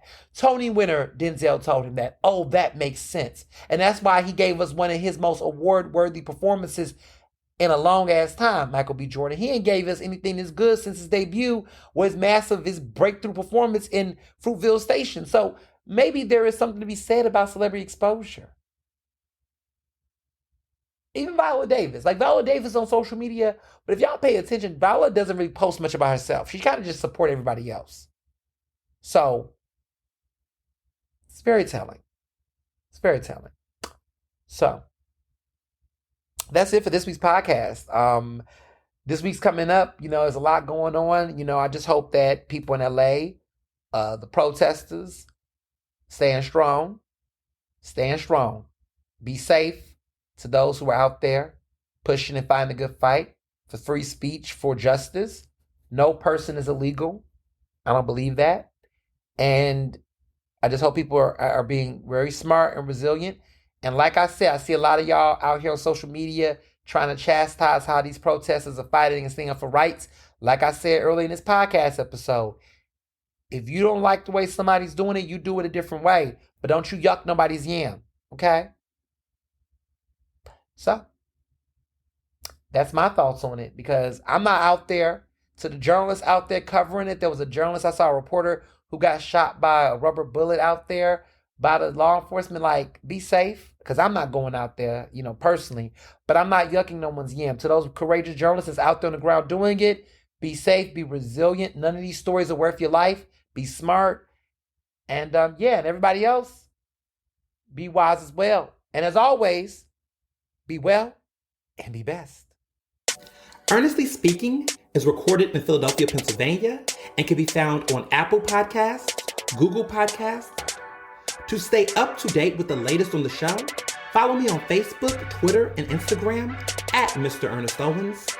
Use the hashtag Earnestly Speaking to tell me what you thought about this episode, and check out my website at ernestowens.com.